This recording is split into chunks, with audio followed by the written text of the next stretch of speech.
done those kind of things. And in other words, you woke up with a thick head. In other words, a bunch of your pals said, let's go to a club. Yeah. And isn't it tempting for you? I was out with the guys last night. When you go out with the guys, all the women in the club see Roger Daltrey of The Who, and they go wild, and it is tempting to cheat on your own beautiful wife, isn't it? Oh, God, here we go. It's got to be. Does it give you back pain? Oh, all the time, all the time. No, seriously, aren't you a little bit impressed by the fact that when you go to a club, women are willing to sleep with you? Are they? I mean, I don't really take a lot of notice. Were women coming up and talking to you and saying, oh, Roger, we love you? I was interested in the band, Howard.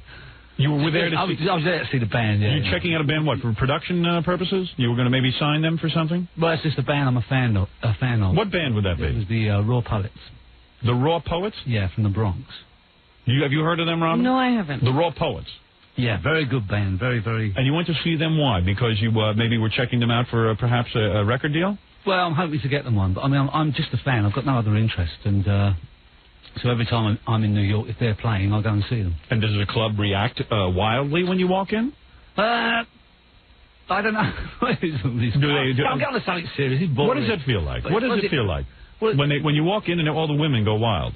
They don't go wild. Where is your wife right now? My wife is home in England, probably doing the shopping somewhere. She's home in England, and she's out. She's probably out with the boyfriend. She is home in England, and you are here in New York. And you have been hanging around New York for quite some time, have you not? No, I've been here for a few days. A few days, and you get to come to New York by yourself without your wife. Now, how do you manage that? Doesn't your wife say, hey, I want to come with you, Roger? And you go, no, this is my business. He probably has the same problem I do. This is my business, and I need to go. And meanwhile, who are you kidding? What business are you in? You're in rock business. Yeah, well, she understands that. I mean, what is it? She wanted to come with you, didn't she? No, she didn't. No, she didn't. She did not want to leave England? No, she doesn't like the short trip. She can't get over the jet lag. I see. And you get to come on your own, so and you I get to come on the short. And who do you bring with you? A bunch of guys? No, I bring myself and a carrier bag. And you don't travel with anybody? No. You do not travel with anyone? No, I don't travel with anyone. That's what I've always loved about Roger. No entourage. I don't believe it. I can't stand all that. Really? Excuse me. I'm going to hit the button on that. No S word. Oh, sorry. You're not allowed to say that in America. You can't say that. You travel with no entourage. Acars and all that. And right. You don't have any of that. So when you come to the airport, you're by yourself? Yeah. Really? Yeah. You're not a little afraid to do that? Seriously? Why? Well, John Lennon, the various people. I just come back from Bogota. I did a show down in Colombia. Yes. Oh, you were in Colombia? I went there on my own, too. And I got back from there all right. And so it was very dangerous. If you can get back from Bogota on your own, you can get anywhere on your own. And you enjoyed cocaine down there, or you stayed? No, I was doing a United Nations environmental program. Really? Charity thing. Oh, charity work this day. You like doing charity work? I do enjoy it. You feel a sense of obligation because you are a famous man, and you're giving something back. Are you giving something back? And it's kind of interesting to go to these places. Will you be appearing at Sand-Aid in Bayville for the big... Sand-Aid, yeah. Sand-Aid, yeah. Sounds a good one. Haven't you heard of it? All right, that's a good one. Roger, can I ask you a question? Are you the rock star who hit somebody with your car and then... Yeah, that's the Raw Poets. Yeah, that was the guy you hit? Yeah. Oh. Yeah. Hey, Roger did a smart thing. I'm here on the blackmail. He got in a car accident, and the guy, basically after the car accident, the guy was okay. Yeah. And Roger said, look, I know you're going to walk into court with a neck brace on and sue me for everything I've got. Right. Because, it's ridiculous. He says, you want to avoid that? Because the guy was a musician. He says, you want to avoid that? I'll tell you what, I'll get you a record deal, but don't sue me. Right. And the guy was good to his word. He did not sue you, did he? He did not sue me, but so far I haven't got them a record deal. Oh, you haven't? But we're trying. I see. So you better make good on that. Shut up, Howard. Shut up. I see. So you are trying to promote this band because you said, and you like the band. No, I'm a real fan. I mean, you really do like the music. Oh, they're incredible, yeah. And as I say, now it's hard to believe. They remind me of what kind of band that we were when we started, and the writer is an absolute genius. He's very funny, very. What is it, Baba Booey? A lot of humanity. Well, you have to ask Roger how he met the Raw Poets. I told you. We just did. We just went through. Oh, you're late. Go away. Get out of here. Why don't you go sit down? Go away, Gary. I'm trying to do a lot of things. All right. Well, I hope the Raw Poets sing better than you drive, Roger. I wasn't driving. Oh, you were not? No. It was just his car. It was the car I was. But you realize it's hard to have any credibility when you know that the alternative is that he will sue you over the accident. So someone might say, hey, he's just saying he likes them, so that he will avoid the accident. No. I really do like them a lot. And I wish I could write songs like this guy writes. Really? Oh, yeah. Well, okay, I'll accept the fact that you're being honest. I'm going to have to go check out this band, see if Roger's telling the truth. Who knows? And I don't know, Roger's got a big smile on his face. It's very difficult to tell. But you seem to be Would I sincere. lie to you, Hal? Yes, of course you would. Would I? Yes. You think so? Well, I would imagine you would. I know you would lie to me all the time. Of course. Listen, you had to lie to your wife to come to New York by yourself. I'm sure of that. Oh, honey, there's very serious work going on here. As a matter of fact, very few people know this. Roger told me this. The Who got their first record deal after Pete Townsend slipped on a producer's icy walkway. And so they know this scam. Yeah, this scam is an old one. And Pete actually was signed, and then brought the rest of the Who with him. Roger, of course, now you are a multimillionaire, as you have been for many years. You have the life of Riley. We've discussed the fact that your children will receive nothing in the will. Isn't that true? Well, they're going to receive what's left, which will probably be nothing. Yeah. Roger Daltrey said to his kids early on, I'm not giving you any money. Yeah, you better learn a trade. You better learn a trade or some kind of work. And a lot of people have perceived that as being very hard on his children. I thought it was vicious. Yeah, but he says at least the kids can work on their own now. Yeah. What do the kids do, anyway? One's at university, one's got a cleaning company. Are you paying for the university? No. You are not? They don't even get an education from you. Wow. Well, in England, you don't have to pay for university. Get out of here. You have to keep them while they're there, but you don't have to pay for their education. Is that right? No. But you have to pay for their clothes and stuff. Oh, yeah. Or does he work to Which is put himself? kind of expensive. It is? Yeah. So you have to pay that stuff? Well, you have to pay that stuff. Oh, Well, I it's only another 2 years, and I think she's out to work. Is that right? Yes. And do the kids ever come to you and say, hey, wait a second, Raj. No offense, it's a thrill to be your kid. Why is it that I have to work? Well, why can't you help me? I mean, I would rather Did they go to private school? They did the early part of their schooling. They went to private school. Oh, okay. So you paid for that? Yeah. Well, it's not all bad, huh? But it's not that you're cheap. I mean, No, we've got a really good state education system in England. I'm very fragile today. I mean, I've got such a hangover. you really do, huh? I really do. You went and drank. I can't even remember what we did last night. Is it possible that you were with a woman last night and you don't remember? No, that is impossible. That is impossible. Yeah, no, we don't do those things anymore, Hal. Really? No. Oh, man. And it's boring. Life is so boring. What a life, huh? What were you doing last night, Robin? I was sleeping. Yeah, I was sleeping, to get too. ready for this. Trying to get ready for my stupid job. It's a great life, isn't it? It is a good life. Yeah, I mean, you basically do whatever you want to do. Right. Well, pleased to go on the road with the Who, fine, you'll go. If not, who cares? You've got enough money, you're set. True? Not quite true, no. Oh. It seems to me Roger likes to keep busy. It's that Pete Townsend who doesn't like to work. All I know is Dee Snider from Twisted Sister had that one big hit. Yeah. We're not going to take it. This guy hasn't worked in 7 years, and he seems to be chomping at the bit. He's not suffering in any bit on lifestyle. Now Roger's had about 9 billion hits. Yeah. You can imagine the dough that goes on there. You must spend half your day just counting your money and figuring out what you're going to do with it, right? That's what I do all day, yeah. It is a responsibility in a sense. It really is. You don't want to misuse this kind of money. Now, when is the last time you saw your wife? Monday. You saw her on Monday? Yeah. Oh, so you admit that? Oh, I did. I occasionally see her. I think it was her. You saw her on Monday. How long will you be in New York for? I'm going back on Sunday morning. On Sunday morning, you will be back in England? Yep. I see. Then I'm going to Wales. I'm starting a film. Wales? Oh, you're starting a film? Yeah. And she's not going there either. No, she's not going there either. So and let me tell you something.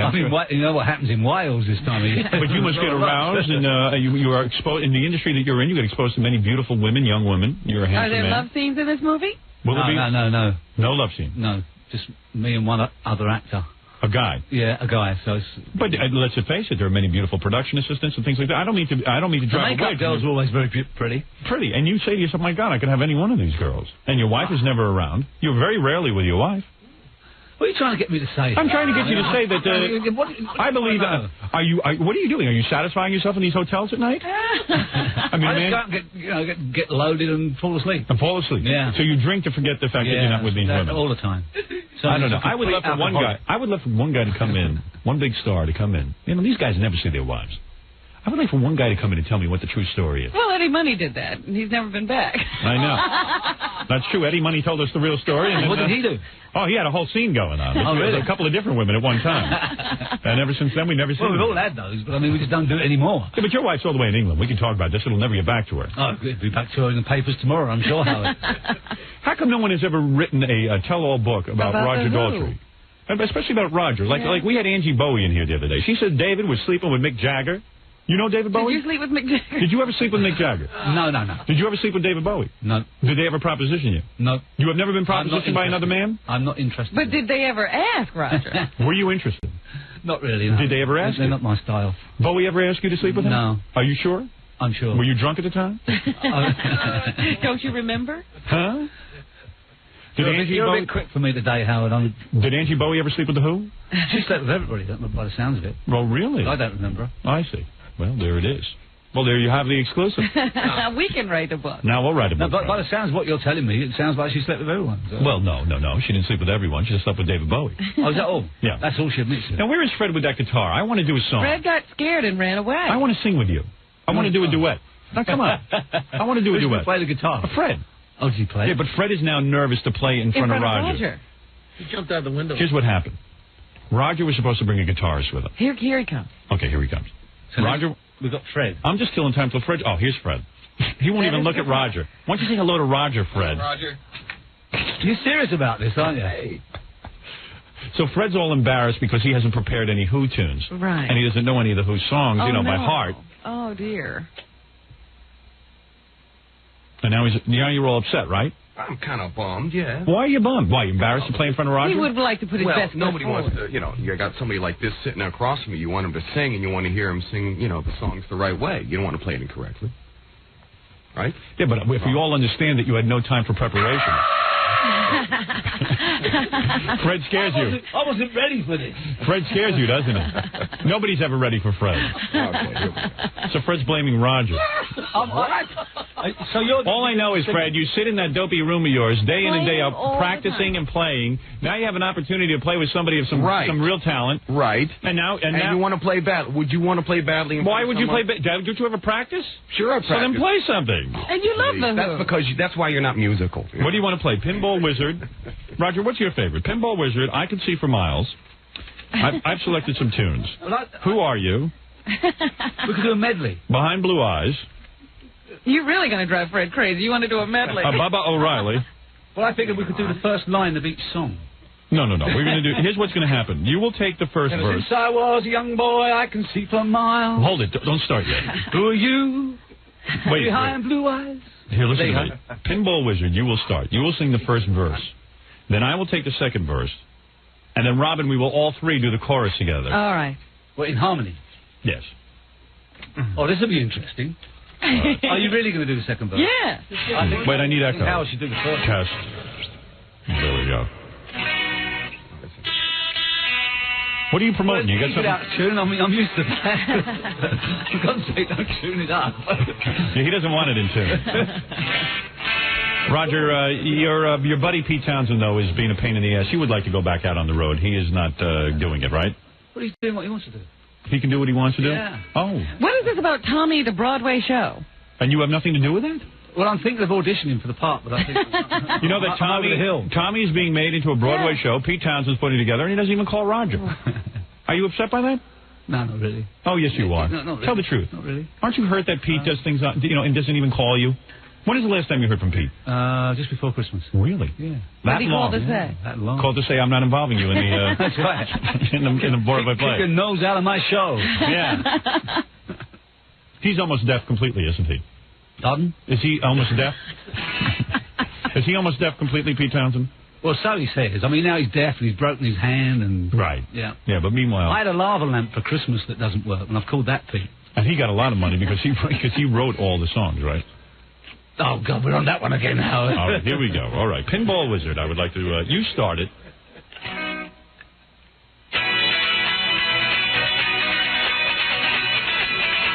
Oh, that's good, Fred. What about the bang?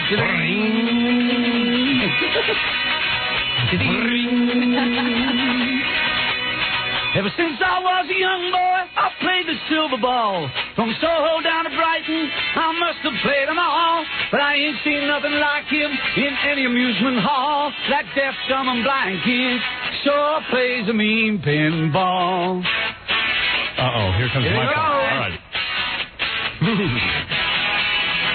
He stands like a statue, became part of the machine. Feeling all bumpers, always playing real clean. He plays by intuition, that digi-counterfall. That deaf, dumb, and blind kid sure plays a mean pinball. Now you take this part. You do. Oh, everybody. He's a pinball wizard. There has to be a twist. A pinball wizard has such a supple wrist. Surrender. All right, let me try a different one. That's not my key. That's the problem. All right, Fred, you play. Not my key this morning, I tell you. No, you sang fine. Roger will do I Can See for Miles. I'll be quiet during this. Oh, no. Oh, Fred's doing just fine. Yeah. I'm being quiet. I know you deceived me, now here's a surprise. There you go. Do it, man. I know that you have, 'cause there's magic in my eyes. That's enough. That's it? Yeah. I can see for... All right, I will do one. Fred, you're giving me a headache. All right, you know what I would like to do with you? I will start Behind Blue Eyes. I'm leaving. No, you're not. You're not going anywhere until you finish Behind Blue Eyes. Then you can get out of here. What are you plugging? You got something to plug? Yeah, well, I'm here to do a charity show. City Kids, you know about City Kids? It's a theatrical foundation for inner city underprivileged kids. Well, you're a regular... It's all about racial harmony. And there's a show at the Paramount Theatre on Saturday.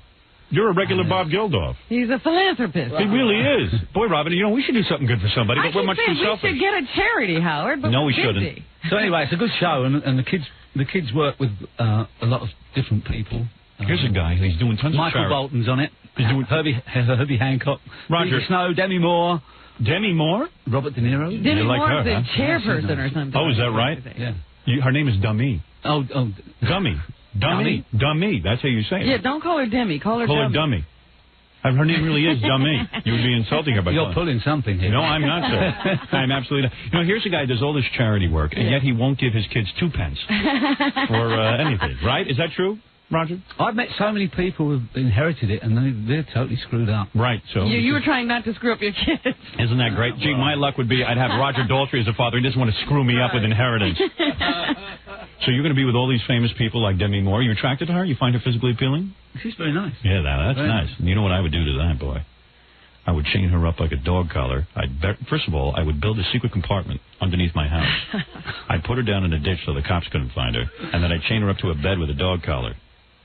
Now, that's good. You like big breasts? I'm a breast man. What about you? Yeah, I quite like them. Yeah, well, she's got the not biggest. Too big. What about your own wife? C cup? What is she? What cup size? What bra does she wear? D? A D? About that. Really? About. Is she really a D? I don't know. I'm not into women's bras. I mean, not in that way. All right, I will do Behind Blue Eyes. I will start it, and then you will and then you point to me when I continue. We'll take one, and I want to do the whole thing over. What are we doing? Behind Blue Eyes. I'll start it.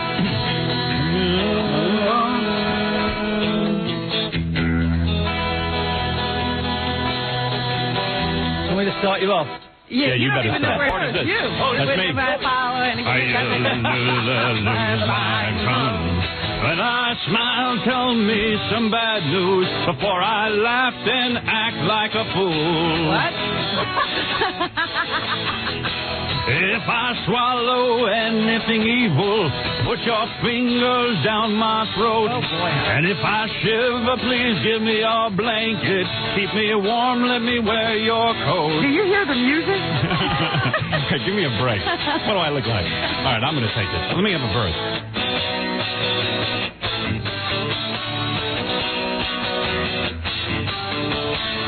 I better stand for this one. That'll help. No one knows what it's like to be a tall man and yet a small man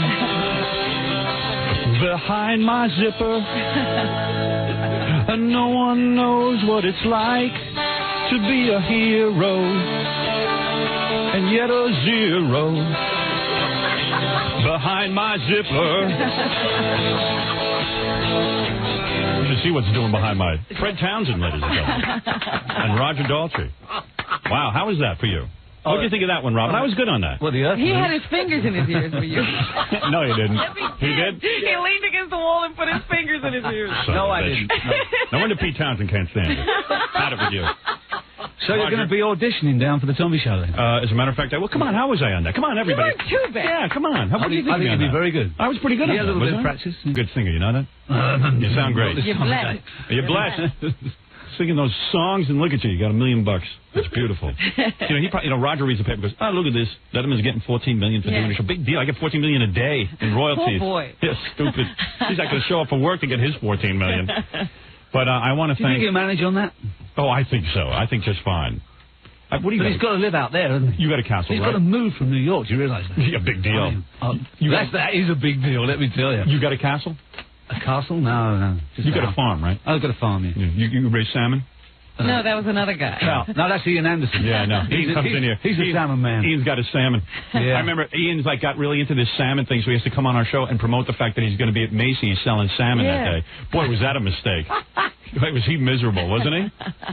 Hey, he decided to get into that business. You're not in that business anymore selling trout, are you? Of course I am. Oh, you are? Really? Yeah. But that's a goof, right? England, they have very strange farms in England. We grow corn and stuff. They grow fish. Nothing grows in that stupid ground over there. You got to raise trout and stuff. I want to thank the great Roger Daltrey for coming by. Roger, congratulations, and you, of course, want to congratulate me on my TV show, which now airs on the E! Entertainment Channel. Really? You would like to congratulate me on my film, which, by the way, since last I spoke with you, we have hired the great... who have I hired? Who? The great Jonathan... Lawton. Jonathan Lawton, who wrote Under Siege and Pretty Woman, is now writing the screenplay Fart Man for me, a new line release, which we begin filming in May. Wow. And you will want to congratulate me on the fact that our radio show now is on 11 cities, and next week we will announce 2 more cities. You will also want to congratulate me on my book deal that I have not yet announced what publisher I am with, but I assure you I have signed a book deal. See, this is when he gets on his high horse, I have to bring him down to earth. That's why you're doing all this. Well, he has to realize who I am. So when are you get the time to do all this? I don't have the time. I'm very busy. So who's going to be in the film? I have time to do this because I'm not at benefits with Demi Moore. I'm busy working. Who is in the film? I have a part for you. Honestly. Really? Well, as a matter of fact, the writer is coming in this week. He is meeting with Robin, Jackie, and Fred in informal sessions to get a feel for their acting abilities and what they would be appropriate for. Robin plays a hooker. Oh. I think you could act like that very easily. That's a bit obvious. Yeah. Oh, Roger. And Roger, you will have a part. Coming from you, that's obvious. I'm sorry, Robin, I didn't mean it that way. You will be in the movie. I am going to send you a script. Well, what am I going to be then? You're going to be a hooker, too. No, play... some kind of male stripper. You play... No, not at all. I would not insult you with that. You play priest. Again? That's... You're being typecast. I really am. I mean, I'm always a fan of those homosexual priests. I want to thank Roger Daltrey of the great group The Who. Yep. And he is fantastic, and we thank him for stopping by here. And everyone should go tomorrow night to see him and Demi Moore. At Paramount. For City Kids, and it's a good cause. It's a great charity. It really is. Elton John is in the movie, plays my mother. You wouldn't believe the cast. Ever been around him? You hang with him? So he's giving up the piano? Yeah. Elton John, you ever hang around with him? Oh, he's an old friend from way back. Ever seen him with guys? I've seen him with lots of guys. You have? Yes. And what's that all about? They're always good friends. It's funny? Or you can get into it? Can you get into it at all or what? Well, he seems to be into it. Really? Good for him. Hey, God bless him. That's what I always say. Roger Daltrey, everybody, and go see him tomorrow night at the Paramount. Did you ever kiss Elton John? Mm-hmm. All the time. Really? Every time I see him. That's a fascinating revelation. Yep. I see Roger in the movie. I have a part in mind. Do you? Yeah, I see him fitting right in with the crew. Okay. All right, and I see him in a love scene without his wife on the set. Oh yeah. I'm going to get you a love scene, pal. I like love scenes. Yeah, you're going to have one. Enjoy those. Going to have a love scene with Fred. That's your only problem. All right, listen. Roger, we'll see you again, I hope, soon. Yeah. All right. When I'm awake. You did fine. Really nice. You were great. And Fred, good job. Fred Townsend. Hey! Well done, Fred. What do you think of Fred? He played all right. He did very well. Look at that, Fred. Well, thank you very much. I mean, there's more than 3 chords to these songs. People don't realize that, do they? Yeah, they're complicated songs. Yeah. By the way, Fred was doing that Pete Townsend wind-up, and his hand actually got stuck in the air. It's been up for the last 5 minutes. All right, we're going to take a break. Thank you, Roger Daltrey. We'll be back right after these words. It's the best of Stern on 97.1 The Eagle. 6:33 at The Eagle. This is Brad. It's 6:39 at 97.1 The Eagle. We're back with the Howard Stern Show. Here's Howard. And it is the best of Stern as Howard and the gang take a few more days vacation. I'm Dia Stein. And here it is, one of the most requested bits in recent memory. It's Fred Norris, King of Mars, talking about how he used to buy his mom one of those ice cream Carvel cakes known as Cookie Puss for Mother's Day. Here's what happened on the Best of Stern. By the way, Mother's Day is... When is Mother's Day? May something. May... Fred? Fred, you ought to get your mother a Mother's Day gift. You used to go home and see her every weekend. Now you never go. Remember when he used to send her Cookie Puss? Yeah, I remember that. Fred, didn't you used to send your mom Cookie Puss on Mother's Day? Hey, doesn't Cookie everybody? Puss. Doesn't everybody? She sent his mom a Cookie Puss. I swear to God. True. I used to say, Fred, that's your mom, man. You send her a Carvel Cookie Puss. It's your mom. Jesus, go to Fortune House, get some jewelry. Because you never see her anymore, right? When's the last time you saw your mother? Be honest. Probably Christmas. Whoa. I didn't realize that. When's the last time you saw your mother, Robin? Hey, I don't see my mother. hold You're it. supposed to be on good terms with your mother. Yeah, but you love your mother. I mean, you used to go every weekend to see her. I still love her, and she knows that. Since you got the princess, you never even go. Oh, I go. You know what it is with you? If you don't have anybody to go to on a weekend, you go to your parents. They're the last choice in your life. Now that you have a girlfriend, Yeah. you've like 4 years later. you've totally blown them off. Because you remember how you used to say to me, Howard, I can't do stuff on the weekends. I have to go home to see my parents. I have to help them with mowing the lawn and stuff. That's true. Now They all don't of a have sudden, lawns anymore? no, there's no lawn to mow. So I knew you were lying to me. They've got a tractor now. I knew you were lying to me back then. I knew it. That's a lie. You were lying to me. I resent that. No, I know you were lying to me. Oh, stop it. You were. No. Admit it. So how come you don't have to go anymore? Is it a coincidence that now that you have a girlfriend? Hey, I wasn't lying, and I'm not lying, and I just resent you saying that. Well, you can resent me all you want. I'm telling you, I caught you in a lie. Oh, no, you didn't. I knew I would. No, you didn't. Swear on Lord Jesus. I swear on Lord Jesus. That you have the same obligations now that you had then. It's just that you were lonely back then. I was lonely back then, but I also had obligations. And you don't have the It's same a obligations? different situation. I see. situation? What's the difference? What's the difference? I have other things in my life right now. Oh. Oh. But what about when I needed you? But what about when I needed you on the weekend to help me? And what if I needed you on the weekend? Ow! Yeah, really, what if I needed you? Ow! I don't count? Ow, I don't count. You're not the princess, huh? No. Oh, what's the matter? Because I don't spread my legs for you, Freddie? Ow! Just because I don't spread my legs for you, Freddie? Ow! Wow. Wow. That's some new... What is that new impression? What's that supposed to be? I believe that's you. Oh, that's me? Yeah. You believe that I sound like, ow, ow, I ow. believe you do, yes. Well, ow. I'll tell you something, Fred. You keep praying I sound like that because that's how we make money. I know. And every time you mimic me or mock me, you just remember where the paycheck comes and from. you remember where the paycheck is. Yeah. Yeah. Yeah. That's right. Yeah, that's right, boy. Look how he comes to life. Yeah, that's right. Do me a favor. Yeah, that's right. Do me a favor. Take Yeah, do me this a much favor. verve. Do me a favor and put this much verve and write a script, okay? All right. That's right. Yeah, You hit that's it. right. Yeah, that's Go right. home at night and Go type. home at night. Right. Yeah. Go and call me up one time with this kind of attitude and say, Howard, I wrote a script on my own. Yeah, sure. Okay. Yeah. Yeah. That's good. That's the new shtick now. That's the new Fred Norris shtick. He sits there and he goes, rah, rah, rah, rah, rah. That's it. And think about entertainment on this show. I don't feel that's entertaining. It was. I don't know. You think that's entertaining? You think that's entertainment? Yeah, I thought so. That's good. I'm sorry. You're fascinating. Do me a favor. As now that you're in this creative mood, write something down and submit it to me after the show. Hey, bud, I do. Good. I'm waiting for that. Caught him in a lie, Robin. I hear you. All right, now, Fortunato. I knew it. I knew I'd have to wait 5 years till he got a girlfriend, but now I caught him in a lie. I used to ask him, I say, Fred, I need you the week. Oh, can't come. I got to chop down a tree. And then he'd say, oh, my grandfather's ill. Okay. Every weekend you got to go? Every weekend, like clockwork. Okay. I wonder who's tending poor Grandpa's grave. Yeah, that's right. Not Fred. Probably all overgrown. Oh, yeah. Oh, yeah. Got weeds. All right. Poor Grandpa. Fred didn't even like his grandpa. Oh, he hated him. Did you like your grandfather? Did I like my grandfather? I wasn't fond of him, no. All right, thank you. That's all I wanted to hear. But at least I would see him from time to time. I'm not a hypocrite. Oh, you're not a Hypocrite. Right. You just see your parents when it's convenient, Fred. When you don't have a girlfriend. If your girlfriend broke up, you go back to seeing your parents. When you adopted him that weekend, he didn't see his parents. Oh, yeah. Stayed with me. Nobody else on this show, Does... Came to my house one weekend and stayed a month. I I could have easily been his girlfriend, believe me. I'm telling you. Right. I could have gotten you. If you hadn't made him leave, he'd still be there. I could have been living with you. You could have been Mrs. Howard Stern. That's right. See the energy he just put into that? I wish when I say, hey, Fred, quick, get the guitar. I wish he would. Or when you say, okay, it's time to write. It's time to write, I could find him. Yeah. I mean, instead of him then wandering off. It's like I like how you twist it, you know? All right. Thank you. At least that's a compliment. You're more on track. Do you ever go to Fortune House and buy me jewelry? Would I buy? No, I don't think so. All right. Enough said. You're not my mother. What? Are you going to get your mother Cookie Puss? He never even said you were Cookie Puss. No, seriously, did you? I don't remember that. Did you actually get her a Cookie Puss? Yes, I did. And I also got her jewelry. I didn't make that up. And I also got her jewelry.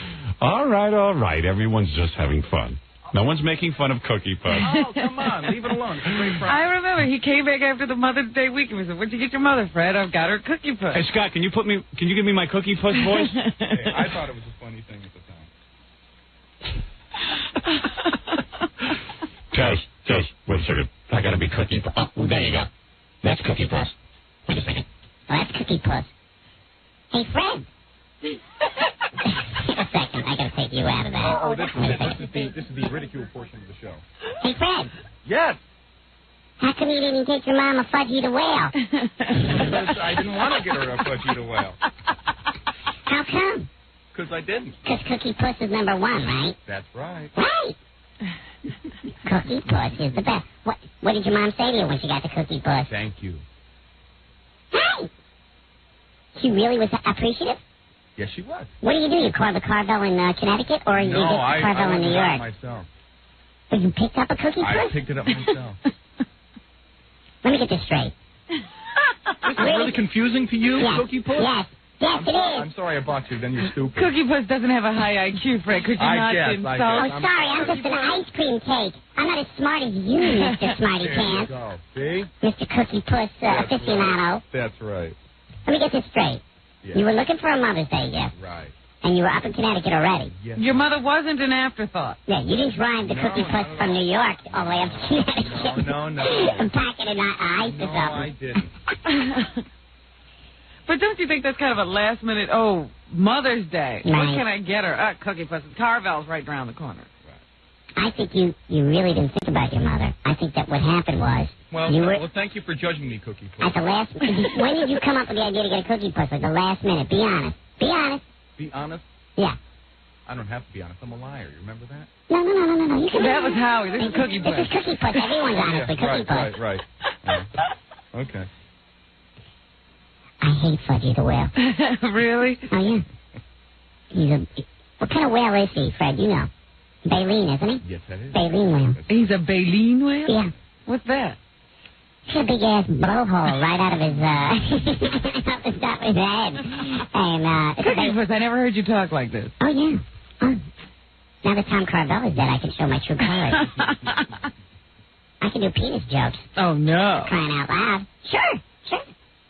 I thought your name was rather funny all along, Cookie Puss. Yeah. Oh, because you think like Cookie Pussy. Oh, yeah, I thought that was like shortened or something. No. It's Cookie Puss. Okay. Cookie Puss. Tom Carvel was like a weird guy. Really weird. I wish he could have named me like... What would you Rambo. Rambo. Puss. Rambo the cake. Rambo the cake. The ice cream cake. Cookie Puss. What am I, a woman or a man? You sound like a woman. Yeah, but I feel a Cookie Puss, what would that be? But I think there's a man inside of me. Trying to get out? Fred, I just want to thank you for giving your mom a Cookie Puss. You started a tradition, I think. You did. When's the what? After you got her the Cookie Puss, was she like really freaked out?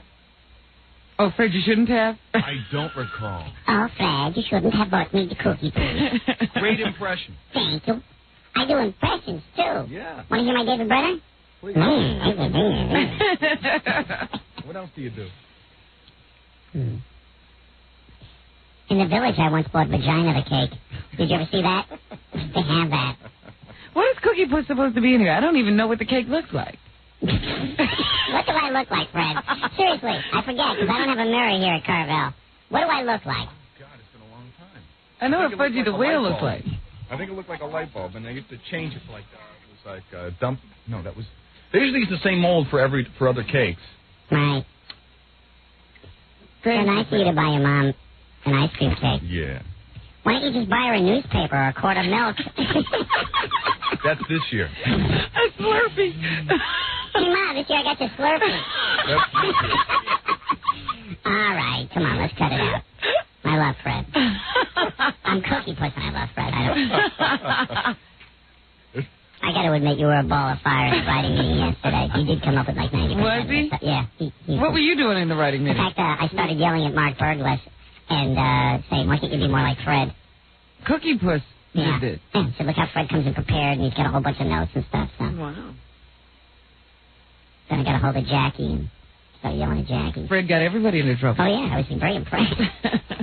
Fred's actually a real writer.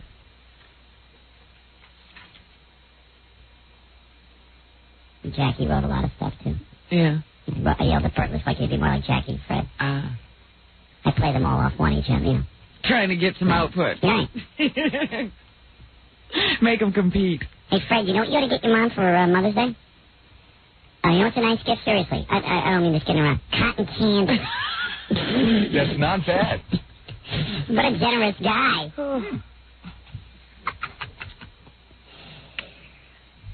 That was the first Cookie Puss for Mother's Day. You're not even having your mother at your wedding.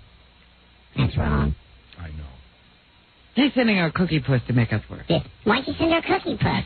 I might do that. What, are you going to have a Cookie Puss wedding cake? Yes, I will.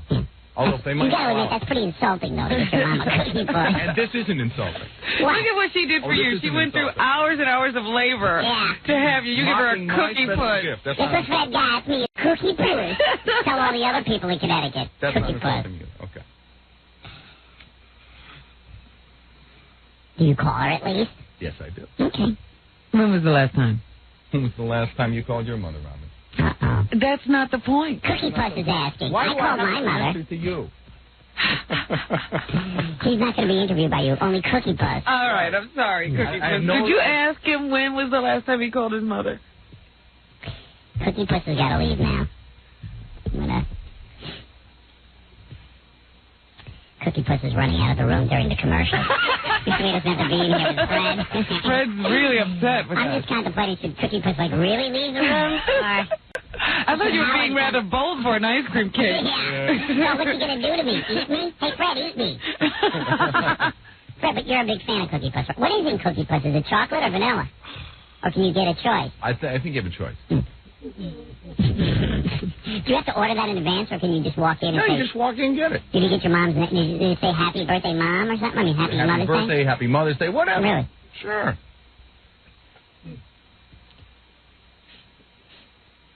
Since Carvel died, they've loosened up a lot now. There's Fudgy, the underpants. Oh, no. It's just like it's a giant underpants cake with lots of fudge in the bottom of it.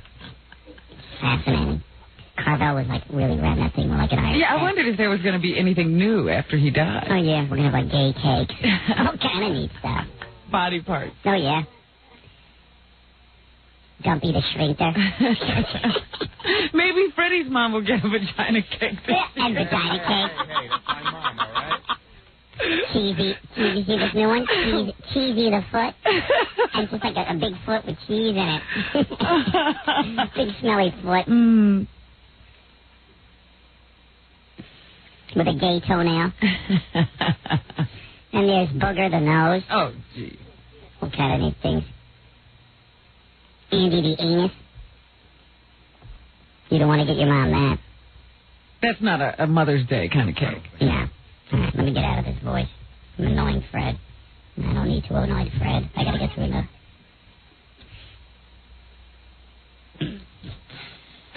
I'm afraid to get out of this voice, I'll be honest with you. You're afraid of talking to Fred for real. At least when I'm the cake. It's like a little mellower. He's tolerant. He's not like yelling. Fred, maybe you and I should go in the cake business. Now the Carvels do. But we should make really horrible cakes, like disgusting. Oh, gray and green. Oh, gray and green and junk. What do you think? Oh, boy. Okay, hold on. It's safe out here. Yeah, I'm back. Whew. Fred, that wasn't me. That was the cake. All right. Just calm down over there. Hey, the cake did say that you were really great in the writing meeting yesterday.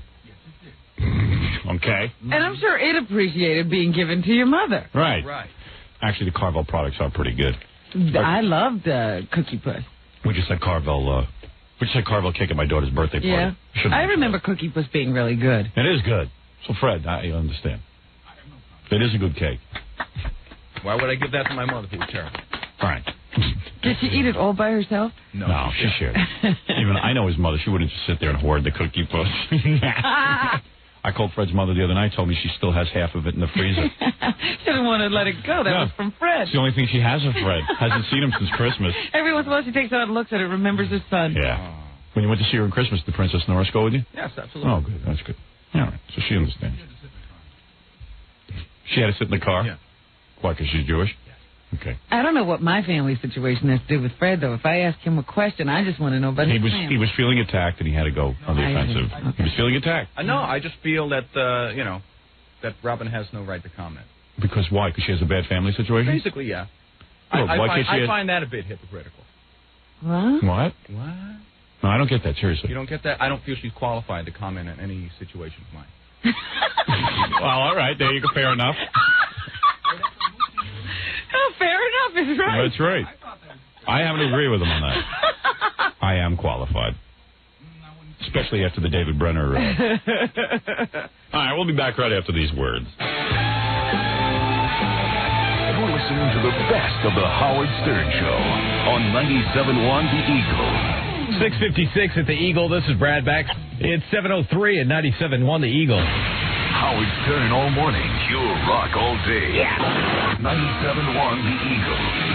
Let's return to the Howard Stern Show. And it is the best of Stern on this Thursday morning. I'm Dia Stein, and here's more with Fred Norris and Cookie Puss. It's the best of Stern. You're on the air quickly because I want to move into the hooker tapes. Oh, the hooker tape. Well, listen, I just want to tell you that Cookie Puss routine you did yesterday had to be one of the funniest things I've ever heard. Oh, thanks, man. And I wish you could make Cookie Puss part of the morning routine. Yeah, that's what happens, because like Scott came in today and said, "Do you want me to put on Cookie Puss for today?" I go, no. I did it already. It's done. If you heard it, you heard it. If you didn't, you did. You know, that's the good thing about this show. We don't sort of do things to death, you know. Because Gary even said to me, he said, you haven't done Dial-A-Date in like a year. I said, yeah, I guess. I said, but don't worry, I'll get into a jag where I'll do it 3 or 4 times, and then I'll get sick of it, which probably makes the show fresh. Because then if I rely on Cookie Puss, I won't come up with other characters. It's not that you're scared Fred's going to kill you? Maybe it's that. That's what I think it is. Can't believe Fred. I didn't even know why you had to bring that up today. Fred was liking us for a minute. Oh, I had to work all afternoon on getting Fred back into my camp. He really is a maniac. I started to call Fred last night, to make sure he was still all right with me. Well, we had a big writing meeting yesterday, and everything Fred said, I was laughing like a schoolgirl. I was like, Jesus, you're funny.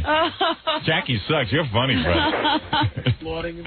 Applauding in the office. Good Lord, you really outdone yourself. I realized one thing after the whole thing was over was Robin who instigated the whole thing. Oh, I don't do anything. Oh, you don't do anything. I love how you feign. Why? Because, let me ask you something. Because she reminded me that you got your mom a Cookie Puss. You're the one who instigated it. No. Who bought it? I bought it, but she brings it up. And let me tell you something. 8 years later. And if you ever stop bringing stuff up, then we're really in trouble. Because I have no memory. Everything except pen, okay? People last night saying, that was brilliant. Where did you come up with that wild idea that Fred bought his mother a pen?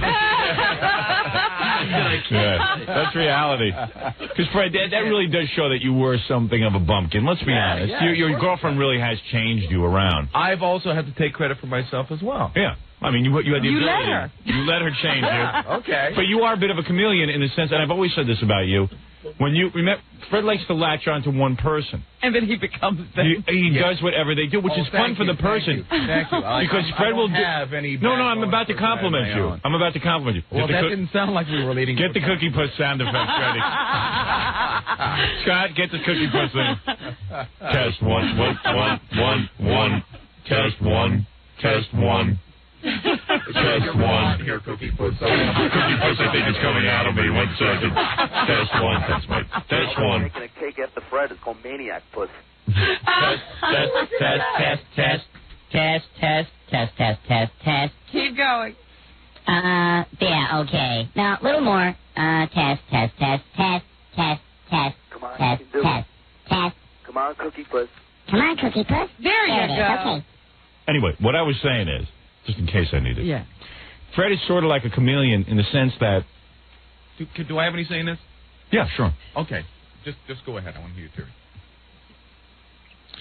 Fred, next year you could buy your mom Cookie Jew. What's that? Cookie Jew the Nazi. All right, so... You can be a Nazi and cook Cookie Jew. That's right. You guys could cook Cookie Jew and eat him. Make a lampshade out of his ice cream face. All right, anyway, pull out Cookie Jew's teeth. Sell them. Poor Cookie Jew has no teeth. Cookie Jew is smart, doesn't have any teeth. No, but what I'm saying is, Fred... Hey, Gary, you can back me up on this. Because I know that when... I love how you bring Gary into this. No, because he's one of the guys who took you on. When I first took you on, you know, and I became your... See, I thought I was being friendly with people. No, you are. But I guess you are friendly. You're a great friend. But this is your way of being a friend, Fred. You get obsessed with that person, and you... Is that what I do? You will actually... Where did you get your degree, by the way? I'm curious. All right. Okay. When Fred gets lonely, which, you know, let's face it. It happens to everybody. It happens to everybody. No, he's no different. I would say the same thing happens on this show. I mean, people hang around you, they assume your characteristics. That's true. Gary would do it. Right. I think anybody. Gary. Yes. Yeah, he's become you, Howard. You don't think in some way? Well, I grew my hair longer because of Howard. There you go. Right. I always wanted to, but Howard allowed and Robin me that doesn't freedom. wear leather because, like, Howard kind of, like, started that whole thing? Well, I think we all come right. We all grew. It's not just everybody emulating Howard. Valid point, right? No. Oh, okay. I'm sorry. I stand Fred, corrected. at least you didn't wind up with 10. All right. So what I'm just saying about Fred is that when he gets real lonely, he will, you know, if somebody takes... He's one of those passive-aggressive types that if you take him on, he'll, like, move into your place and stay. It's more like fly paper. Yeah.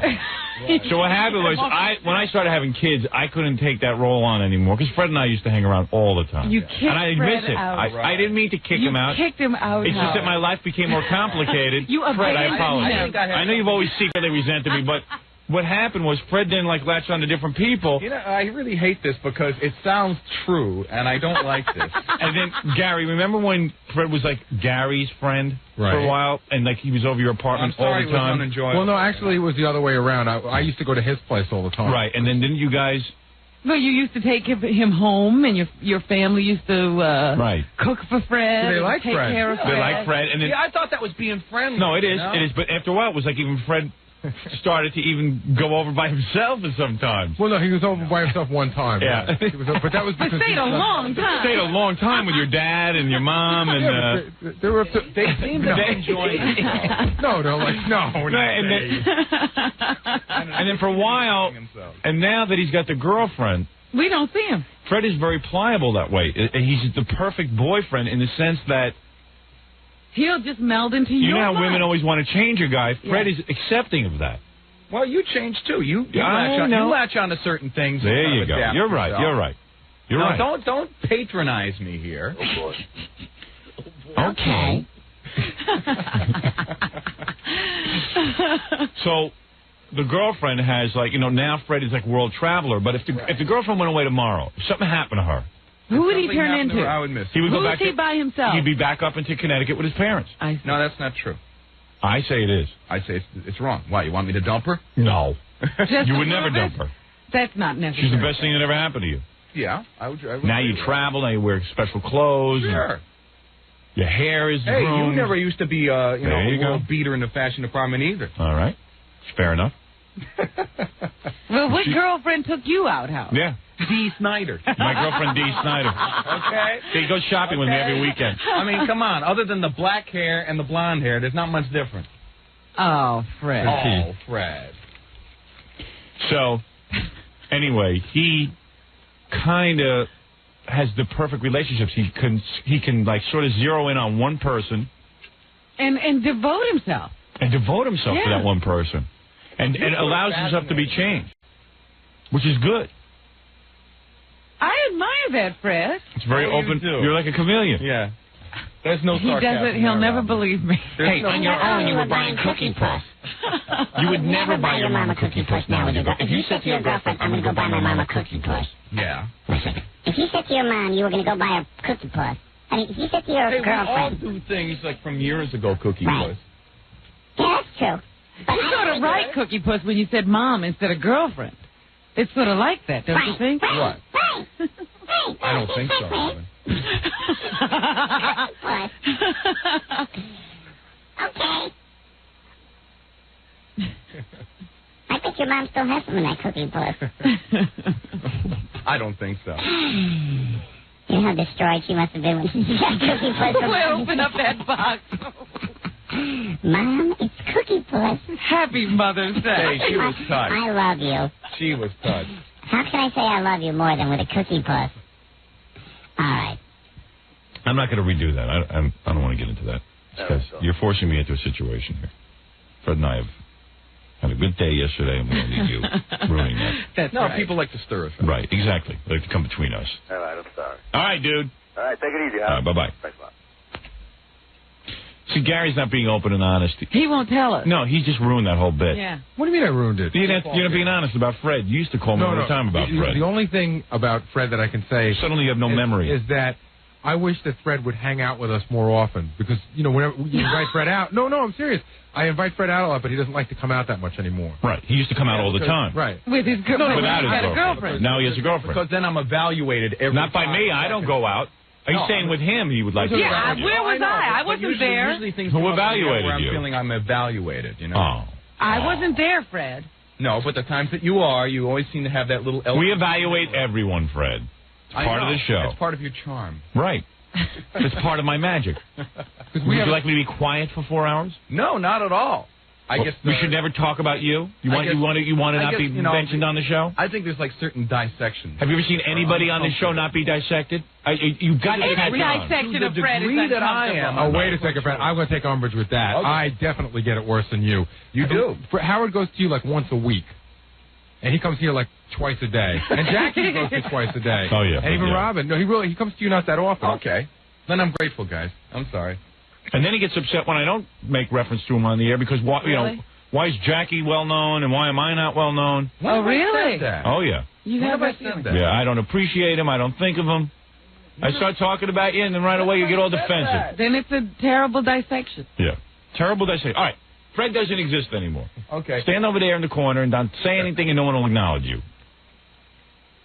Business as usual. Good. See what I mean? He's a mess. Business as usual. He's a mess. You can't please him. And I tried to bring him into it, then it's like, no, don't bring me into it. You're hurting me.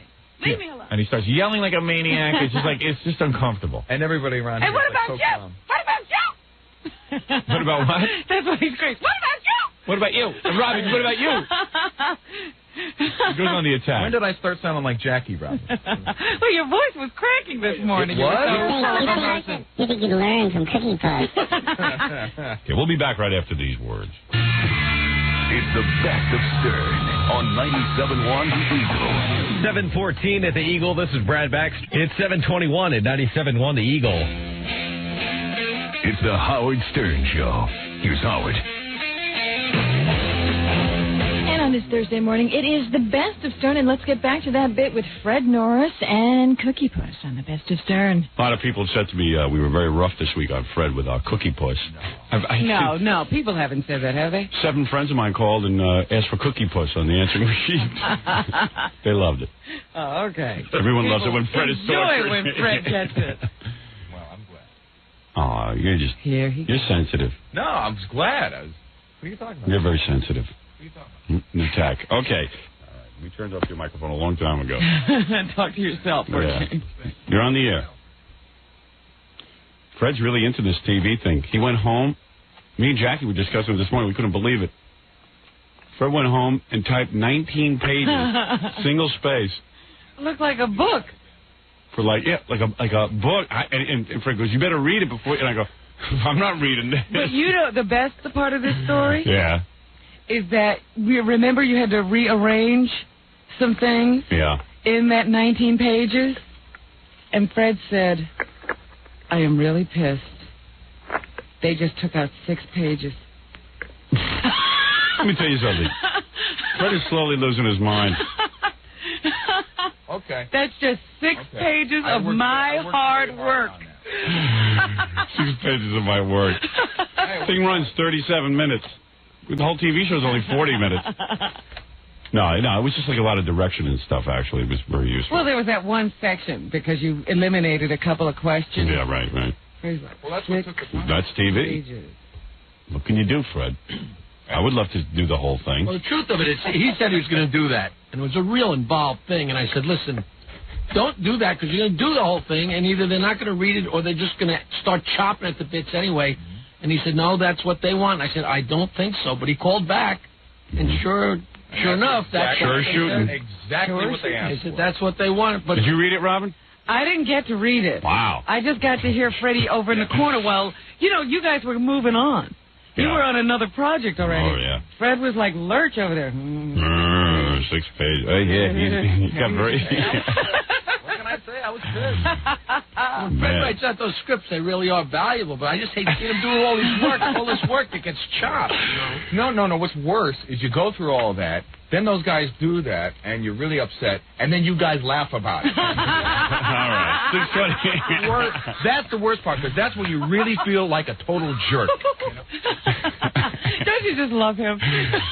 But you're more valuable to be writing jokes and stuff, not scripts and direction. Not direction. You're not a director, is what I'm trying to say. I didn't want to do that. Jackie knows I didn't want to do that, but I did it. Your directing notes are like incredibly involved. I also was going on what you asked me to do earlier this week, which was to really get involved with it, and I did.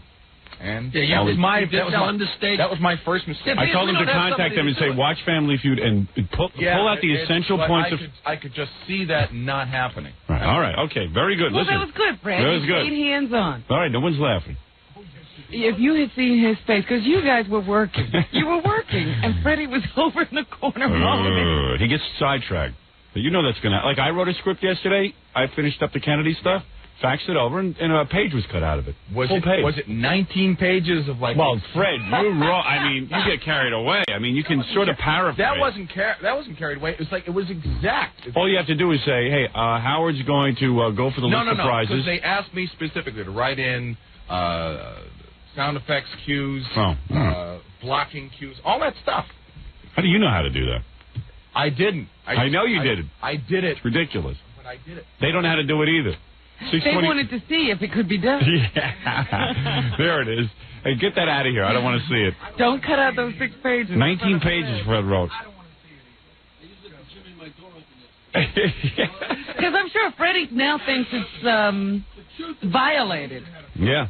That his work has been raped. Open with shot of Female Feud logo. Roll announcer cart with country music. Cut to shot of needlepoint graphic with hookers emblazoned on it, which opens to reveal the hookers standing perfectly still until the words ready for action are spoken. Whoa.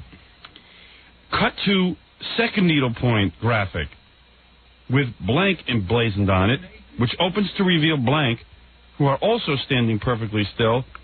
I like when he gets into the real heavy stage Russian. Cut to wide shot. Howard walks to face-off podium, and each team captain walks to either end of that podium. Kill music and applause sound effects. At this point, the 2 contestants will buzz in to give their response by hitting a button on the table. Each contestant will have their own button, which should be connected to some kind of light. Also, an electronic blip-like sound effect should be sounded when the contestants hit the button. This is all relevant, Fred. We're always yelling that they don't do everything. Yeah, well, this is everything. It's written right out. Maybe that's why they didn't. Maybe that's why they cut it out. There's too much stuff for them to do. There you go. We got to take a break. We'll be right back. You're listening to the best of the Howard Stern Show on 97.1 The Eagle. We're back with the Howard Stern Show. Here's Howard. And it is the best of Stern on this Thursday morning. I'm D.S. Stein. Howard and the gang will be back on Monday. In the meantime, though, don't forget about Jackie. Jackie the Joke Man Martling. He has over 350 filthy jokes on CD or cassette. It's only $10 plus $3 shipping and handling. And there's the Jokeland special. If you buy 2, you get 1 free by calling 1-800-323-KING. And then coming up on Friday night, July 21st, you can see Jackie at the Stress Factory in New Brunswick, New Jersey. For information and Jokeland's internet address, call 516-9221. Remember, 516-9221 is not a paid service, okay? Back to the show. The Stern Show loves to invite foreign broadcasters to the studio. And here's what happened when a representative from France stopped by. It's the best of Stern. Our friend is here that was supposed to stop by and... the French guy? Yeah. Oh, when's he coming now? I'm leaving. He's a little late. What was his Is what this was how his they plan? conduct radio in French? Well, I guess he just got stuck. Well, tell him he is stuck. Can he come back tomorrow? I'm leaving. Oh, are you leaving now? Yeah, I'm getting off the air. What am I supposed to do, an extra show for him? No, I wasn't sure. Sometimes you run a little bit later. I wasn't sure if you were going to be running late today. Dumb French bastard. What's wrong with him? Does he run French radio? Yeah. Yeah, he runs a station called Nuva. Nuva? That's what Scott Shannon was going to call pirate radio. Radio Nuva. Radio Nuva. Can he come back tomorrow? I'll have to tell him to. It's okay. Bring him in here for a second. You want to meet him? Let's see what a French radio... Yeah, but then I got to get out of here. I got a lot of work to do. I got a lot of phone calls to make. It was pretty interesting. In Ansonia, Connecticut, yesterday, the Domino's Pizza place in this little town had the phone, just set up to take calls, I guess, because I guess nobody was in the office at the time.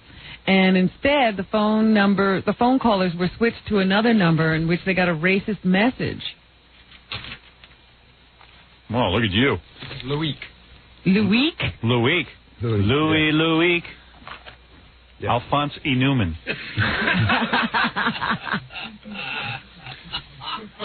Louis. Hey, Louis, you're kind of late. I'm leaving. Yeah. But I don't know why I'm here. Just here. I get in, drop here, and, I'm quite surprised. I never thought I would in front of a mic like that. Never what? I never thought when I come here, I'd just be in front of a mic. So what do you run, a French radio station? Yeah. You're the owner of the station? No, I guess you don't get to own stuff in France. I'm the musical director of a station. Quite a special one. Oh, special? For a country the size of France, that's like... France, how many people you got in France? 50 million, 55 million. And how many you got listening to your radio station? Oh, I think it's 500,000. 500,000? Yeah. Where's your radio station? Paris. Oh, so you broadcast to Paris? Yeah, Paris and... That's like nothing. Huh? That's nothing. Yeah, maybe. 500,000 is the size of like Arkansas or something. You know what I mean? Uh-huh. Europe is small anyway. No? What? Europe is small. You appy small? No, Europe. Europe is small. Oh, Europe is small. That's okay. Mm-hmm. You'll never get on American radio, that's for sure. We don't have to worry about you. What are you, a friend of Guccione Jr.? Yeah. Yeah, he's quite a addict of our radio. We send him a lot of tape. Because he's a kook. Uh-huh. He's a kook, that Guccione What's Jr. so special about your station? Oh, we why do is a it lot so of... special? Because you play records that nobody wants to hear. That's what's special. If I know Guccione Jr.'s into it... Yeah, the same people he puts on spin. They're playing. Yeah, right. Hey, want to hear Public Enemy? Tune into French radio. What do you guys play on there that's so special? No, like Japanese stuff or, like world music, but not typically African, from all over the world music. Nobody wants to hear that. Yeah, maybe you will. A bunch of Africans with plates in their lips? Who wants to hear that? No, he said Japanese. Words. Japanese and Africans. Yeah, you'll be surprised. Japanese, you know what Japanese have? Just a bunch of Chinese running around there, and Japanese singing like Americans. Right. Japan sucks. I'll admit they can build a good radio. Don't get me wrong.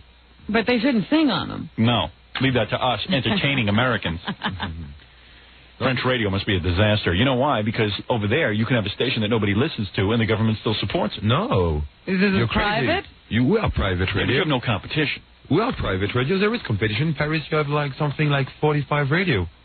Private radio. I'm going to be honest with you, pal, and I'm going to tell you the truth. Tell me. I hate France. Mm-hmm. Number one, when Americans... Paris. And I'm not taking... Take it easy, right? Don't get into a fight here. But just take a little criticism, a little honest, hard criticism. Okay. Number one, we come over there and spend our hard dollars. Americans. Mm. And let me tell you something. You Frenchmen hate us Americans. I know you do, and don't tell me you don't. The French hate America. Why, the French, I'm going to call them bastards for one reason, would not let us fly our planes over when we went on that bombing mission of Libya. Yeah. Because the French don't have the balls to bomb Libya. They wanted us to bomb Libya, but they didn't want to be involved in case Libya would get angry. You remember that incident 5 years ago? Remember. I'll never forgive the French bastards for that. That's just government. You can speak about people. The people were behind that. No. I don't. You know that whole argument. But wait a minute. What about how rude they are to tourists? And that's another thing. You go to France, they hate The tourists. And hey, what are we doing? We're spending our money. Oh, because we act like Americans? Well, excuse me, we grew up in America. I mean, I'm sorry. We speak English? That bothers you? Why, because we demand our food on time instead of dining for 6 hours? Because you want ice in your drink? You want ice, but in Europe you don't find ice, and you are ugly pig American because you want ice. Oh, you want ice? I hate French wine, French dressing, French fries. I don't even like French kissing. I'm going to be honest with you. You don't know what you miss. I mean, we saved all their frog asses during World War II, and this is the thanks we get. And you know it. It's true. You guys lay down like sheep. Where's my sheep sound effect? All the French are I don't mean you, sir. You're a very nice guy. All the sheep are French, and they laid down like sheep, and we came in and rescued them during World War II. And so when we come over and we ask for a little, hey, we need your airspace so we can bomb Libya so our boys won't get, so our boys won't have to stop and refuel. The French say, oh, no, this is not correct. Like Boris Karloff. I was going to say, wait a minute, the Pope just slipped. Well, hey, you want to hear some songs, Racket? You know what I'm saying. Defend yourself. Go ahead. Go ahead. What do you got to say? So first address the Libya issue. I still haven't forgotten. I'm probably the only American who hasn't forgotten about it. Aside from Fred. Fred's a vindictive bastard. Just, I don't give no. I don't care about that. About what?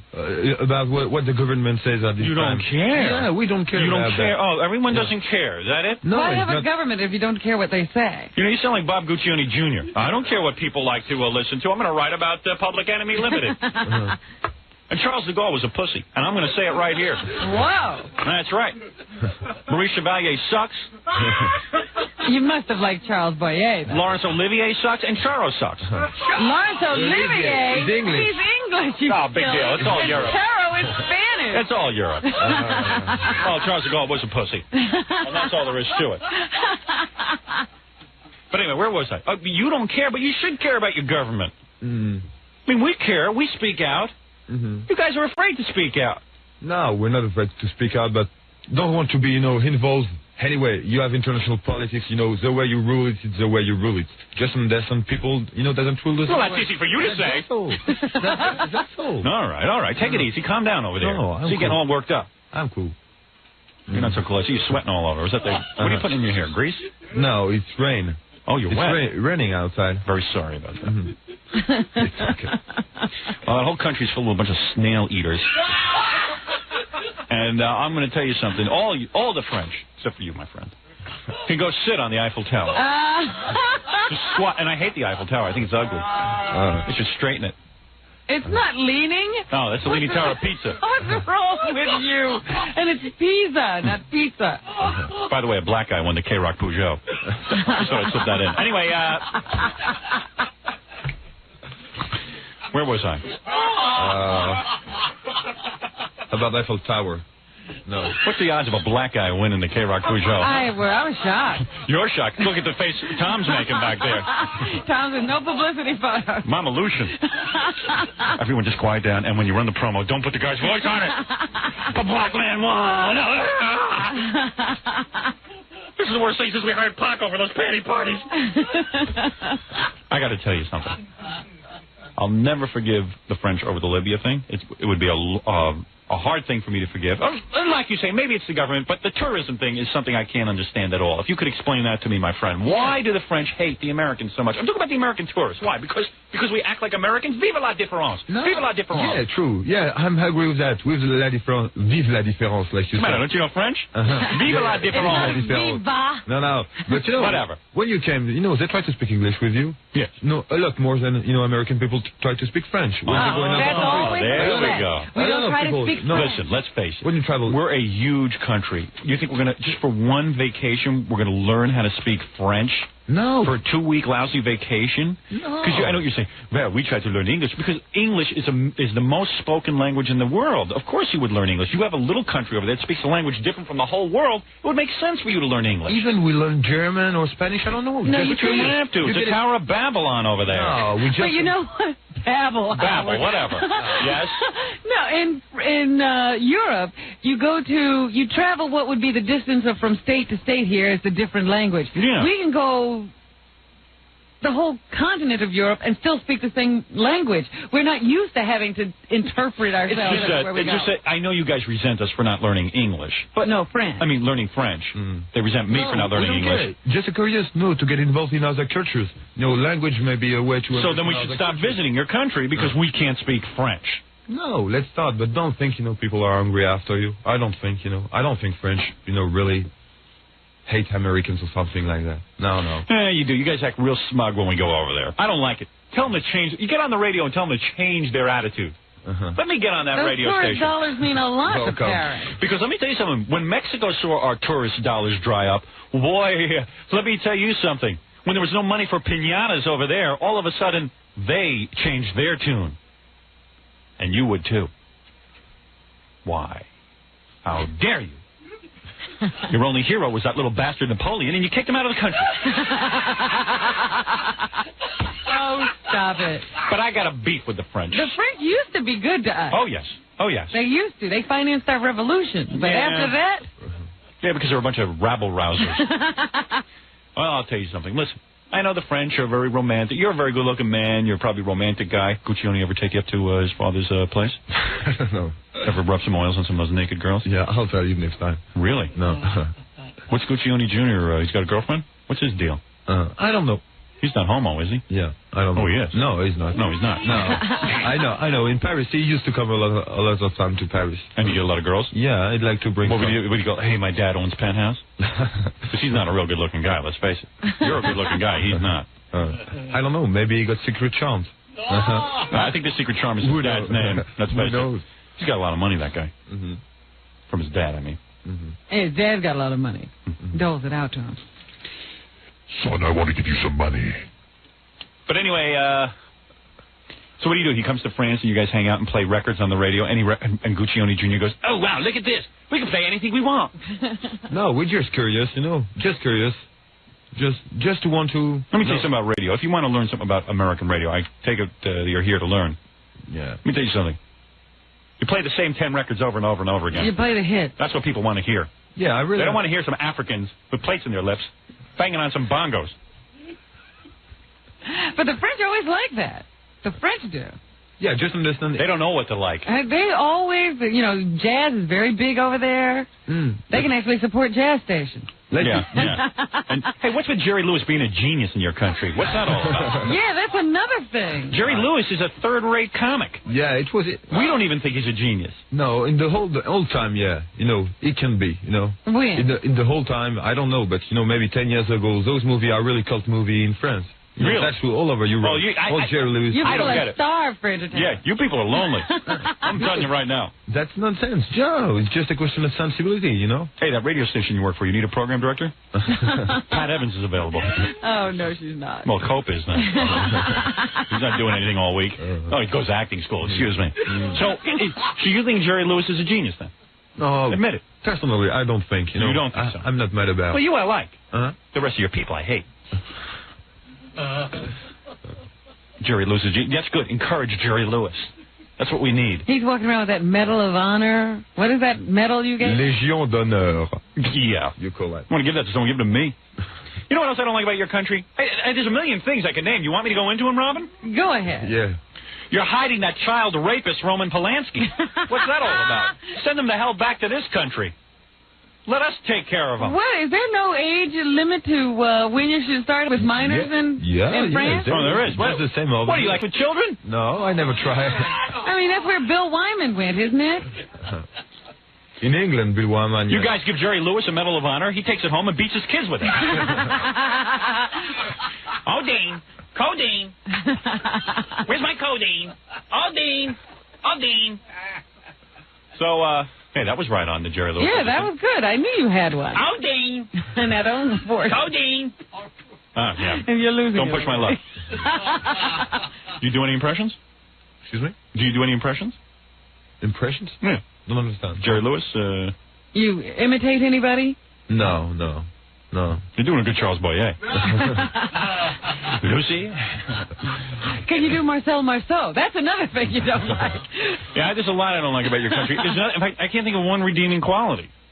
I hate French food.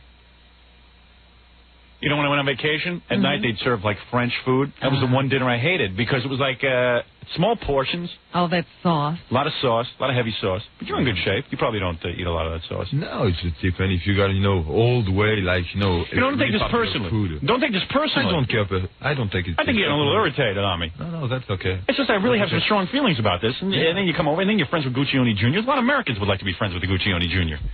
You've never been up to the penthouse mansion? No. With the place with the gold bidet? No. No? You got a big croissant in your pants, or is that... Are the French really the best lovers, Howard? I don't know. Let's find out. However you say Italians do it better. Oh, really? Anyway, it seems it's come from Europe. Got a girlfriend?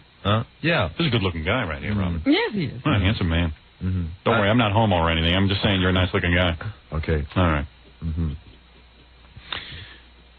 You got a lot of girls over there? You get girls a lot? In Paris? Yeah, quite a lot. What happens when Guccione comes over? You guys get girls together? No, he's managed. He brings over some Americans. Does he? Yeah. Nice. Any of those pets? I think it works, You ever read his dad's magazine? Just Paris. Ever read his dad's magazine, Penthouse? Yeah, Penthouse. You This dig is that, dad's magazine, yeah. You like that, right? Yeah. You? Yeah, of course I like that. Well, you used to, no. It's more kids, teenage magazine anyway, no? Oh, yeah. No, the girl's a teenage. I like that. So what does Guccione do over there? He's getting into some weird stuff? Yeah, I don't know. We look after music, new tendency, and all that stuff. You're kidding. Yeah. That's what you guys do? You look after music? No, I just come to look You're really into music, aren't you? You really love music. You really care about getting music on the radio. That's fascinating to me. I could care less. He's a music director. No, but it's like, it's music director's a girl's job. Why don't you become the program director? No, it's not a girl's job. It is. That's a girl's job. In this country, that's a girl's job. No, but here it's just like, marketing job. Over there, maybe you will laugh, I'm sure, but we put ideologic purpose in it. You know what I mean? If we play, Right. It's like a symbolic thing that you can play anything you want. To me, it's just that radio hasn't progressed in France. You know what I mean? Nobody's making any real money with it. And there's no real competition. No, I think... If you had real competition, you would see that you had to play the same 10 songs over and over again. No, radio makes money. Some radio makes real money. We'll talk about that. So anyway, how can you make money with 500,000 listeners? I mean, 500,000 listeners to choose from. In other words, that's the pool of listeners. No. He said that's what his station has, right? No, he's lying. No. I don't say my station make money. It's not the purpose. No. We are, wait a second. You want me to educate you about radio? Okay, let's The purpose of radio, the only purpose for radio, the only purpose for this whole thing being here is to make money. That's it. There's no other reason for it. Yeah, we're old-fashioned. We think, you want to listen to anything you want to think? Buy a stereo and play records in your house. This is a money-making proposition. This is a business. This is called get the most listeners you can, cut the balls out from under your competition, screw them, and make some money. Hey, Goffler Bar in Washington, this is a real Frenchman. Yeah. You're just a Jewish guy who's trying to sound French. Sorry. Where was I?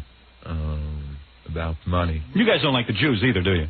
French, do you? No. Anti-Semites. We have no such, definite... When did you get that? Yeah, I thought I'd throw that out. I mean, aren't they anti-Israel or something? They are anti-Israel. What's your beef with them?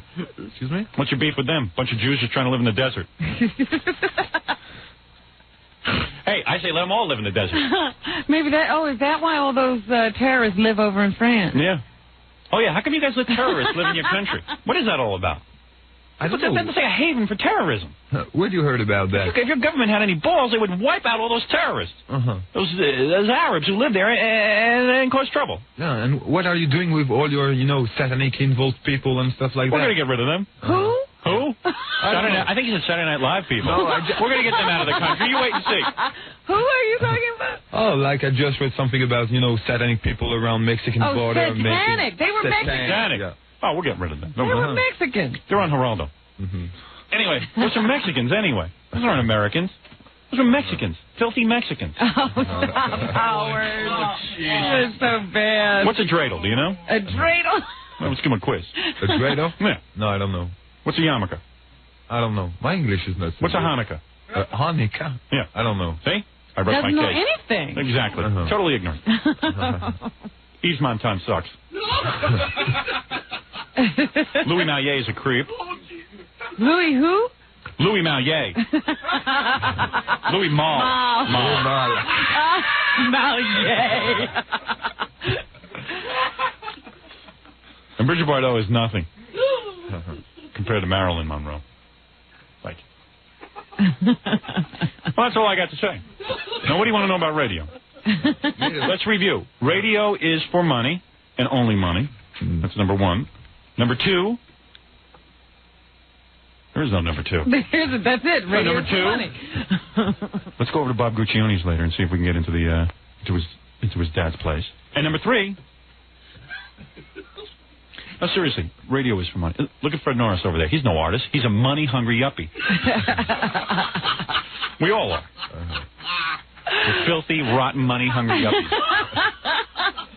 So what music do you like? Who's your favorite group? What is so important to you? So your whole thing in life, you mean you're 20-something years old and your whole thing in life is going to be to get new music on the radio? No, I don't think, but it's part of it. That's your whole thing, your mission in life? Well, who are you pushing now? Yeah, who's so important to get on the radio? Yeah, for example, now, South African. We always speak about South African. Just make, I think, the best soul you can ever heard. What? All over the world. The best soul music. This is like Casey Kasem with a tongue twister. No, truly. No. Really? And there is, if we don't play... So you play South African music? No, we play South African, yeah. A lot of... Oh, you do? Yeah, we do. Like, I think you will, too. Maybe it takes you 20 years, but you will. Nice. I'm sure. So you're ahead of their time. All right, so good. You guys be ahead of the time. Meanwhile, we'll make money. You guys can be ahead of all you want. It's money. It's a question of money. There's no art in radio. Playing somebody else's music on a turntable is not art. Doesn't make you an artist. There's no art to that. Being the artist is an art, so you sell a few records. No, but we speak about art. It's information. No. Yeah, man, it's information. If you come with records from Japan and say to those people who live there, hey, listen to, are you not curious to hear what people are doing all over the world? I got a record player. You're doing what we do. Yeah. We are. Even you have a record player, you're not able to find Japanese records here in New York. Thank God. No. Maybe 2 or 3, yes, that's all. No. We're lucky we have Bon Jovi. Well, you seem like a nice enough guy. You're a little confused, and that's your problem, not mine. You're misguided. I could straighten you out, but I don't have the time. Believe me, I'm writing a movie. I'm in the middle of working on a film. Jerry Lewis is a genius. Wait to see my movie. Get that medal ready. Yeah. You got that medal with you? That Medal of Honor? I'll bonk you over the head with it if you don't behave yourself. Where's that Medal of Honor? Because I'm ready to take it. And Jerry Lewis got one. I think Roseanne Barr is going to get one. I think, didn't Charles de Gaulle bend it on Jerry? Or maybe it was Giscard d'Estaing. Giscard d'Estaing. Another pussy. So there you go. There you go. Oh, we don't want that plane going over here because the Libyans will be mad with us and they'll blow us up. That's the idea. You got to go for it. Can't play both sides of the stick. And leave our NATO bases alone. We need those. We're protecting you with those. We don't care. We don't have in France. We're not involved in NATO. Whatever. Speak to the Belgium. Yeah, what do I care? Toulouse-Lautrec was a troll. Just my feeling, okay? You can say what you want. Leave our NATO bases alone. I know all you Europeans are against our NATO, but let me tell you something about our NATO. Our boys are over there protecting you guys. And next time I come to visit France, not that I ever will, but the next time I come to visit France, I want to be treated decently. I want you guys to, the American dollar comes out, all of a sudden everyone's grabbing. But there's a little more about that. Yeah, yes, we act differently than Frenchmen, but that's the point. Why don't you get used to the idea that people aren't all French? Right. We're Americans. We're used to that. All right? No. Just because I go to a country doesn't mean I have to learn the language. I mean, there's a lot of countries out there. First of all, I don't have the intelligence to learn another language. Don't encourage tourism if you don't want people speaking other language. Put up a big sign, say, Americans stay home with your American dollars. You guys got an inferiority complex, that's all. And what about French fashion? What do I know about that? Most of those French fashion designers are homos. You know that. Now, that's true, right? Yes, that's true. Okay, there you go. Finally, agreement. Yeah. And that Pepe Le Pew, he was a skunk. I hated him. You know him, right? Pepe Le Pew? Yeah.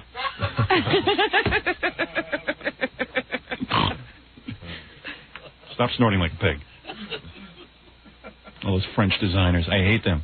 La Smokers des Bonnes. I know that.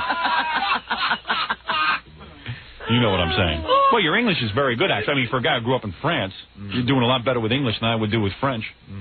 Maybe Pakistani people learn to me. Pakistani people learn to me? Yeah. Oh, they taught me. to you?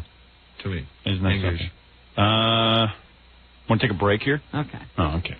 All right, we'll be back right after this. It's the best of Stern on 97.1 The Eagle. It's the Howard Stern Show. Here's Howard. Well, Howard and the gang will be back on Monday. In the meantime, though, here's more with our French radio friend on the Best of Stern. So where's your parents? What's your father do? Oh, computers. He works in... computers? Must be real proud of you. Yeah. Playing records on the radio, you grown man. It's really important to me which records get on. If I don't play the South African music, it'll be lost forever. I'll lose it. Who cares? It is ideological perspective.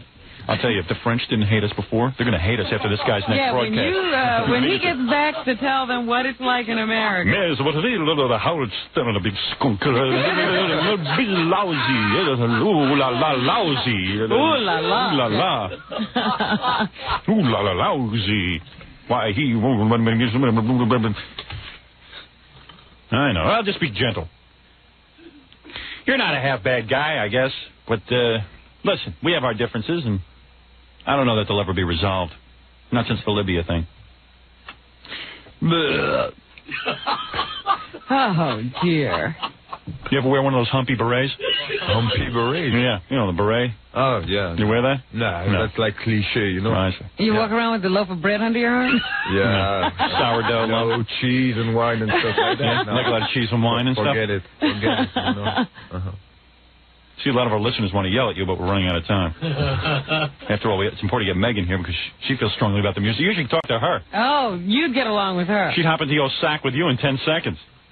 Meg, we must play the South African music. Oh, yes, yes, oh, yes. Oh. We must play all the Japanese imports.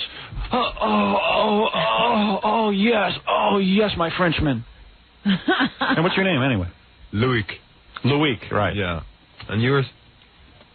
How weak? Oh. We must play all the underground music. The Bob Guccione Jr. talks of. Oh, Sucker Blue. Do not make me play the Lou Reed, that douche. Oh, I like Lou Reed. Well, that's enough. I slap you. And I slap you again. Boy, that's the best French accent I've ever heard. Thank you. Oh, yes. Yes. You know my name on the air, it is not Louis, it is Claude Balls. You see, I had Claude Balls. I was raised by a family of lions. Let me slap myself back. That's the Claude Balls. In France, do they have any wacky names on the radio?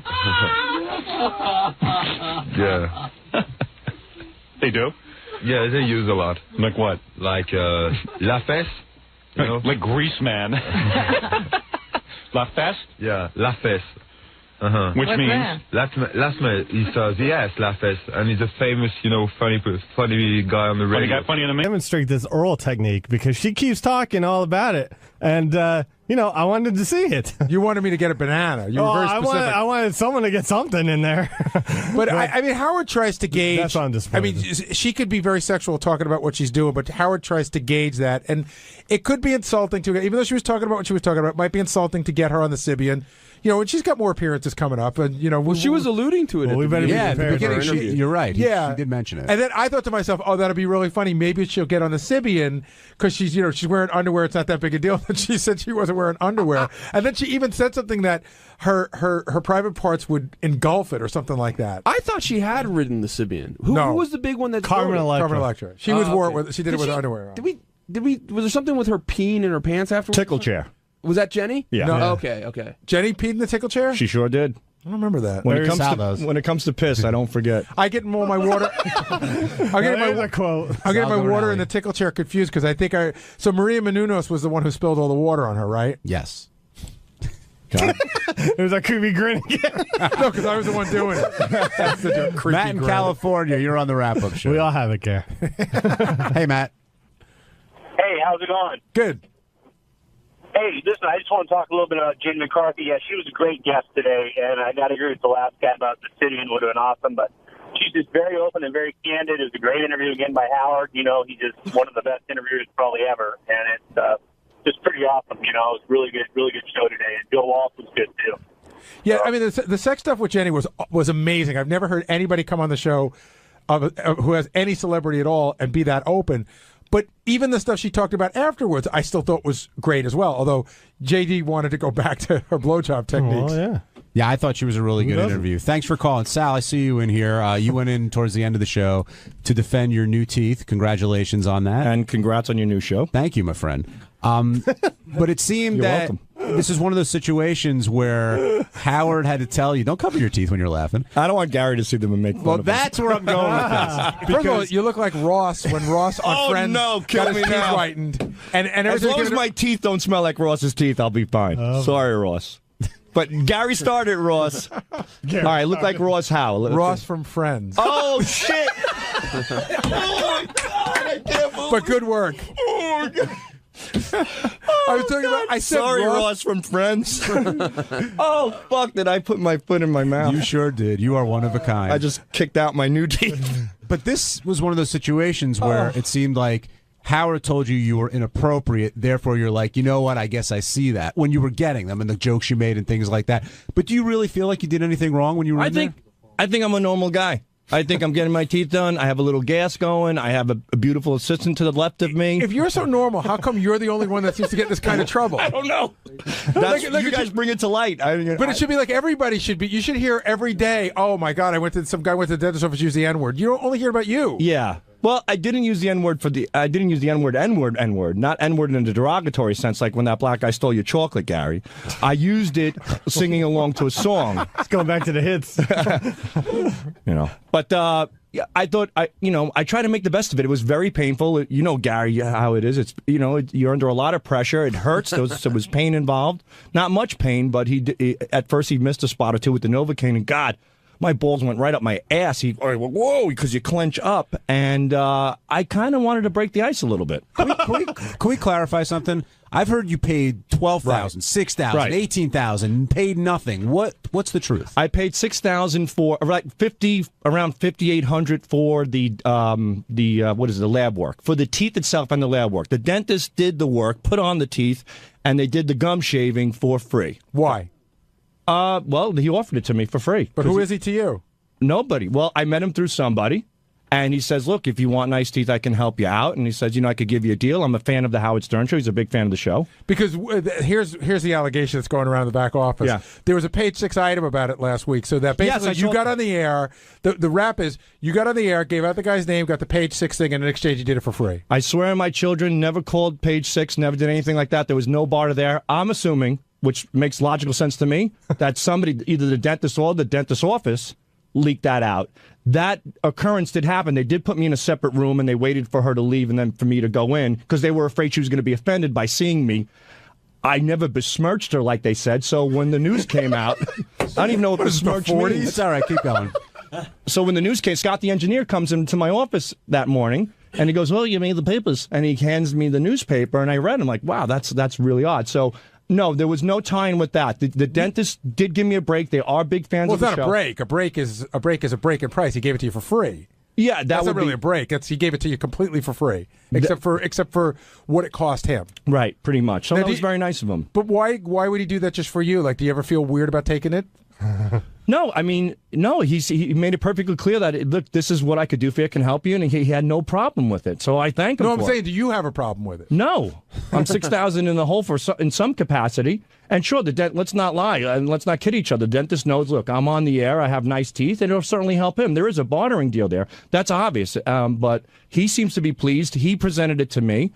And he did a great job, Sal, and I thank him. One last question. You talked about getting out of a speeding ticket on the way home? Yeah. No, I didn't talk my way out of it. It was just a ticket. How fast were you going? You know what? I was on Long Beach Boulevard. I think that's what it's called, in Long Beach, New Jersey. And apparently, it's 4 lanes. But I was going 51, and it was a 35. What's so funny about that? Because earlier you said you were doing 53 and a 31. Well, whatever it is. And we're like, I've never seen a 31-mile-an-hour zone in my life. It was right. 35 makes more sense. It's an even, whatever, an odd number, but it's cut off evenly. Jesus Christ. That's all. Do you know that there's not a day that goes by that my son, Lucas, tells one of his friends that I work with a guy who can't find California on the map? I can Swear now. to God. I can now. You guys have educated me quite a bit. It's on the West Coast by the Pacific Ocean. Well done. Hello, hello. I'm Baba Booey. And on Tuesday's wrap-up show, we talked about Lisa G's sweet and greet, which was a big topic of conversation. Howard doesn't seem to be that happy with it. Lisa wouldn't come in and do the show, but there were a lot of people who wanted to come in and talk about it. Here's what happened.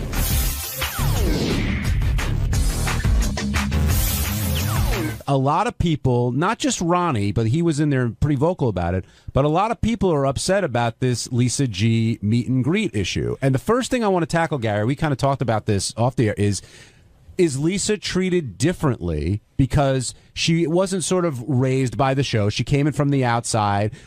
Or do you think Howard's not going, Howard could be hitting her harder and he's not for another reason? This is totally my opinion, but the first thing you said, yes, Lisa worked in the business for a very long time before she worked here, so I think Howard sees her as a colleague. Even though they may not be equals in the same business, they are in the same business, and there's a totally different way you're treated when you've worked and come to work here as opposed to being raised here. I think I get more shit than Lisa might get just because Lisa had a career before here, and in Howard's eyes, he built my career. What about Ronnie's point, which he's been making for a long time, probably a number of years, I would say, that Lisa isn't a team player. And when you hear, she's doing this, she's not part of the show, or I don't even know what she said. And again, Lisa, you're more than welcome to come down and defend yourself. She doesn't work for the Howard Stern show. She works for Sirius XM. What kind of comment is that? Yeah, I mean, I think that Lisa has always gotten away with. Ronnie says she's not a team player. She's not participated in things under the guise of I work in the news department. I have a certain reputation to keep up. But I think once you've opened the door to utilizing the show to put on a sweet and greet or whatever you're going to sweet and greet, whatever it's called, then you have to sort of say, well, I got to be part of the team, which means letting Howard TV come, which means letting Jason come and cover it. And Howard's right. Like, I said this even at K-Rock a bunch of times on the air, almost to my own detriment. I work for the Howard Stern show. I love that I worked at K-Rock and I worked for Tom, but at the end of the day, if Howard says let's pick up and go, I'm going with Howard. But why is Lisa's event getting under Howard's skin? I mean, Benji's got his project. Ronnie's got the block party. I'm not sure what Will has, but all that stuff, why is Howard dwelling on Lisa's? Why is that the one that's really pissing him off? I'm not sure, but I would have to go back to the idea that it's really not providing any sort of entertainment in any way. And I think he's even a little irked at the block party a little bit. How so? I don't know. He just, I think, and he doesn't like so much being exposed with the show. He likes, everything sort of, he doesn't sell stuff like Bill O'Reilly and Rush Limbaugh or whatever. So he doesn't want to have a whole lot of. He thinks a little. I mean, I don't know. It's trading off the show's name, something like that, and he just doesn't like so much exposed with his stuff. If you go back to the old days of the show, Stuttering John and I went out and did a version of the block party many years ago, and we got our asses handed to us. Right? Then John doubled on back and did a more interesting version of the block party, which was just basically John hiring 3 unbelievable comedians and taking most of the money. And for some reason, Howard didn't seem to mind that. I always wondered why. And again, with the block party, Howard doesn't seem to mind. But there's one thing the block party provides that Lisa's not provided yet, which is a lot of content. Although she's providing content now, I think that the block party comes back to us every week with stories that are fun and interesting for the show. Right. It feeds the Howard Stern show. Right. Therefore, Howard's more tolerant of it. If I don't know if I'm using the right word there. I just wanted to say, too, having been a listener for so many years, I know what not to do going into something like this. Well, like what? Well, like, for example, not putting Howard's name all over an event that he's not going to be a part of. I remember John getting chewed out for Howard Stern and Friends, and then it was Stuttering John and Friends, and, from the Howard Stern show. And Howard Stern's name would be 10 times, 10 times bigger than anybody else's name. Shuley and Friends. No, Shuley and Friends. No, but I make sure that, But Lisa isn't doing that in this instance. I'm not saying she is. I'm just saying those for what Gary was saying was when they used to catch shit in the older days for doing this, it just, you got to go into it respecting the fact that he's the reason why we're all getting a chance to do this. Ronnie, why do you think Howard's so bent out of shape about Lisa's event? Pretty much for the same reason everybody else is thinking it, because there's nothing there. She's not doing anything. She's charging a lot of money. Baking and talking. She's not even, well, according to what I heard, you're going to have to pay $103.49. And then you have to pay for your cupcakes and your coffee. Oh, I heard there was a free cupcake. Well, maybe that's from Lisa, but from the place itself, you're going to, if you want to purchase, if you want coffee, if you want a drink or whatever, you're going to have to pay for it. Oh, so anything above and beyond the free cupcake is on you. I'm assuming that Lisa's bringing the cupcakes.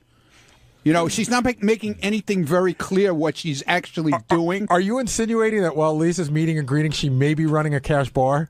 I don't know. I think he's more than insinuating that, Gary. I don't know. And I said, Lisa, they're looking for you down at the rap show. I can't come today. I can tell you. There you go. I mean, why aren't you down here defending what you're doing?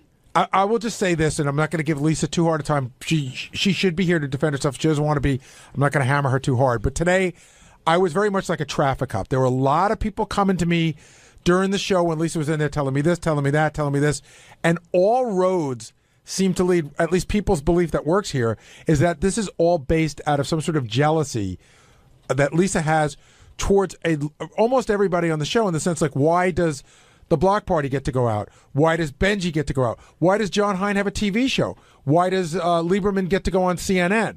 And I'm not saying that it's all based in rational thinking. And like you said, John, you went out and auditioned for the show. She may just be feeling that she's missing something, so this is her attempt at getting something going. Well, but then I would tell her. Can I say something, John? That's what irks me with this whole thing, with this whole thing she's doing, because as soon as Howard started to hammer her about it, she brought us into it and like trying to make us the bad guys also. Like we're doing something wrong because he's hammering her. Or we're providing the same amount of entertainment or whatever. Well, she went flat out and said, hey, she's not doing anything less or more than Ronnie and JD are doing. That's not true. What do you do? I host a show. And that's what she's doing. She's hosting. Yeah, but she's not hosting. And there's nothing beyond her hosting. She's not introducing, like I'm introducing Shuli. I'm introducing JD, or he's introducing me, or whatever. I'm introducing. So you want credit for introducing JD? That's what you show do? needs an MC, okay? That's what I started off doing. There's nothing beyond the MC. I never said I was. What do you do, Dopey? Dude, I was Fuck never off. Get out of here. I was never said I was a fucking comedian. No, but Will's making a point here. Right. I mean, Lisa is hosting the event, being the MC. No, she is. But what is she giving with it? A cupcake? Yes. For $103. Well, you could talk to Come Lisa. on. It's okay, so I'll play devil's advocate. It's there's women who listen to the show who may not want to go to the Block Party because it's a little racy for them. Right. They're more in Lisa's sort of thinking.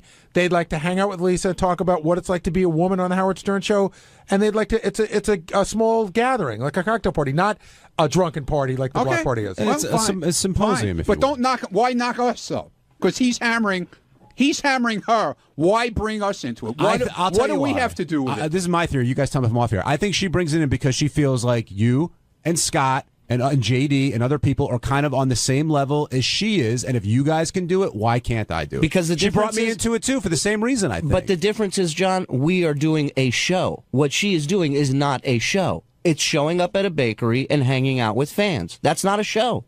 That's a Q&A. That's a town hall meeting. But okay, so I'll jump on that one, and I'll say there's plenty of people who go to college campuses, and that's all they do is a Q&A. They'll go in. That's fine, but don't pull in a comedy show and say this is the same exact thing that I'm doing. It's not. It's just not. There's a show. There's content. Aaron and Dayton, you're on the wrap-up show. Hey, good afternoon again. Can you hear me all right? Yep. Okay. I just wanted to comment. I mean, during the fight week, of course, we heard that Stuttering John got his ass reamed by Howard for going out, using the show for personal gain. And at this point in the game, everybody on the show, I mean, with the exception of you, John, I mean, you was, somewhat famous beforehand, but everybody at this point, using the show for personal gain and monetary value. But, and of course, at this, what I'm getting at is, I'm sure she's not making a whole lot of bread, and she's putting at a point where she's giving a little bit to charity. She's also, paying for a venue. She's probably paying for the wine and all that shit. And she's also like Gary said, part of the show. So all right, so Aaron's sort of defending Lisa here. We pay for a venue. Yeah, I mean, she's good. That's a weird thing to say because whatever she's paying for or not paying for, she will walk away with a profit of some sort. She has no dude, when we overhead, do the really. block party shows, we pay for a venue. Of course. So, I mean... here's a question John and I were kicking around today. If Lisa said, I'm going to be at the coffee shop, for $100 you can come and you get a cupcake and everything, and I'm going to play the violin for an hour. Okay. Would that change your perception of what she's doing? That's a concert. That's a concert. Absolutely. At least she's doing something other than having, 30 people show up and then just sit around and schmooze with them. Anthony, you're on the wrap-up show. Hey, what's going on? I'm a big Shuli fan. I mean, I'm a stand-up comedian. I've moved out here to PA from California, and just the transition there. But, she's promoting the show because she is bringing... She's using the Stern Show as saying, I'm bringing the female listeners and trying to make money off that because the block party is just completely different from what she's trying to do. She doesn't have an act. So she's using the show to get the female listeners out there to make money. I mean, she's got to rent a car. But why is that wrong? I'm just going to play devil's advocate. Why, if you could say that Julie and Ronnie are using the show to get male listeners to come out and see male-based humor, even though there's a lot of women there as well. So if Lisa feels she's going to talk to female listeners, why is that wrong? But why does she have to make money of it? If she started to support the show and won a gig, she should be able to be like, hey, I'm Lisa G. Come, get listeners to be more attracted to her, not because I need to make some money. Why should the guys from the block party make money? Shouldn't they just be, Julie's a comedian, shouldn't he be out there for the joy of making people laugh? Also, would it matter to you? I pay money to go see the block party. I pay money to go see the block party. I was up in Canada, and I saw the block party. It was fucking awesome. It was fun. But Anthony, people don't have to spend money to go to Lisa's event. They just won't go. Right. The reason I wanted to pick up his call is because he said Lisa's scamming people. And I think that's a poor choice of words because I think Lisa's being very upfront about what she's doing. I don't think there's any scam involved. Well, you know what? We should get Jason down here because he said that he feels like she's scamming people big time. But she's being very upfront about it. I mean, I don't think anybody who pays can't walk away surprised with what they're getting. What were you going to say, Benji? Well, would it matter? As I said before, I don't think there's anything wrong, and I think Lisa could say she's putting on an event in a different kind of way, but she's still putting on an event. I don't think there's anything wrong with that, except I felt she was being very hypocritical towards when she was criticizing me. But would you guys say it's any different if, let's say, this cupcake place hired her for an appearance and they paid her? I think that's different because you're not taking money from the listeners. Right. That's the huge difference right there. In other words, the cupcake place paid her. She goes there. Listeners can come for free and meet Lisa. And I think you sort of get the same result, but you're not taking money from the listeners. And I don't think the event itself rubbed people the wrong way. I think the price she came up with, I think, might have rubbed a few people the wrong way. And the word I keep hearing, too, from some people is that there seems to be a sense of entitlement. But I'm not sure for what. Like, Lisa's entitled to make money off the show, or I'm not sure what people think Lisa's entitled to do. But Jason's here. And Jason, we were just talking about how there was a caller on the line who said he felt that Lisa was scamming people. And I said, well, she's definitely not. That's a poor choice of words. She's being very upfront about what she's doing. But you say she's scamming. So, well, I would use scamming means like, she's lying to somebody. I think she's exploiting.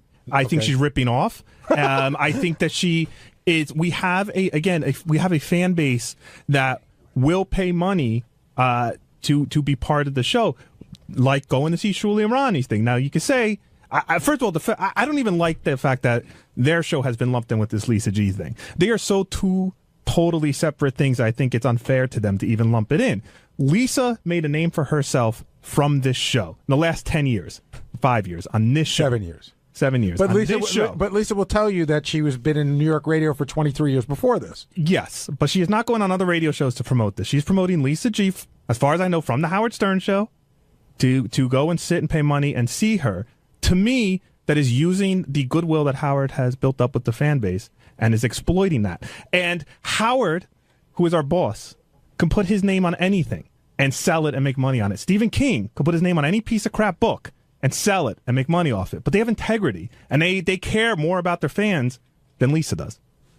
So why is this getting under your skin so much, Jace? Because you were like fuming back there. I know this is going to sound corny, But I love our fans. Like, I really do. I was one of them, and I know how easy it is if you wanted to. Will and I don't know if we have the same draw as Lisa, but Will and I can go out and do this too. We could say, hey, come spend $100 and hang out with me and Will. We're not doing anything. We're just hanging out. I personally think it's disgusting to do something like that. You and Will? I don't want to speak for you, Will. Actually, I'll be at Belmont on Saturday. If you want to buy me free beers, I'm more than open to that. All right.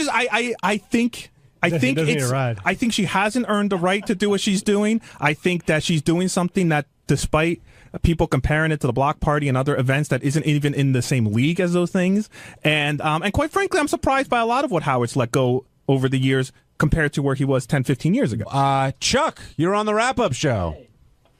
How's it going, John? Hey, Chuck, it's JD's dad. Chuck, who wants to chime in? Is this about the Facebook thing, or is this about the Lisa G thing? He wants the exact address to Facebook. I won't stay on too long. First, I enjoyed your show on the fast food mania thing the other day. That was great. Thank you. I appreciate someone in the Harmeyer family watching the show. Thank you.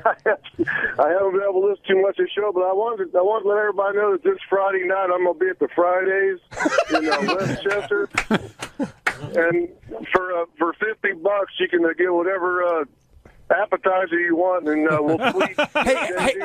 Hey, Chuck, if I come to you, can I look at like JD's like grammar school pictures and stuff? Can you bring all that crap? Sure. Some of his report cards. It's going to be the eat and tweet. And Chuck, I'm taking from your comments that you think what Lisa's doing isn't right. I think it's hilarious. That anybody would actually pay, but if the event's going to be make some money out of it, more power to her. But so how about the argument that, hey, Lisa's really upfront with what she's doing? She's saying exactly what it is. I mean, why do you think somebody's being taken advantage of in the sense that they don't?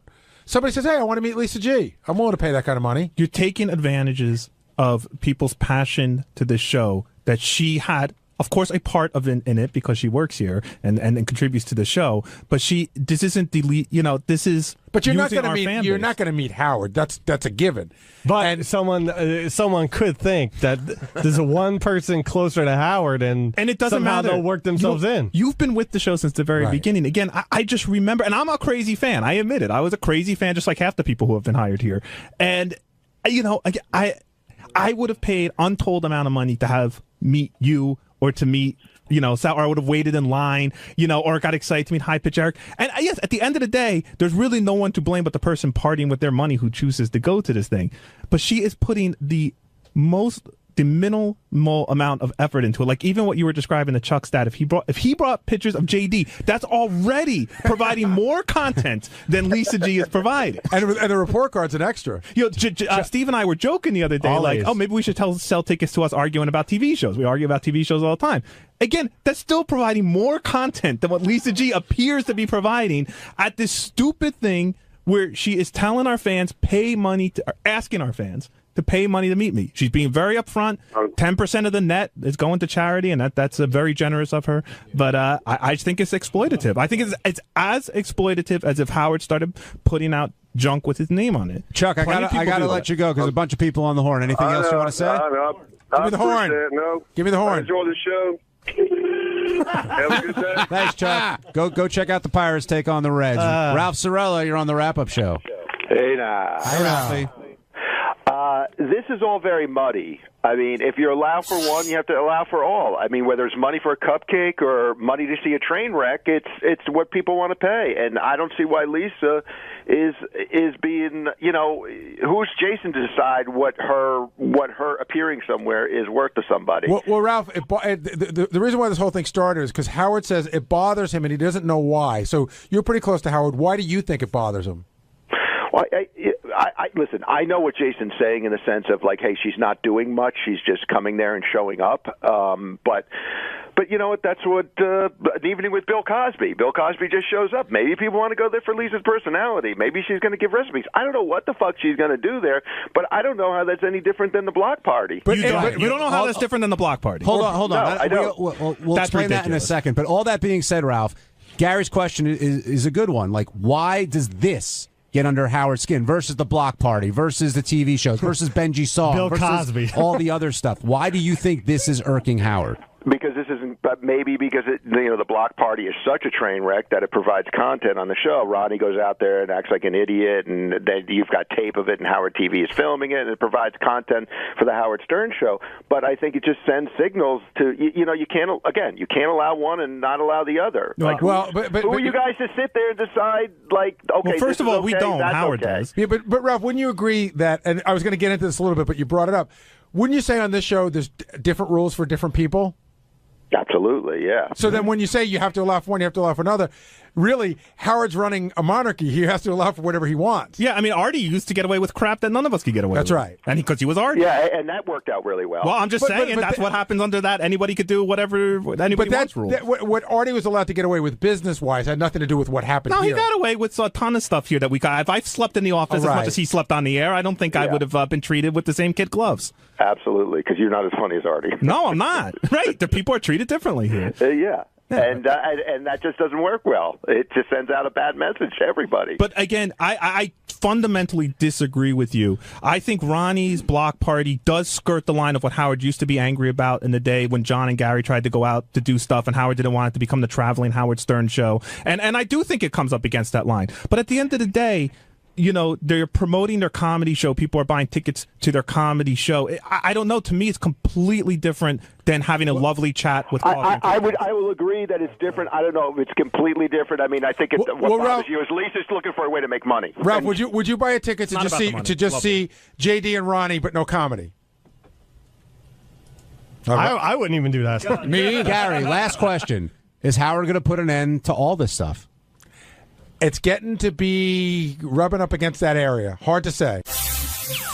On Wednesday's wrap-up show, there was a lot of talk about Sal, shockingly, screwing up a game again. And this is one of those situations where Sal doesn't think he's wrong, is told that he's wrong, and then realizes that he's wrong and tries to explain himself, which he can't do. So we heard Sal tell the story about how it was unfair of Howard to call him a sucker.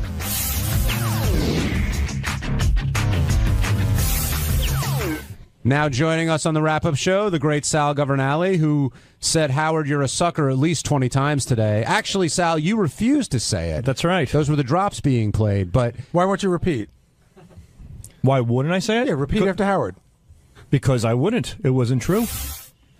If I did something where he felt like a sucker, I would have said it. Sal, do you feel like the show was used at all in order for you to get those teeth? Or do you think they're two independent things? Yes, absolutely. I made that perfectly clear on your wrap-up show last time. I said it's inevitable. There's certainly a bartership deal. People are not stupid. The guy was a fan of the show, and I certainly got a break because he was a fan, which is understandable. But we discussed it wasn't a break.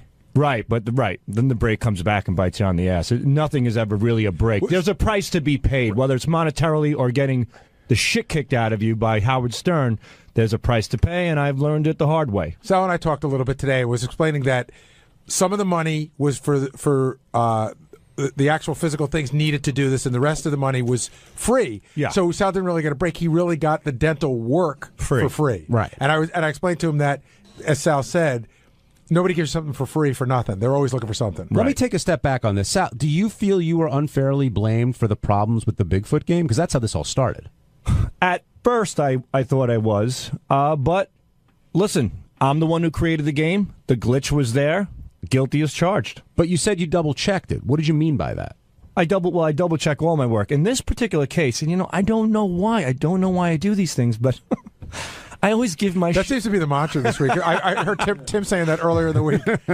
It's almost like, how people have a guardian angel? I have like a guardian bully. When I'm going... A black cloud? Yeah, when I'm going in the right direction, somebody's kicking me in the balls, just throwing my mind off a little bit, because I always give my CDs to Scott to double-check. And like when Howard asked me, did Scott double-check this one? I said, no. And that's when it hit me. I'm like, he didn't double-check this one. I did, but...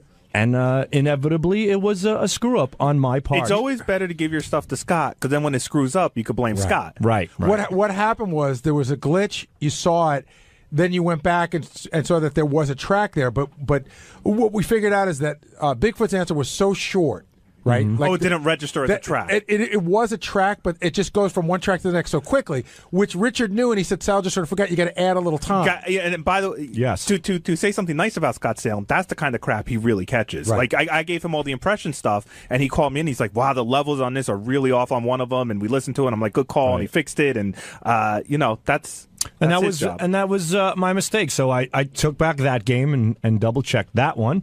And I had Scott check it. As a matter of fact, I went to Gary today and I said, Gary, give me all the games back. So I'm going through every single game right now as well. There was a great moment, though, where the game fucked up, so I just start yelling, Sal, to just see where he is.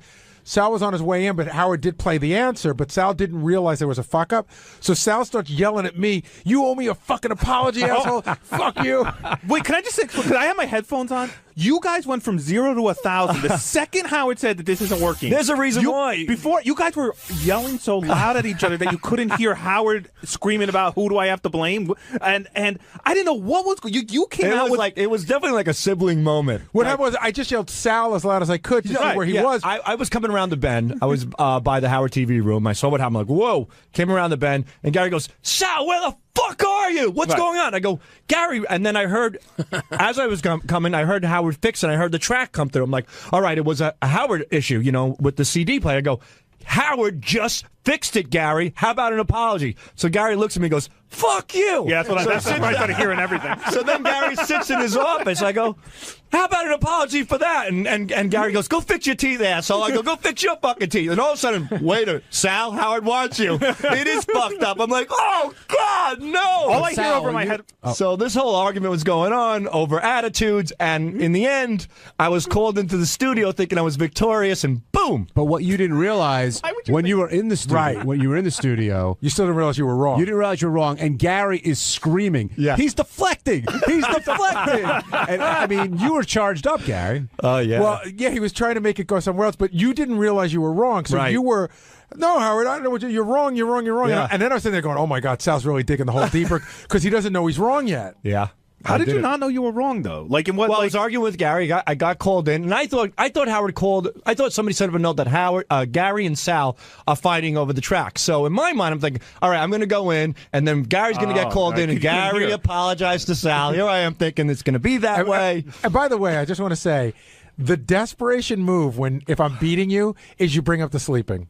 I know, dude. That was 4 years. I mean, how old is that? Hey, listen, where am I going to go? I get it. Yeah. I get it. You're drowning and you grab at anything. Anything. But what really, I think, really changed it was, one, I think Howard saw your point a little bit, and I think you were starting to cry. No, I wasn't. That's why I ran in. I got worked up, but I certainly wasn't starting to cry. I wasn't going to run in with the camera until I looked at the monitor and saw how worked up you were, and I'm like, I better get the fuck in What there. was bringing you to tears? The fact that Howard thought you were lying, or were you emotional in any way? Sal, you were over the top at a certain. It was the whole sucker thing, and he said you outsmarted me. I would never.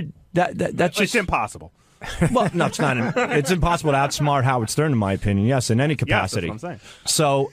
And he kept going with that and the whole Howard Sucker thing, and I'm like, this is just crazy, and that's why I just snapped. And he threatened to break up you and Richard. And I know to you that's blasphemy, but it seemed like it might be going there. If it goes there, it goes there, and you know what? You'll see the results. Richard and I are a think tank. We work every day. We bounce ideas off of each other. We work great together. It's like breaking up Captain and Tennille. Is that a bad thing? Yeah, actually, they got divorced, and she had a much better career. Sal, if this happens, it's like breaking up Donnie Marie. Keep your mouth shut, because the way Howard described it on the air, you will be getting your own office, and Richard will be sharing an office with I would Scott. hate that. I would hate. You would rather share with Scott? I would be in a bathroom with Richard. I would be in a dumpster with Richard. What? But if you and Richard together isn't an option, wouldn't you rather be alone than be paired up with Scott the engineer? I don't know. My brain can't even go there. That's like saying you're separating a child from me. I'm not kidding you. Are you ready You're for a grown man? Are you ready for a world, say in 3.5 years, where the show ends and everybody has to go out and do their own thing? Are you and Richard going out as a team, or are you going to go out and do your own thing? It all depends. If we want it, right now we're planning as a team, but we also can do our own thing as well. Let me tell you something from experience. If you're a team, one of you end up stabbing each other in the back. It's just what happens when two guys at work team up on something and live together. I don't know about that.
another old friend of the show.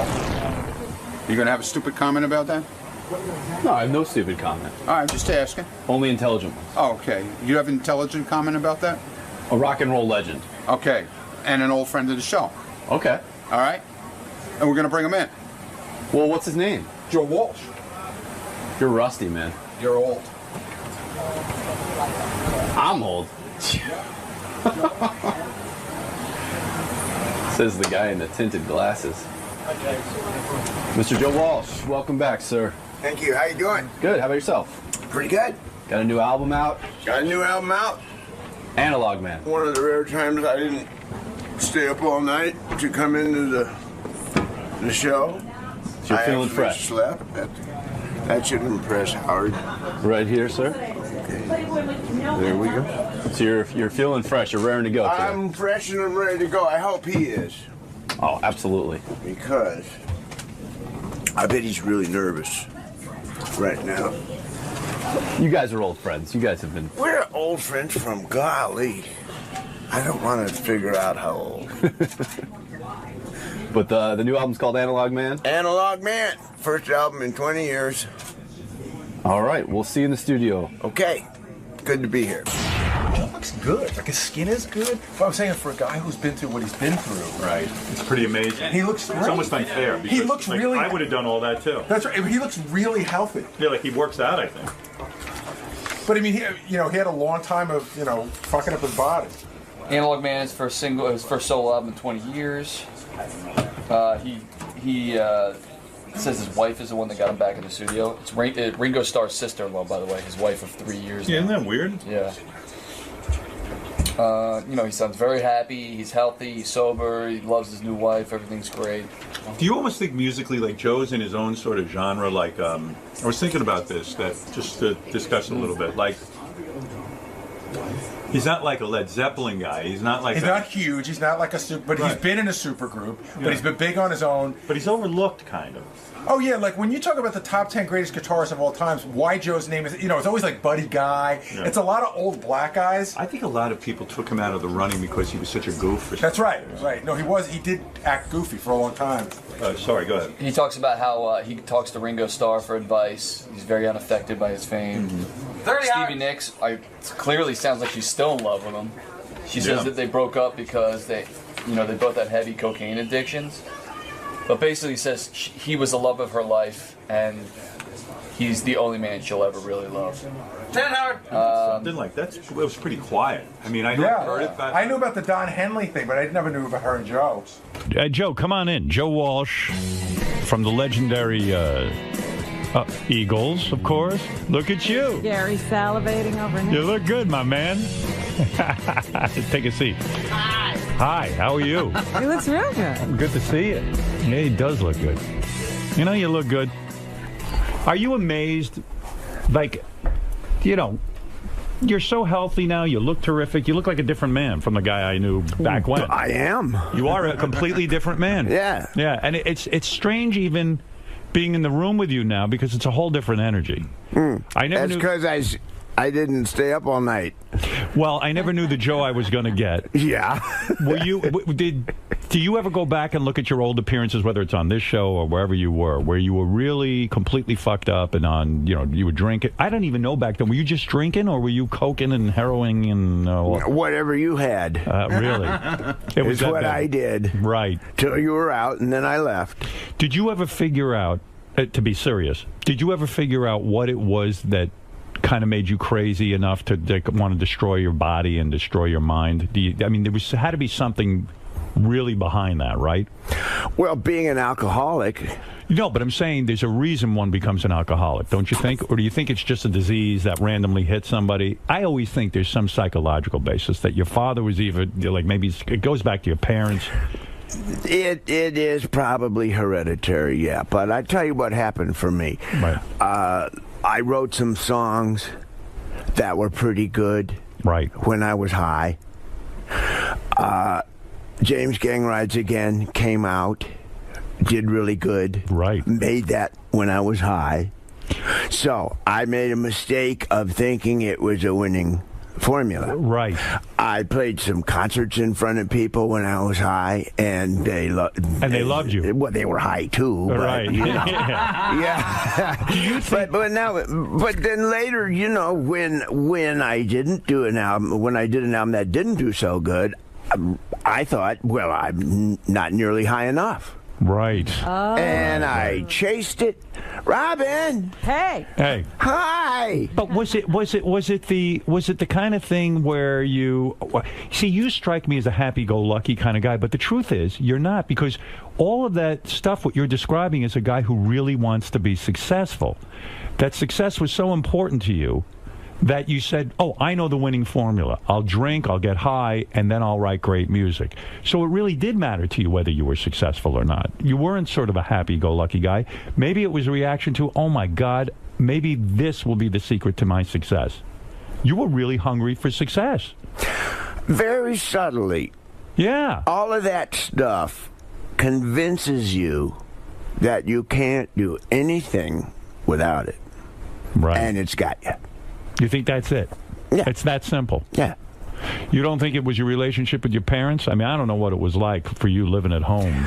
I don't know. You know, every case is different. If you grew up in an alcoholic family, chances are you're going to be alcoholic. Your mom and dad were alcoholics? There's always that at different times, yeah. Right. So when you see drinking as part of the family life, it doesn't seem like such a bad thing to be doing. When I grew up, it was the 50s, and we would have these family picnics, and everybody drank. Including you. My aunts drank, my uncles drank, my cousins drank. If you were an adult, adults drank. Right. That was just the norm when I was a kid. And it occurred to me that my whole family probably has been rip-roaring drunk for the last 500 years. Right. That was just the norm. How hard was it for you to get sober? Hardest thing I ever did. Yeah, and now you're happy, right? I hear reports on you, because I care about you, and when I hear you're so happy now, I really do get happy for you, because, you know, think about all your contemporaries. A lot of guys died who were even less fucked up than you. A lot of guys we know aren't around anymore. Yeah. Who you thinking about that didn't make it? I'm thinking Bellucci. Kennison. Right. And Keith Moon. And it's kind of sad, too, because if you get that second chance, if you live long enough and you kind of get sober, you go, oh, wow, you think about those guys. They were cut down in their prime. Yeah. And do you think music... See, I happen to think you're one of the greatest guitar players, and I'm not saying it because you're here, but I do. I think the riffs and the songs you came up with were brilliant, especially James Gang stuff, and then when you went to the Eagles, I felt you really improved that band like tenfold. But yet, do you think...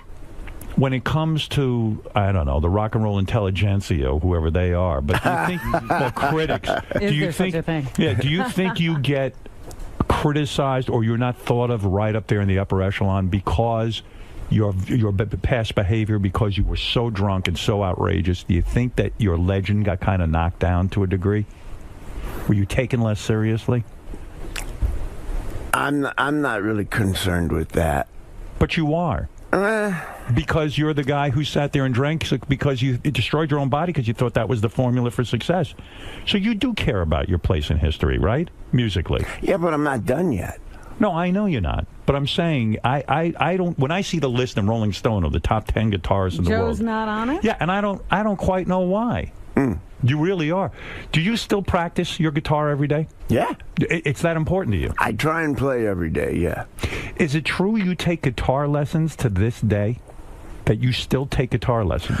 I'll sit down with somebody, yeah. I'll sit down with somebody and ask them, how in the world do you play that? Like Brad Paisley. Right. I'll sit down with him and say, hey, man.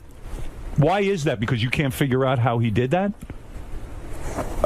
Well, probably, but it saved me 5 or 6 hours if I just ask him. But does anyone ever come to you and say, hey, Joe, teach me how to play? Teach me how to do that? Not really, but does that bother you? Bothers me. You're the guy who should be giving guitar lessons, not getting guitar lessons. Well, you know what I'm saying? Who does he think is the greatest? Who are your heroes musically? I've never asked you that. You were always too drunk. Couldn't get a straight answer out of you. Do you have musical No, heroes? I had heroes then. They were just different ones. Jim Beam. Yeah. Seriously, who are your heroes? Well, the guy that's the grandfather of us all is Les Paul. Right. The guy who really invented the guitar, the electric guitar, right? The pickup and echo and multi-track recording. Did you get to know him? I knew Les, yeah. Yeah. Were you happy with the inventions and what he did to the guitar? Because you're a guy who in your new album you talk about analog, man. You can't stand all the new technology. It's kind of like I'm just a regular guy. I don't know from all this technology. Well, I'm not against it. I'm not an old analog fart who came out of the woods. Right. I don't think analog's better. It's just, you got to admit. But you're upset with technology. You don't like now in the Eagles that your fellow Eagle members sit in a studio and they use all these Pro Tools and everything else. It actually slows down the music-making process. It changes it. It makes it more complicated. Easier. Here's two things it does, okay? Okay. One is you can fix anything.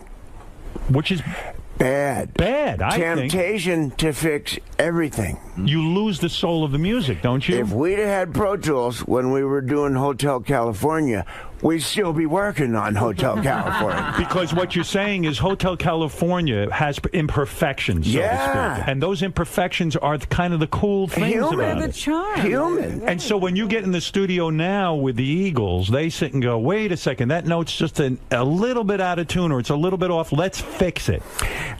We've always been like that to some degree. Right. But the great temptation with Pro Tools is to go ahead and fix everything when you don't need to. Do you have enough of a voice in that band? I know you've got to sort of watch your P's and Q's with some of the band members, but do you have enough of a voice in that band to say, guys, stop. We're in a studio. What made us great, why Hotel California works, is because there are mistakes on it. It's not a perfect piece of music. Nothing is. Well, but it's real.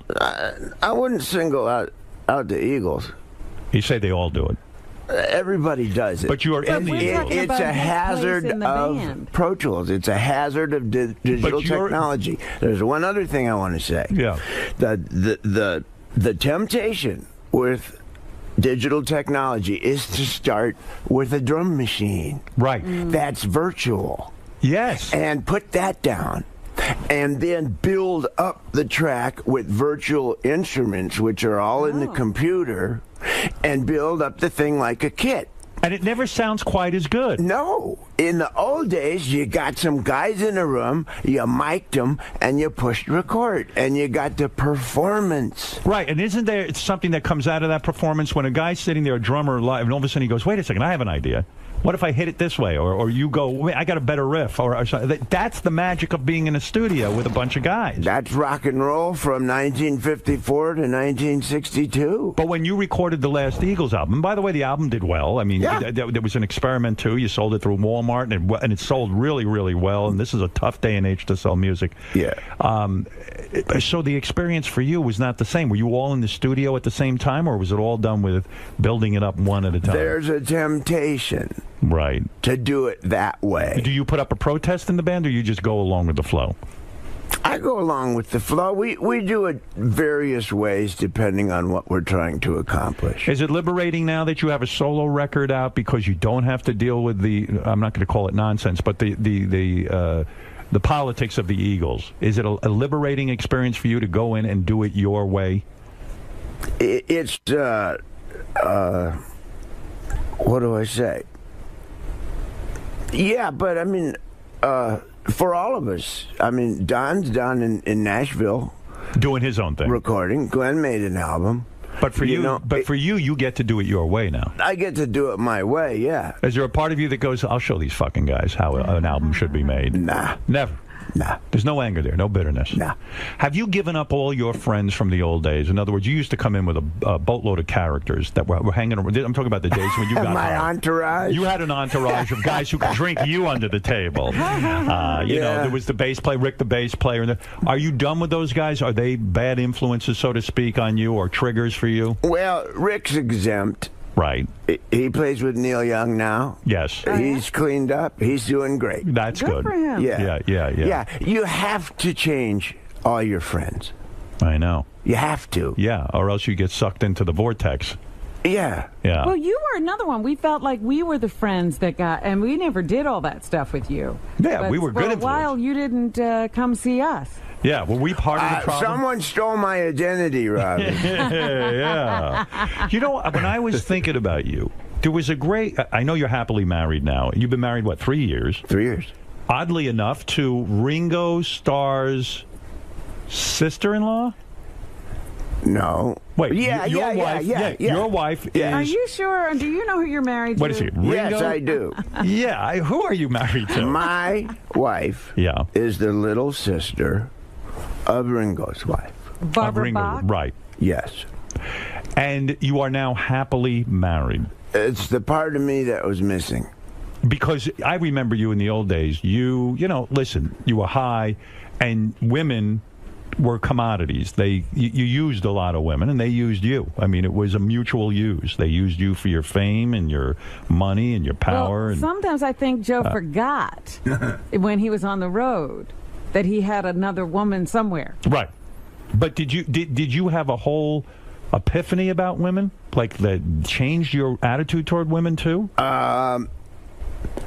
Well, the first thing that you can't do when you try to get sober is have a relationship. Right. They say that's the worst thing. Yeah. So I did that for a while. You did. You did all the wrong stuff. You sabotaged your recovery by being in a relationship with a woman during it. Yeah. Yeah. Yeah. And that didn't work good. So they're right about that. Yeah. These people know what they're talking about. Yeah. It didn't work good because she becomes your drug, right? Or a reason to drink. In other words, you'd start fighting with a woman, the relationship gets too heated up, you haven't worked on yourself enough, and then boom, everything goes kablooey and you need a drink.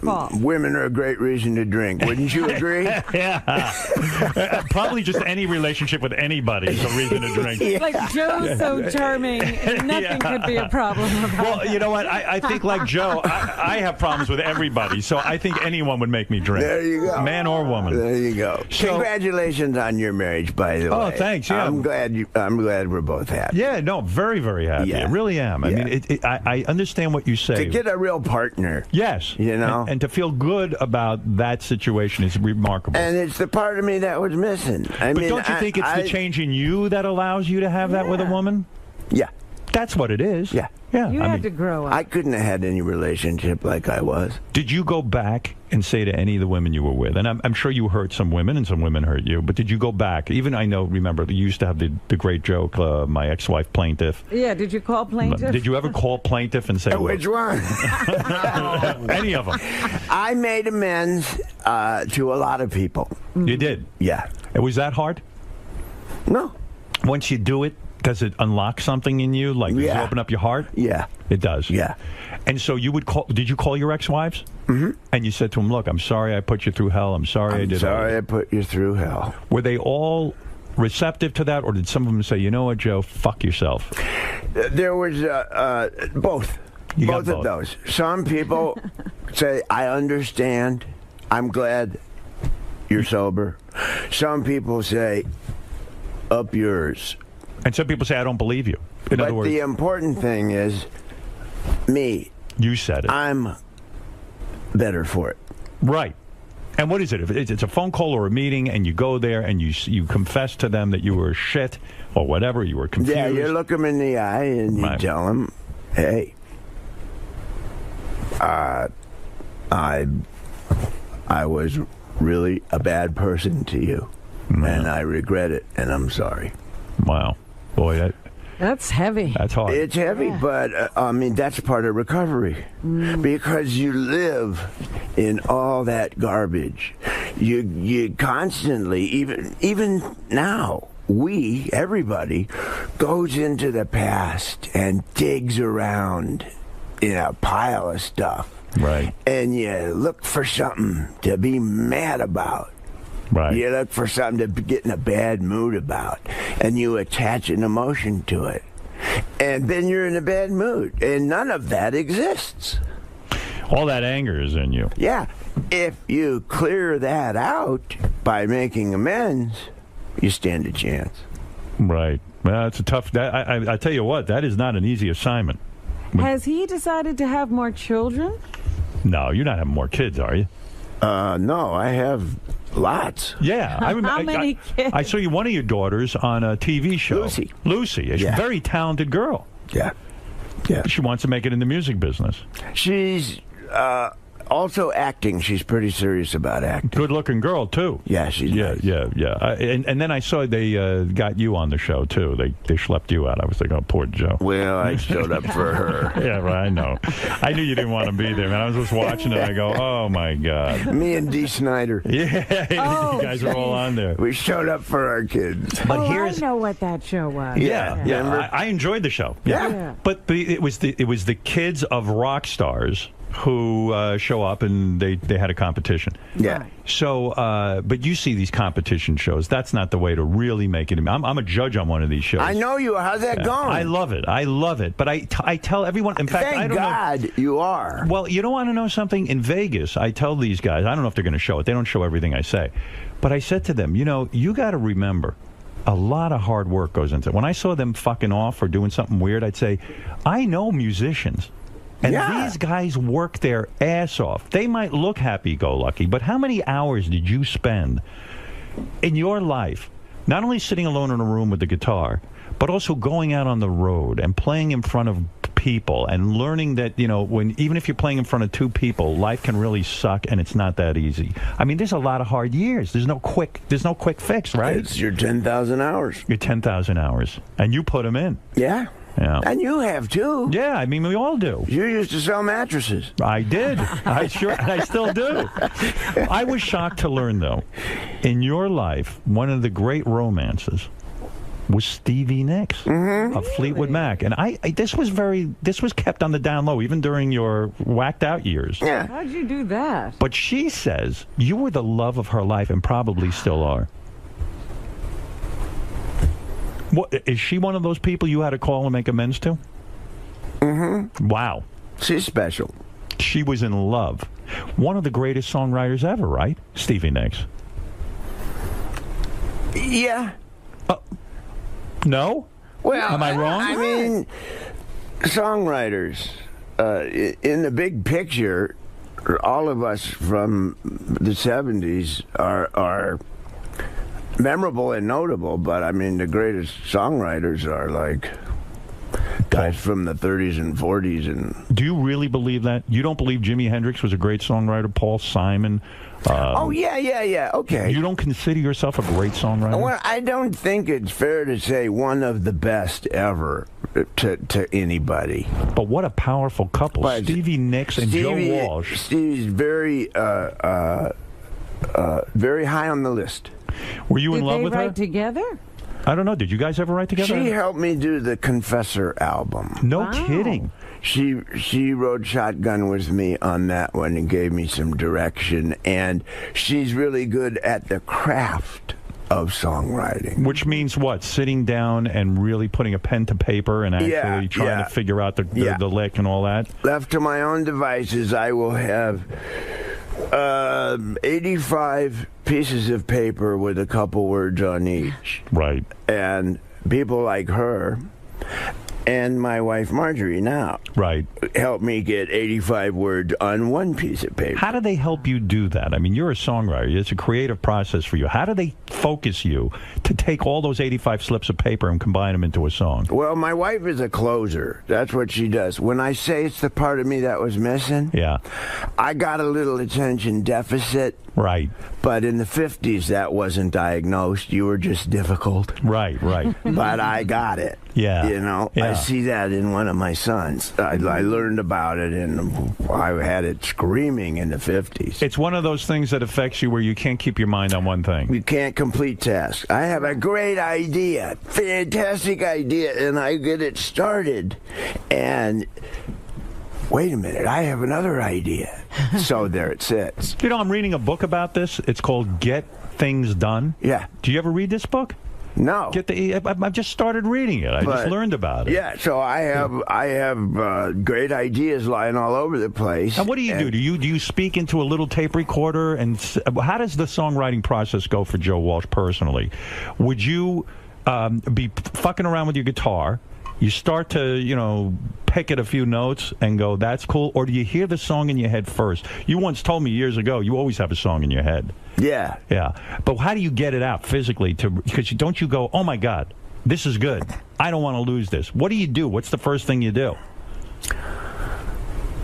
So you don't forget it. Well, you can carry around a little recorder. Do you do that? And put ideas down. When I remember to, yeah. Because you need a giant inbox, so to speak. And then, but by that I mean you need a place that whenever you get an idea, you just put it in there so you don't have to sit and worry.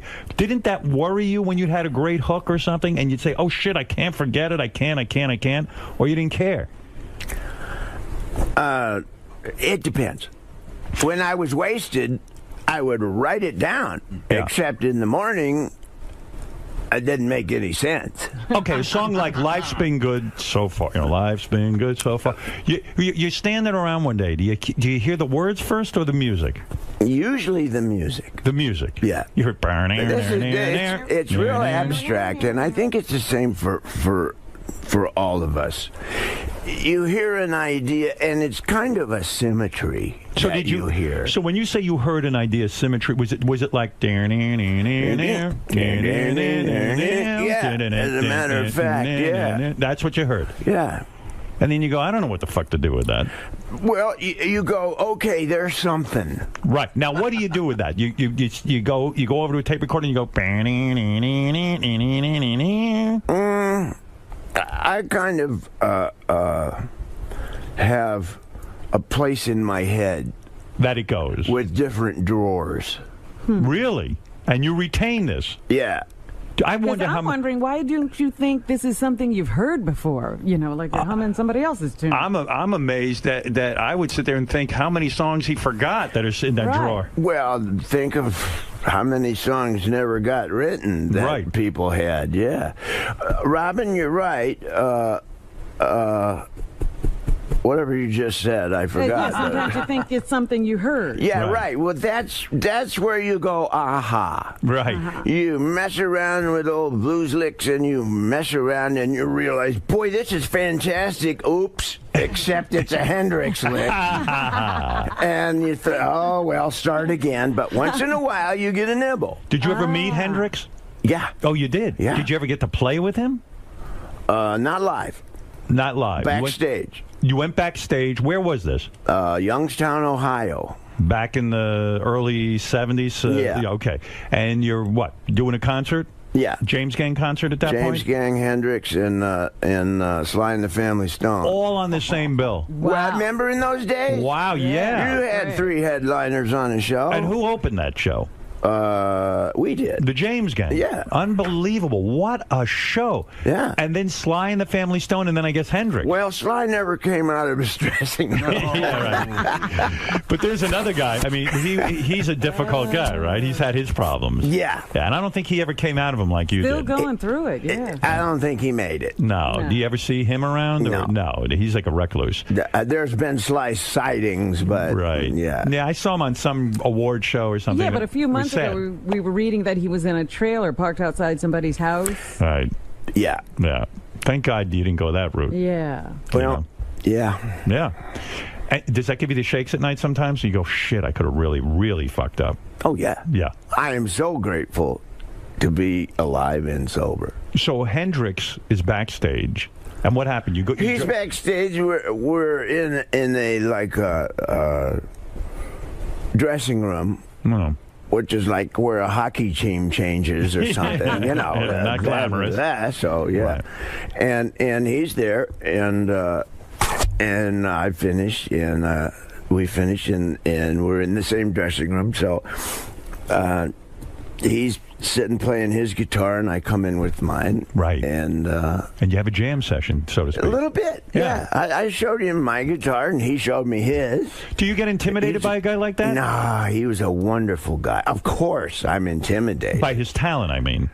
By him. He had an aura. I mean, he had feathers on. I mean, it was terrifying. Well, you talk about that. I read that Clapton and a bunch of other guys at the time who were considered top guitarists all went to see Jimi Hendrix when he first came on the scene. They went to a club and they all looked at each other and they went, shit, we don't even really play the guitar. What the hell are we doing? What are we doing? That was the famous story. Generally thought by the community. Yeah, what the hell are we doing? Did you feel that way? Yeah, you did when you played with. When you played with him, did he say, "Oh wow, Joe, maybe we should get together in a studio and do something together," or never got that far? No, never got that far. But he showed me his guitar, and I paid attention to how the heavy strings, light strings, right. How high are the strings? What's the action? Because he was a tough one, because he was left-handed. Right. So everything was backwards. That's why he sounded like that. None of us right-handed guitar players could do what he was doing. Was he playing a lefty guitar? No. He was playing a right-handed guitar upside with his down. Upside down. Oh, wow. That's why he sounded like that. And that's why we couldn't crack the code. Oh, my God. That's fascinating. Yeah. That's why we were all hitting ourselves in the head. But that's why you're a great guitar player, because you're a student. You sit there. Those are the guitar lessons you talk about. Yeah. Sitting with Jimi Hendrix, it's a master class. Yeah. Wow. Even if it's 3 or 4 minutes. Right. And I had a Les Paul, and he looked at that, and he was really, really nice, and just a good guy. Isn't it weird too? Because Hendrix is, of course, remembered for his music, but also for the excesses, like the drug taking, fucking chicks, getting plaster cast on his dick. It takes away from his legend in a way. It really does. That's the way it was back then. That's all I can say. Yeah.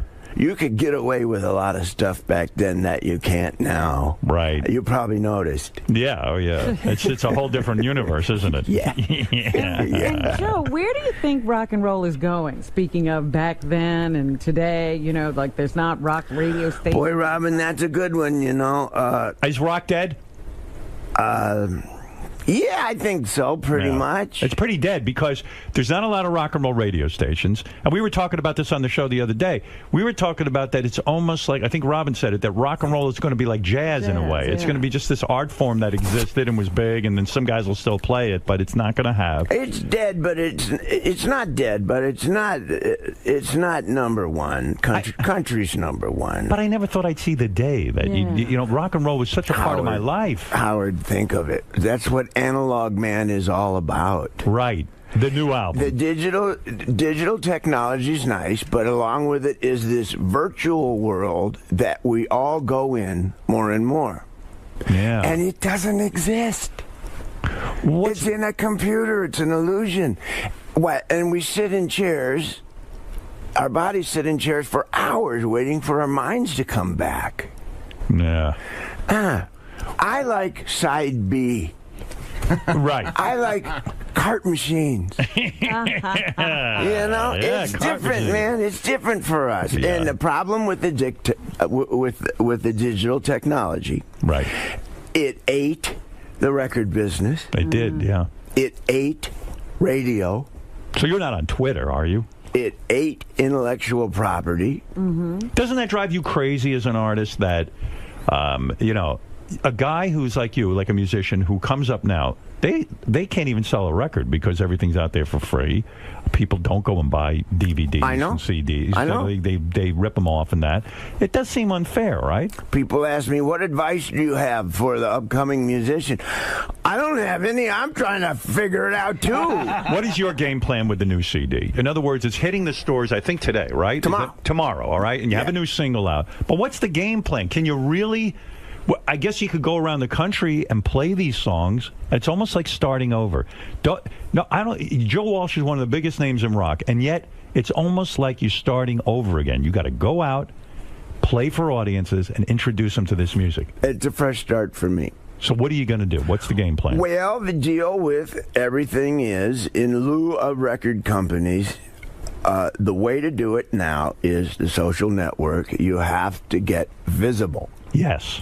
If you can make people aware that you have a record out, they'll find it. Right. So your game plan is to use social media and sort of get because like look at some of the great artists. Paul McCartney just came out with an album. Nobody gave a shit. You know what I mean? Paul McCartney. It's like everyone has an even playing field now. There's nowhere to go. There's nowhere to bank on your name. It's just that you know. I feel great for guys like you who have an audience already, and you can go out and do a James Gang tour, or you could go do a Joe Walsh tour, or you could do an Eagles tour. So you're fine. Nothing's going to bother you. But when you put out new music like you just have, that's the conundrum. That's the thing that you can't figure out. You can't assume that you're going to have a hit record. No. What's platinum now? 50,000 copies. That's right. Go make a living doing that. Woo! Right. How many records how many records between the Eagles and the James Gang have you sold? And Joe Walsh solo stuff? I don't know. You never counted it up? I lost count after about 85,000. I was counting them on my fingers. Somebody said, you mean you really don't know, Joe? Isn't that an impressive number to know for yourself and look back and say, you know what, I can reflect on that number? Probably, but in that category, I'm not really that big of a fish. Look at somebody like Jeff Lynne. Now, Jeff Lynne produced your new record. Yeah. Jeff Lynne was, of course, of Electric Light Orchestra, ELO, and he's a great That guy sold some records. Did he? Yeah. More than you? ELO, I think so. But if you count the Eagles in your Eagles, record, Eagles. Eagles are one of the biggest selling bands of all time. Yeah, Hotel California, Hotel I think, California isn't that the alone. one album that, I think that's the #1 album for the Eagles ever? Greatest hits.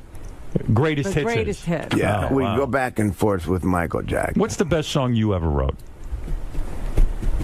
Seriously, out of all the songs. I don't know if it was Funk 49, Walk Away. I don't know. I could name Rosemary, Rosewood Bitters. Rosewood Bitters. It's more. I think all these great songs. What is the greatest song you ever wrote that you're most proud The of? one you love the most. Yeah. Eagles wise, I co-wrote "Life in the Fast Lane" with Great Don song. and Glenn. Right. Yeah. Solo wise, probably Rocky Mountain Way. Yeah, what a song. Do you still stop and listen to that on the radio? I mean, it's on the radio all the time on classic rock stations. If you hear it, will you stop and listen to it and go, man, that's a good fucking record? Or will Who you wrote just that? Yeah, will you just tune by and say I don't want to hear it again? You know, one of the things that makes it magic is it's a bunch of guys playing in a room. Right. Rocky Mountain Way. You're listening to how it was made. That groove you can't do with Pro Tools. No. And you remember when you came up with that, or were you so drunk? Like, was that part of your drunken formula where, like, hey, I get really high and I write? Do you remember any of that process of writing that great song? Yeah. Oh, you do? Yeah. What was the process on that one? I was in Colorado. Right. I had left the James Gang. I was worried that I might have made a mistake. It's scary. Yeah. Yeah. Yeah. Because that was a successful entity. Yeah. Right. Yeah, we were doing fine. Why did you leave?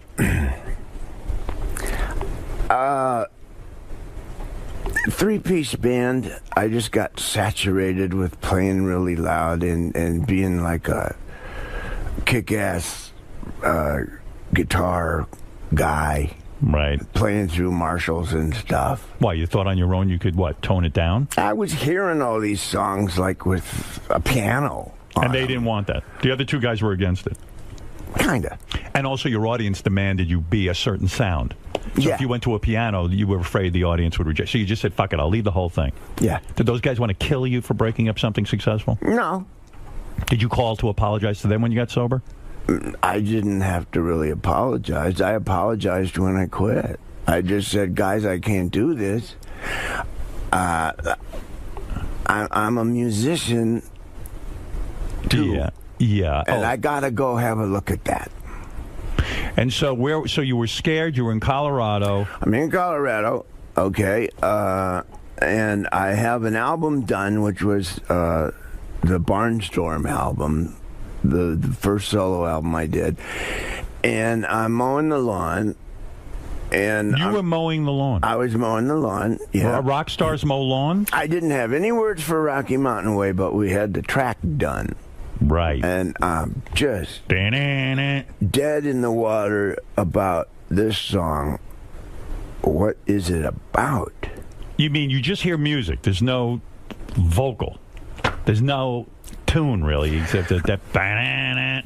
If there were words, I hear where they go. But you don't have the actual words. I don't know what they are. So how do they come to you? Well, I'm mowing the lawn. I look up, and there's the front range of the Rocky Mountains with snow on them in the summer. Right. And it knocked me back because it was just beautiful. And I thought, well, I have committed. I'm in Colorado. It's too late to regret the James Gang.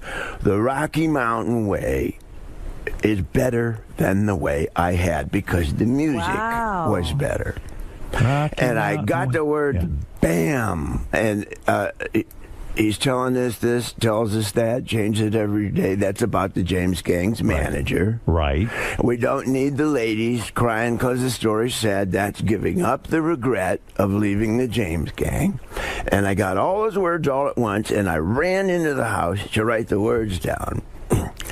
And the lawnmower kept going over into the neighbor's yard and ate the garden. It was an expensive song to write, but... Oh, I got the chills when you tell me that. Yeah, that's incredible. I get the chills because that's such a fucking cool process. I wish I had that ability. Yeah, that is amazing. Do you have trouble with your neighbors? You had a neighbor, you had a problem where some neighbor was like stalking you or something, or you had to go to court with the guy, or there was something, he came over with an... Oh, yeah, that guy. What happened there? He finds pieces of property and builds houses on them. Right. And they shouldn't really have houses on them. Right. But he has friends at City Hall. Oh. And, it's a complicated life. I was wishing he wasn't doing that. Right. So I didn't help him. I see. He got frustrated with you. And he got frustrated, yeah. I see. Yeah. It's complicated being Joe Walsh sometimes. But now it seems like it's a lot simpler. You got the wife, you're happy. Oh, it's so much simpler. Now, let me say that Joe Walsh's new solo album, Analog Man, is in stores tomorrow. Tomorrow. Hey, I didn't finish that thought, though, with Stevie Nicks. Yeah. I mean, you two became this couple, and she says you are the love of her life. All those songs were about Joe? Yeah. She wrote one about me, yeah. What was the big one about you? Joe? Joe just fell asleep. Yeah. He's thinking of the name. I'm trying to I'm embarrassed. I don't remember. Was it a Fleetwood Mac song, or was it from one of her solos? One of her solos. One of her solo albums? Yeah. Yeah. Stand there. Has anyone ever wrote a song for you? Hell no. I wish you No, would. that's how the song goes, stupid. Oh, shit. When are you going to write a song about me? Actually, I got a... That's a good idea. Yeah, I got an email from Leslie West. He claims he has an idea. He was thinking of me. He wants to write a song about me. I'm very honored. That's flattering. I feel like a hot chick. Well, you better wait till you hear it first. Yeah. Give my best to Leslie. I will. You know, he lost his leg. Yeah. Yeah, and but he's doing well. Yeah. He has a great spirit about him. He's a great guy. And a great guitar player. Yes, he is. Yes. Now, there's a guy that could probably be on Rolling Stone's list. Yes. Where the hell's he? Exactly. He's not on the list either? That's right. Well, anyway, the legendary Joe Walsh, who is doing so well, happily married now. Happily Very married. happy for Joe. And Ringo is your brother-in-law. My brother-in-law. Do you guys hang? get together? Yeah, we hang. You do. Do you sign autographs? Joe, do you sign autographs? Because Ringo has stopped signing everything. I signed his name for him. You do. That's why he got me. Ringo comes over the house, and it's like a family get-together. Yeah. That's kind of fun. I mean, that's an interesting thing. Yeah, He says, sign all these albums for me. I'm done. You get along with each other? Very well. You do. he's so down to earth.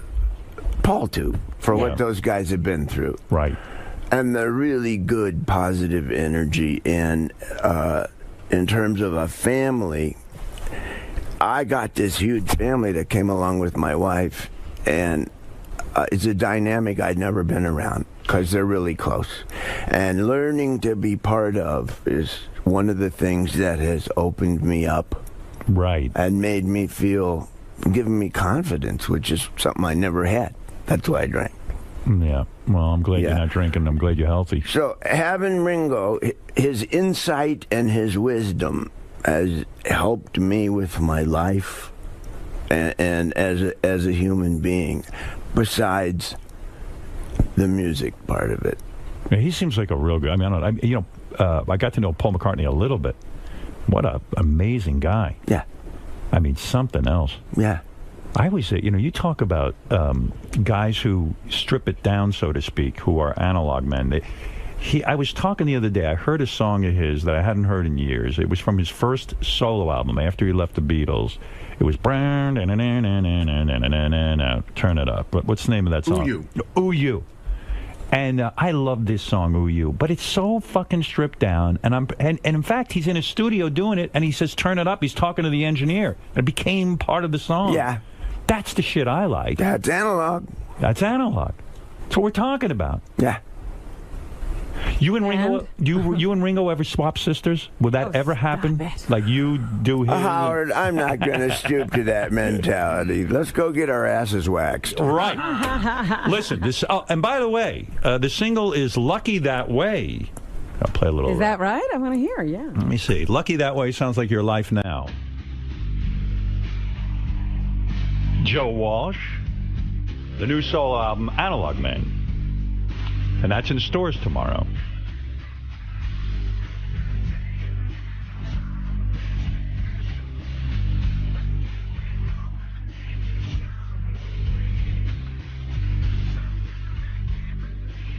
Why do you always do that? In a lot of your songs, when you're singing about yourself, you say, "I'm not that special." I'm like, but you may know me. Even like in Life's Been Good, you're like, "Yeah, my fans love me, but I'm not that great an artist." Why do you put yourself down in your own songs? Well, I could either explain it or you could listen to the song. It's in there. Okay. Oh, it's in there. All right. It feels good to be you. It does.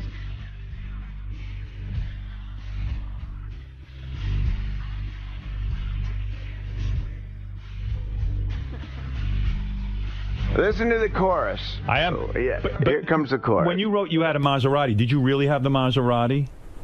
It would be logical. But do you really have the palm trees in the swimming pool now? Yeah. You do? Yeah. Here we go.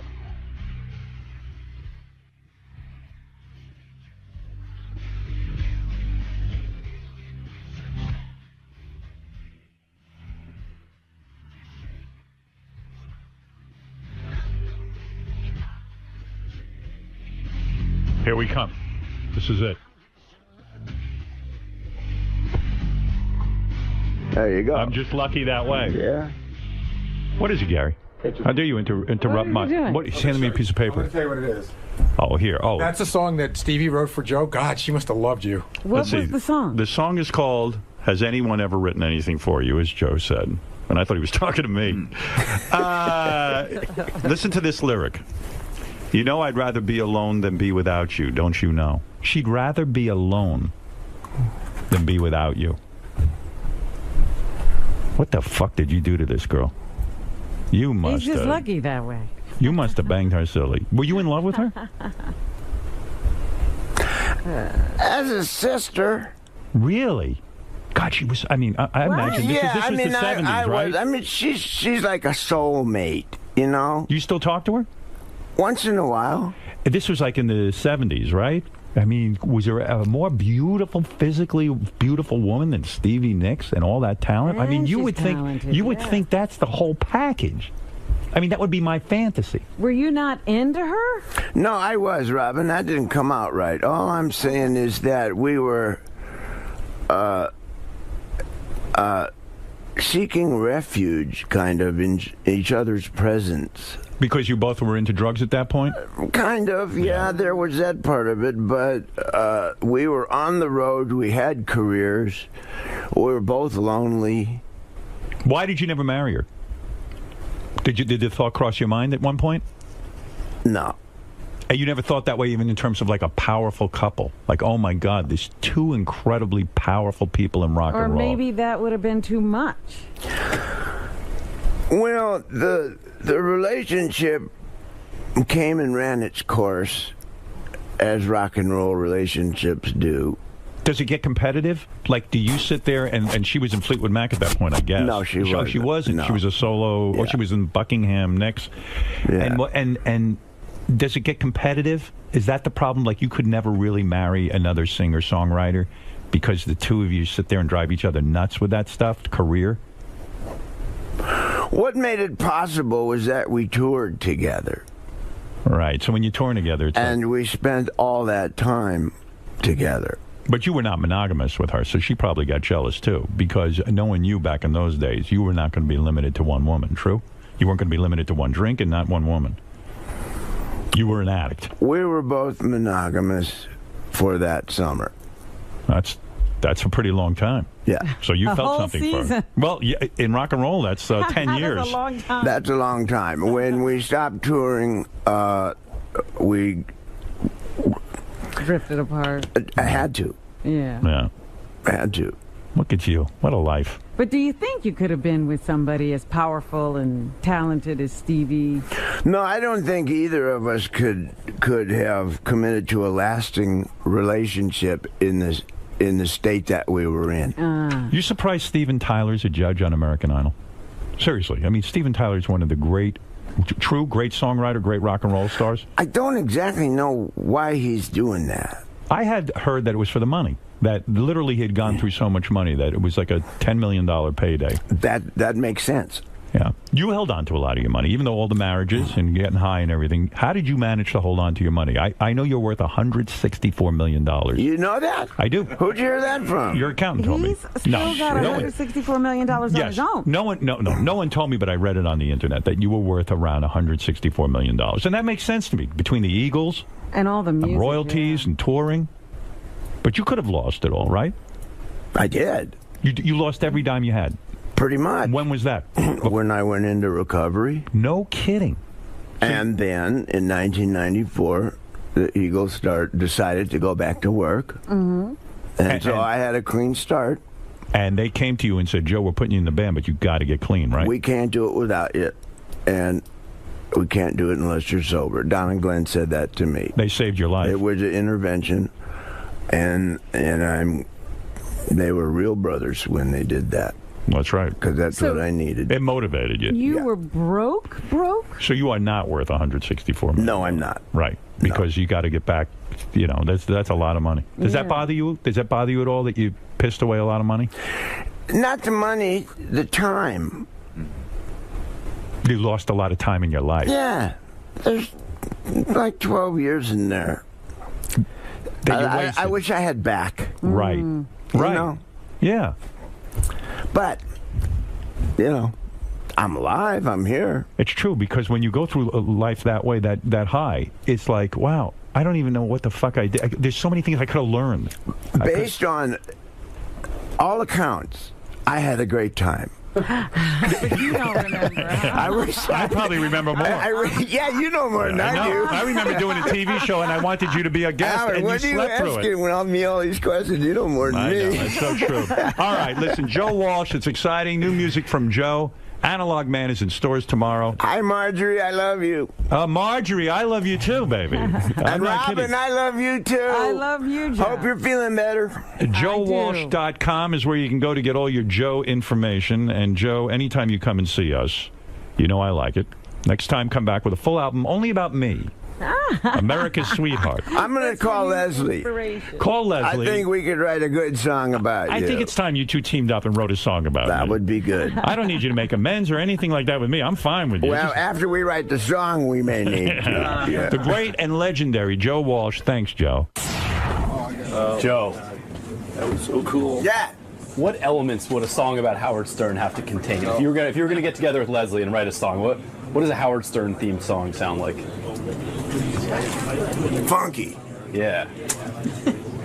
Kind of funky, kind of Ramones. Little funk, a little punk. Yeah, yeah, funky punk or punky funk, something like that. Words.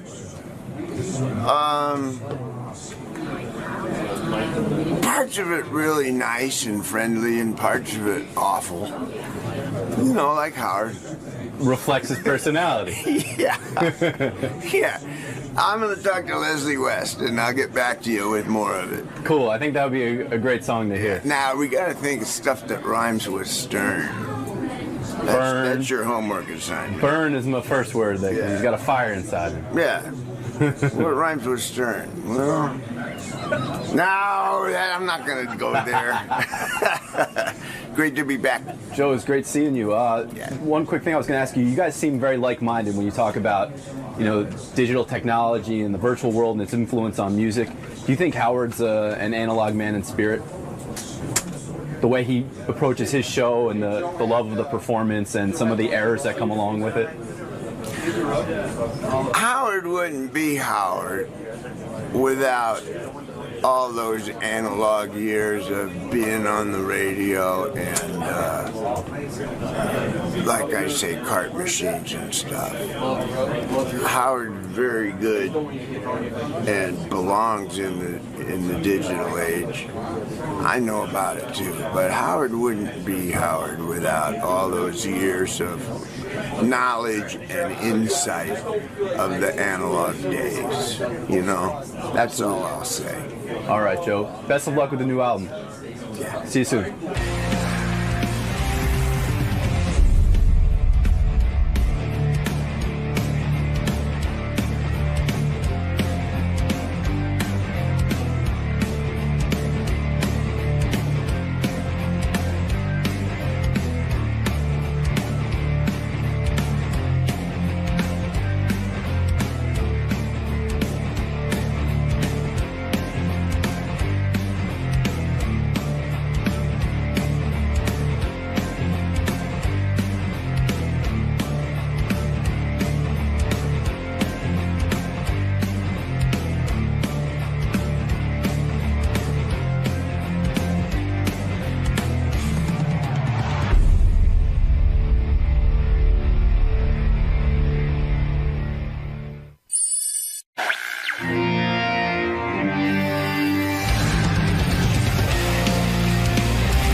Friend and show is Old Friends Week at the Stern Show. Today's Joan Rivers. Okay. She's got a new book out, Yes, I know. I read about it in the newspaper yesterday. You know what it's called? Very similar to what I think you would title the book. Yeah. The first line is, I hate everyone. That's it. And then she says, starting with me. But I don't think you feel that way about yourself. I don't hate myself. You love yourself. No, I don't. I love you. Good morning, Joan. Good morning. How are you today? A little disappointed because you don't have your ice cream machine anymore. We got rid of that? I think so. That's not right. I didn't see it. Not right. We lured you with ice cream, then we took it away. Very important. Good morning, good morning. Otherwise, I'm fine, thank you. And you have a new book out, so... I have a new book called Joan Rivers, I Hate Everybody, and it's the first book of comedy that was ever banned. Very excited. It's already been banned? It's been banned by, I'm not allowed to say the name, Costco. That's kind of cool, though. Beyond cool. I mean... Beyond cool, that means the nice thing is no very fat people will be able to buy it and hide it in their folds. But everywhere else you can pick it up. Everywhere else you can pick it up. Just not if you want to buy bulk no, food you can't items. buy it in bulk, can't buy a pallet. You can go to BJ's and buy it. Well, welcome. So that's what's going on. I'm thrilled to be here. Good to see you again, Joan. It's good to be going on the air like a real big person. And how is Howard now that he's rich?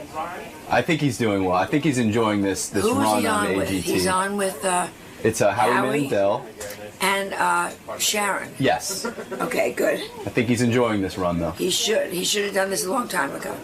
You've said it since the beginning. From the beginning. He's terrific. All right, I'll let you get to Howard. Thank you.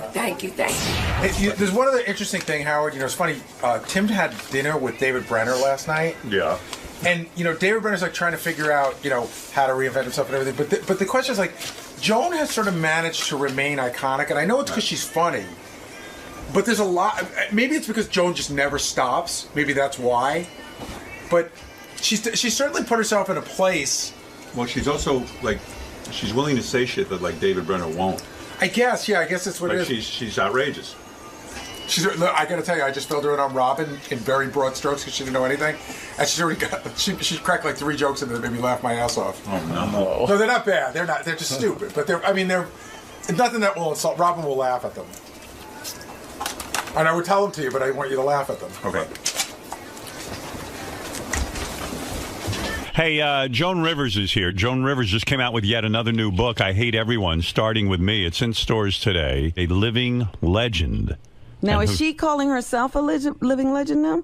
I'm calling her a living legend. She's an icon, don't you think? I didn't know if that was in the copy or if you said that yourself. No, I'm calling her a living legend. I'm calling Joan a living legend. I certainly think so. What? Thank you. You refuse to do the show without Robin? I don't do the show unless Robin is sitting there. Robin's gotten so lazy with this show that she does it from home now. That bitch has lost so much weight. That's right. You can't find me. I love you on the thing with Howie Mandel and Sharon. America's Got Talent. Oh, well, you know the name. I don't have to learn it. Yeah, why do you need to learn that? Why do you need to be bothered? I enjoy doing it, I believe it or you not. You look like you enjoy doing it. I'm having a lot of fun with it. Yeah. And I said, what is left to do in my career except shock everyone with doing a family show? Yeah. Really, when you think about it, who would have expected that one? But you're so cute, and so I go back to NBC when they had you in that closet. Yeah. Remember that? Right. Yeah, long way. You should have done this a long time ago. It's funny. Gary was just in here. We were talking about you behind your back. And I said, and he said, we know, we have had so many comics on our show over the years, and we were just naming all the people who kind of have disappeared in terms of their careers.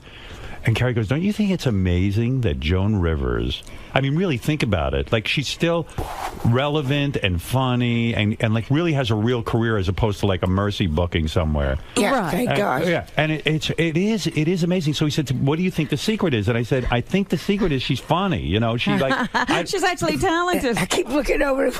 Yeah, I know, but I can't imagine. Oh, you keep looking over for Robin. For Robin, I get his stupid voice. Well, I keep looking for her. I want them to tape a picture of her over there.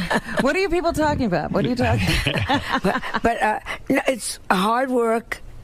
No, yes, because funny. Aren't there days where you go, I don't want to keep up with pop culture? No. Honestly. I don't want to keep up. I don't want, if one more person says, I love John Carson, who gives a shit? Nobody remembers John. The man is disintegrated even in his coffin. Right. There's nothing left there except 3 bones. Although I did watch a special on Johnny Carson, and you were a part of it. And you were very complimentary to him. And they cut out the one part, the truth. It's where I called him, and he hung up on me. And they have all these people saying, look who's saying it. The producer who hates me, who I hate. They cut that out. And they have the people saying she never called him. Oh. And I called the producer. Then they wanted me to do PR for it. And I called them up. I said, you have just perpetrated a lie. Right. Well, Johnny's wife, I said, the 3rd wife with the implants. Right. Yeah, she was walking the beach looking for him in Malibu. I know how she met him. Johnny's wife has a say on this special? Yes, she decided. Alex decided. Is it true that... Number 22. Is it true that your birthday is coming up? Yeah. Can I say... are 79. You, How about that I didn't know one? If you gave that out, but... That's amazing. Can you believe you're 79? No. I'm in perfect health. That's the joke. And everyone around me is dropping dead. Because I can't even believe it's 79. Like, when you wake up in the morning that you even care I don't even think about your career. I really can't believe it. But I love what I do. Yeah, I know, but like... Howard, they just banned my book. How fabulous is that? Yeah, that was weird. Fabulous. It's some asshole. Who is banning But your where book? was it banned, by the way? I'm not allowed to say the name, so you have to give me a hint. Okay, Walmart? No. No? Costco? Okay. They banned your book because, the people back... that sell pink meat. It's funny. It says here, on the back of your book, there are quotes. Will Chamberlain said about your book, "If I was alive, even I wouldn't fuck her." Yeah, that's what I wrote quotes that I thought were appropriate for the book. Dr. Kevorkian said of your new book, "This author should be euthanized." That's right. Maria Antoinette was the one they didn't like. It says, "Let her eat shit." Yeah, I thought that was a testimonial to their produce department. So they were afraid that if someone picked up the book jacket, they would see the word shit, and then that would corrupt them. Meanwhile, they offend sell people. ammo to children. Right. You know what I'm saying? I don't know. Who was ever hurt by that? Yeah. Oh, it's so stupid. But I got so excited because I'm from the generation where they used to ban books in Boston. Right. I said, this is fabulous. Because Well, it's it a is funny, good. funny book. It and is funny. In fact, I was looking through the book. As long as we're talking about your book. Oh, we don't have to. No. I want to talk about it because there was one quote that I thought was outrageous, and in a politically correct society to say this, I'm going to quote you now. I thought this was pretty wild. Let me find it because I have a lot of quotes. I have never been politically correct. All right, listen to this. You write about in your new book the TV show Glee. Yeah. You say on Glee, all the homo kids. Now, this is a quote. Okay, because a lot of people aren't saying that kind of stuff anymore. Okay. On Glee, all the homo kids are smiling and giggly, and they spend every day singing in the halls.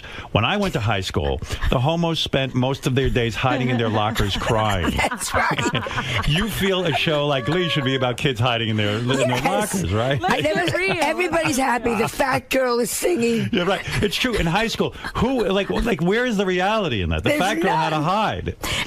Leah Michelle, whose nose continues around the corner. You're like, what planet is this? Yeah, this is not the high school I went to. Well, maybe the feeling is if they present an imaginary high school where everyone has fun, that all the high schools around the country, all the kids will think gay people are fun. And Let's they'll be include nice. the crippled kid on the team. I was on the baseball team. I played so far out. By the time I came in from the outfield, we had to go back again.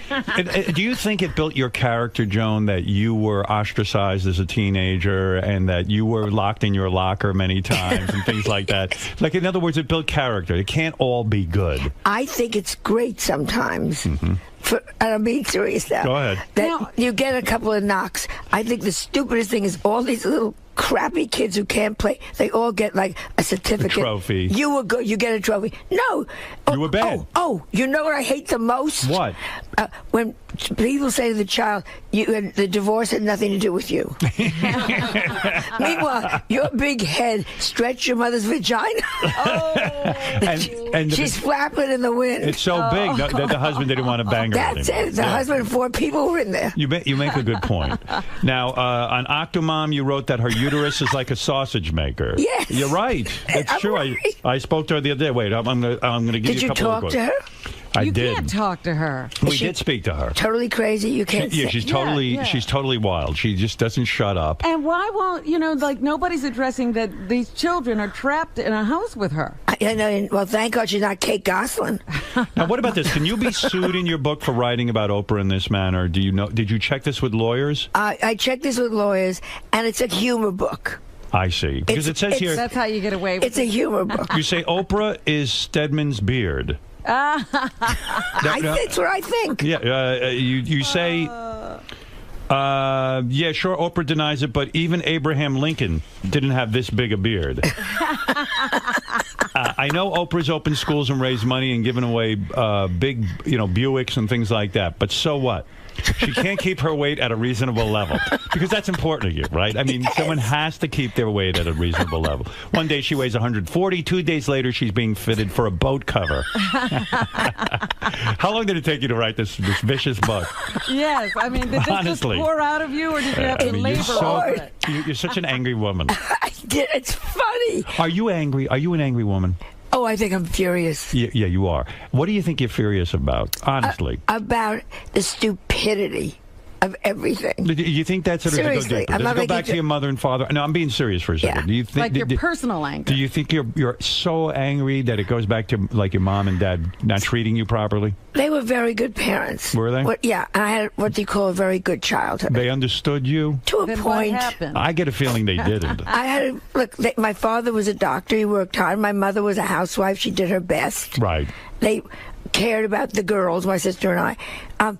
Did they sit there and worry? Like I worried everything that Melissa did. Right. I doubt it. Is your sister still alive? My sister's still alive. Is she totally jealous of you and your career? Probably. But she married woman? She married, 2 children, both did well. She's a lawyer. Are you angry that she had the marriage that lasted and that she's happier than you? She's not happy than I am. She isn't? Oh, she's miserable? I'm very happy. Is she happy in her marriage? She's happy. Well, he died. Oh, he died. So she is happy. Well, look at the age. Yeah, right. How many guys last that long? These men are dropping like flies. You're not kidding. So when you write a book like this, you sit down, and how long does it take you to write a book? I wrote it it's a humor book. It's just what I think about everybody. Right. And what I think about everything. Children on planes. Right. Terrible, right? Well, what do you do? Where is Casey Anthony when you need her? Right. You know? How are they supposed to get around, Joe? I don't care. You know, when I had Melissa, we went on a plane. I would bring wrapped gifts. Like, she had a Barbie doll, so I'd wrap up a pair of shoes. Every half hour, she got another little present that she had to open and play with. She was my responsibility to keep her quiet. So you kept her quiet by doing that on the plane. That's very fair to the other passengers. That's the only way you should do it. Right. You planned ahead. Or chloroform it. I mean, you got 2 choices. Yeah, because I went to the movies the other day. I went to see Avengers, which is a scary movie to bring a 5-year-old to. And these 5-year-olds, I mean, you can't do that. You can't bring a 5-year-old to a movie like that. And God forbid you turn around and say, please keep your child quiet or get out. Oh, I told the woman to get the fuck out. Good. Yeah, I really did. You should. Yeah, I'm glad she didn't punch me in the face, but I mean, I was really pissed. The kid's going, Mommy, I'm scared. I'm scared. And I go, get her the fuck out of here. Take him out. Right. I'm angry too. I took Cooper out of Mary Poppins. He got scared of that ugly Mary Poppins, so he left. Your grandson got scared at Mary Poppins? When he was young. I'm worried about this kid. Well, listen, an ugly woman with an umbrella. Do you get jealous of female comics, particularly female comics who, like, you kind of see, like Lisa Lampanelli right now is very hot, right? Well, to a point. How many black I fucked him jokes can you do? So you're not thrilled with her? She'll cool off. No, she's a one-note comic. She's fine, but she's not. Here we go. She's fine. Why are you being diplomatic? Because she's going to come after me, and she's probably a very nice girl. Oh, my. No, but I'm I saying, don't think like she's some one people note. say Lisa Lampanelli is the new Joan Rivers. You know, No, they're always no looking way. for the new Joan Rivers. But you feel she has not earned that title. Oh, no. She's very good on a certain level. Right. And Joan Rivers, we don't need a new one. We got one. And I think this sounds terrible at 79. I think I'm unique. I think I'm very lucky. Well, you are unique. And I think I'm the best stand-up alive today. How about that? But you're not gracious, let's say, No, to I'm not like gracious. Lisa. Right. You're like I don't need to be gracious to Lisa. Like you don't feel like, hey, look what I've created. I've created a job for a lot of women. Are you gracious? I'm not gracious. I'm fighting for where I love what I do. I do it great, and I get out of my way. So if you see Lisa Lampanelli, do you go up to her and say, "Oh, you're doing fine," but you don't embrace her? I'm doing. She started with me one time. She did? About something. I thought, first of all, I didn't even know who she was. Right. So then they said, well, Lisa Lampanelli said, they didn't use her on the comedy special. Right. My comedy thing. So she started doing a lot. I kept saying, who is she? Right. You know. And then I saw her stuff. And every time you see her, it's still, I fucked a black guy, I got a black guy, I need a fucking black guy. Okay, let's get a second story in here. You've fucked many black guys. Oh, my God. And you don't dwell on it. Melissa's furious. She never even talked about it. I've talked to a point. By the but way, Melissa gets upset because she's jealous. In your new book, you talk about black people, and you say... I talk about everybody. Yeah, and you say that you feel black people already have to figure out what to call themselves. Yes. You say in the book that, when you were a young girl, everyone said colored, and then all of a sudden they wanted to be Negro. Then you say they wanted to be black. Now they want to be African American. You said, white people aren't that bright. We can't follow along. Pick a name and fucking stick with it. Pick a name and I'll do it. You say this in the new book. Yes, the book is hilarious. So there's wisdom in this book. Thank you, Howard. There's wisdom. And talk about when you used to fuck black guys. Melissa's real father is Malcolm X, you reveal in the end. Well, no, actually it's Denzel Washington. Denzel Washington is I went Melissa's for father. looks. That's right. A lot of people don't know that. 79 years old. Yeah, but I just got my checkup. And you're still fighting with these young comics. You're goddamn right. Maybe that's what keeps you alive. And when they come over to me and they say, you opened the door, and you want to say, sweetheart, I am still opening those doors. Doors you won't even see for 10 years. And you say your health is good. Have you been to the doctor? Yeah, all the time. And you probably go like constantly, right? Yeah. Because you want to make sure you're going to stay alive. Yeah. Checking Right, everything. right, Well, right. Melissa always says things like, if you get pains in your left arm and short of breath, that's good. It means you're losing weight. Don't check that one. Don't check that, mother. Can you even count back how many years it's been since you lost your virginity, or you've lost count? Well, it's all grown back. You're kidding. You haven't gotten laid in so long that your virginity I wouldn't grew know. This hotel has been closed so long. back. Your hymen grew back. Oh, it's so sad. I hope you write about that. I could marry a Hasidic because I'm pure You're again. pure. You could But act. does Joan Rivers masturbate at 79? That's a good question. That's a wonderful question, and we won't go there. Ask Jane Fonda with her new body. Boy, she looks good, right? She does, yeah. She looks You great. got to admire her. In fact, someone said to me the other day, young guy, he goes, this sounds weird, I guess, but I guess Jane Fonda was up here promoting, or he saw her on TV, and he said, I'd fuck her. Yeah. Don't you love... Oh, all right. This is one of my big pet peeves. Beautiful older women and a real schlumpy guy with stuff coming out of his nose. I might fuck her. And you want to go, she wouldn't touch you with a Right. 10-foot pole. Yeah, this guy, I think he was missing half his limbs, and he was ready to go fuck. That's a turn on to me, though. Hey, listen, compared to who you're dating, it's a pleasure. Are you dating? I'm not dating now. Why won't you say it? I want to know, does a 79-year-old woman still need to masturbate? Honestly, but Yeah, a of straight answer. course. You do? Everybody. Wow. I That's thought that maybe the desire leaves. The desire never, and the Isn't look that for something? romance never leaves. Wow. But Is it romantic masturbating? Oh yeah, well, I always put a picture up. You still pray for I'm moving romance. to women now, though. You still pray for romance. Yeah, I would still love a romance. You never made it with a woman, did you? No, No, never. That was truly, never even had like a girl crush. No. Right. Girl crush is silly. Yeah, that's so stupid. What are you talking about? Where did you get your The vibrator from? boobies get in the way. Where did you get your vibrator from? QVC? My vibrator, I got when I did. You got to put out a line. I had a vibrator show on vibrators on my daytime show. Yeah. So this vibrator that I have is so old. It says "Beat the Japs." It was made in World War II. Let me understand something with you. You're at war with everybody. Yeah. Isn't it true that you met Will Ferrell? I'm going back now a couple of years. Yeah. Very In 2005 Golden Globes, Will Ferrell was on the red carpet. You were doing interviews. And you said he was very rude. Now, he seems like a guy who's nice to everybody. Well, I was talking to Mike Nichols, interviewing Mike Nichols on the air. We all know Live. live on E. And Will Ferrell, Mr. Important, walked up, turned Mike, and began to have a conversation with him. Not on the air with me. Oh, that's Do you funny. understand? But isn't that kind of funny? You son of a bitch. Wait Who a do you second. think you are? You big stupid elf. Do you think that was meant intentionally to be funny? Because that sounds funny to me. That like you're. It wasn't funny. It wasn't. When Robin Williams does something funny, you know it's funny. Right. When Dustin Hoffman, no, this was just an egocentric asshole. But I know you love big moments. You know to recognize a moment. When that guy did, why didn't you confront him on I the tried. air? He wouldn't stop talking to her. It Oh, wasn't that's funny. That's funny. It's funny, but so you it mean wasn't you went funny. up to this guy and you're scared? Listen, you. Look, I'm in the- hello, Mike. Hello, hello. So They you- probably have it somewhere on E on tape. So you're convinced that Will Ferrell isn't a genius who constructed a situation No, for you that was no, brilliant? this was called extraordinarily rude. Wow. An ego beyond egos. And you're funny, but you're not that funny. Is it true that you claim, now, again, I can't even believe this number, that you've had a total of 739 cosmetic procedures? I did it as a joke. That is a joke, And right? some moron picked it up and wrote it. I said, how is that even? You would not be alive. I would be covered in bandages. Yeah. And by the way, let me say, how about how Letterman all of a sudden has embraced you? Isn't that... we really like each other. It's about fucking time. Yeah, well, at least he does it. Leno, that asshole. Scumbag. Scumbag. Let's call it the way it is. That not funny, lucky... That motherfucker. Yeah. Come on, let's go, baby. You think you're angry.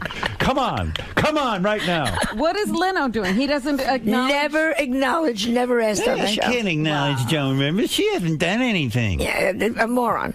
But all the others, Jimmy Kimmel's been wonderful. Jimmy Fallon's been amazing. Letterman, I think you're Absolutely terrific on Letterman. I love working with him. I've watched every appearance you did on Letterman, and I used to say to you for years when I always had you on the show, I say, I don't understand why David Letterman doesn't have you on, and Leno and all these guys. Yeah. You're a terrific guest. Yeah. You come out there, you're prepared, and you work it.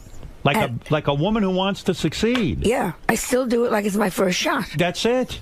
Do you think Leno doesn't have you on because it's still tied in with him trying to identify with Johnny Carson, that dumb fuck? Yeah. Both of them. Yeah. Right. But at this point, he'll never have me on because I always say, quote, one funny joke Leno ever said, and nobody can come up with it. Wait a second, though. As weird as this will sound, I will defend Jay as a young stand-up comic. He was great, right? Am I right or wrong? As a young stand-up comic, he was very funny. Very funny. Very funny. I would say one of the top guys.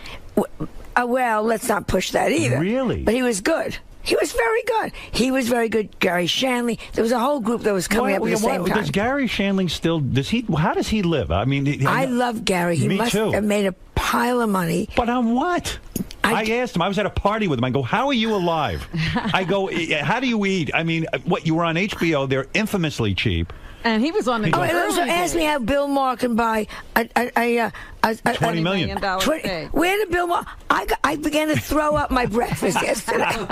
6 bagels came out of my mouth. Now, Bill Maher's a good comic. I love Bill. He's very smart. Where did you get the money to buy a baseball team? Well, we were asking this question on the air yesterday. We were doing the finances. We said, like, how much money could Bill? In other words, to shell out $20 million to own part of the Mets, you would have to be worth at least $60-70 million at least.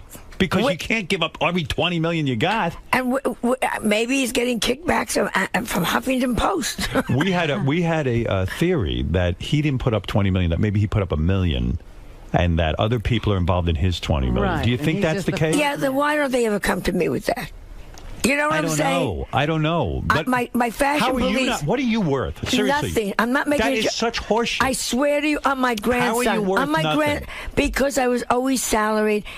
Fashion police. I'm doing it now. It's a career move. I know. Joan and Melissa. It's a career move. Everything is a goddamn career move. It's time I got a little cash here. I don't own anything. Joan and Melissa going into the third season. Third season. You don't own a piece of that show? No. And you're telling me that here's a show that's successful. 3 seasons now on E! Yeah. And they're not going to pay. They're like, no, Joan, this is just a vanity project. Yeah. But look what it will do for your I'm not starving. I live very high. I know. As you know. But I don't have this kind of money. My accountant calls me up all the time. You got to sell either the country house or the city house. Really? You don't have that kind of bread? No. It's remarkable to me. Because the clothing line, the what is that? Yeah, the jewelry and the clothing line. I've done very well. They've kept me through the lean periods. Right. The jewelry and the clothing support me so I can do fashion police and I feel like all of the money went into your face. a lot of it went in my face, a little in the breast. You're seeing it. You're looking at it. I'm looking at it. Is it true? Edgar's funeral cost me a fortune. Tell me the truth, Joan, and clear this up for me. I know on your show, on your television show on E!, you smoked marijuana. That was on We. That was on We, right? You're on We and E. I'm on We and E and QVC. How about a real network finally? Yeah, I'd like to be on NBC, but exactly. Well, they're busy with me. Exactly, which is great. Right. Go ahead. Yeah. And Chelsea Handler's on NBC too. You know, she got. Hey, so this is interesting. I see you biting your tongue. Hold it. Last time you were here, you let Chelsea Handler have it. You gave it to her good, and you said, "How dare you?" I don't care. I don't think she's particularly funny. We all know how she got what she got. She's doing okay. Good. You're referring to the fact that she was dating Ted Harbor. Dating? Well, but she was living with Ted Harbor. Yeah, whatever. Right. Good. I don't care. But don't you come after me, you whore. Who hates you? Joan Rivers was critical of you at one point, wasn't she? Well, Joan Rivers. I mean, what the fuck do I care about Joan Rivers? You don't care? It doesn't bother you? It does bother you. I saw Joan Rivers the other day at E! And she said, "Hi, her and that daughter." Melissa. Yeah. And you don't like Melissa? No, I mean I don't not like her. I mean, Right. but I don't think about either one of them ever. I have heard through the grapevine that the E! Network came to you and told you to shut your mouth about Chelsea Handler. They told both of us, and I think it was very smart. Why? Because, actually, the smarter thing was if we had a big feud. I think that would have been really smart. Right. It's like back to banning my book. I think that's great. But they said, please Stop it. You went along with that? Oh, they're not. You know something? They're lovely at E. So what? So I said, absolutely. But what is that? I mean, I had Chelsea on the show. I asked her about you. That's how this whole thing got started. Yeah. And you came out, you know, guns a-blazing And now said, I who say, are you? And we went to the upfronts, which is where you go and you meet everybody that's connected with the network. And she said something very nice about me at the podium. Did she come up to you and say this? No, we don't talk when we see each other. You're kidding still? Even at the upfronts, you didn't talk to each other? Well, upfronts 200 people. You can avoid a lot of people. So there you were. You know, I can't talk to her. I can't talk to Lisa Lepre. I mean, you're How do you go to a party these days? I don't. She stays home. She goes to England to go to parties. I'm surprised she's not there today. There's some people the Queen of England's having a jubilee. Yeah, I know. I should be there. She called me last night. Didn't you? Where were you? Didn't you do a stand up in front of the Queen and said the word fuck? Fuck, yeah. And you told her you can behead me now? Yeah, right now. Right here, I said, behead me. okay, let's just get it over. Was Behead she me. offended by that? He laughed. He left. He Prince left. Charles. No, Philip. Prince Philip. And when they came down the line, the receiving line afterwards, he said to me, very funny, very funny, very funny. Yeah.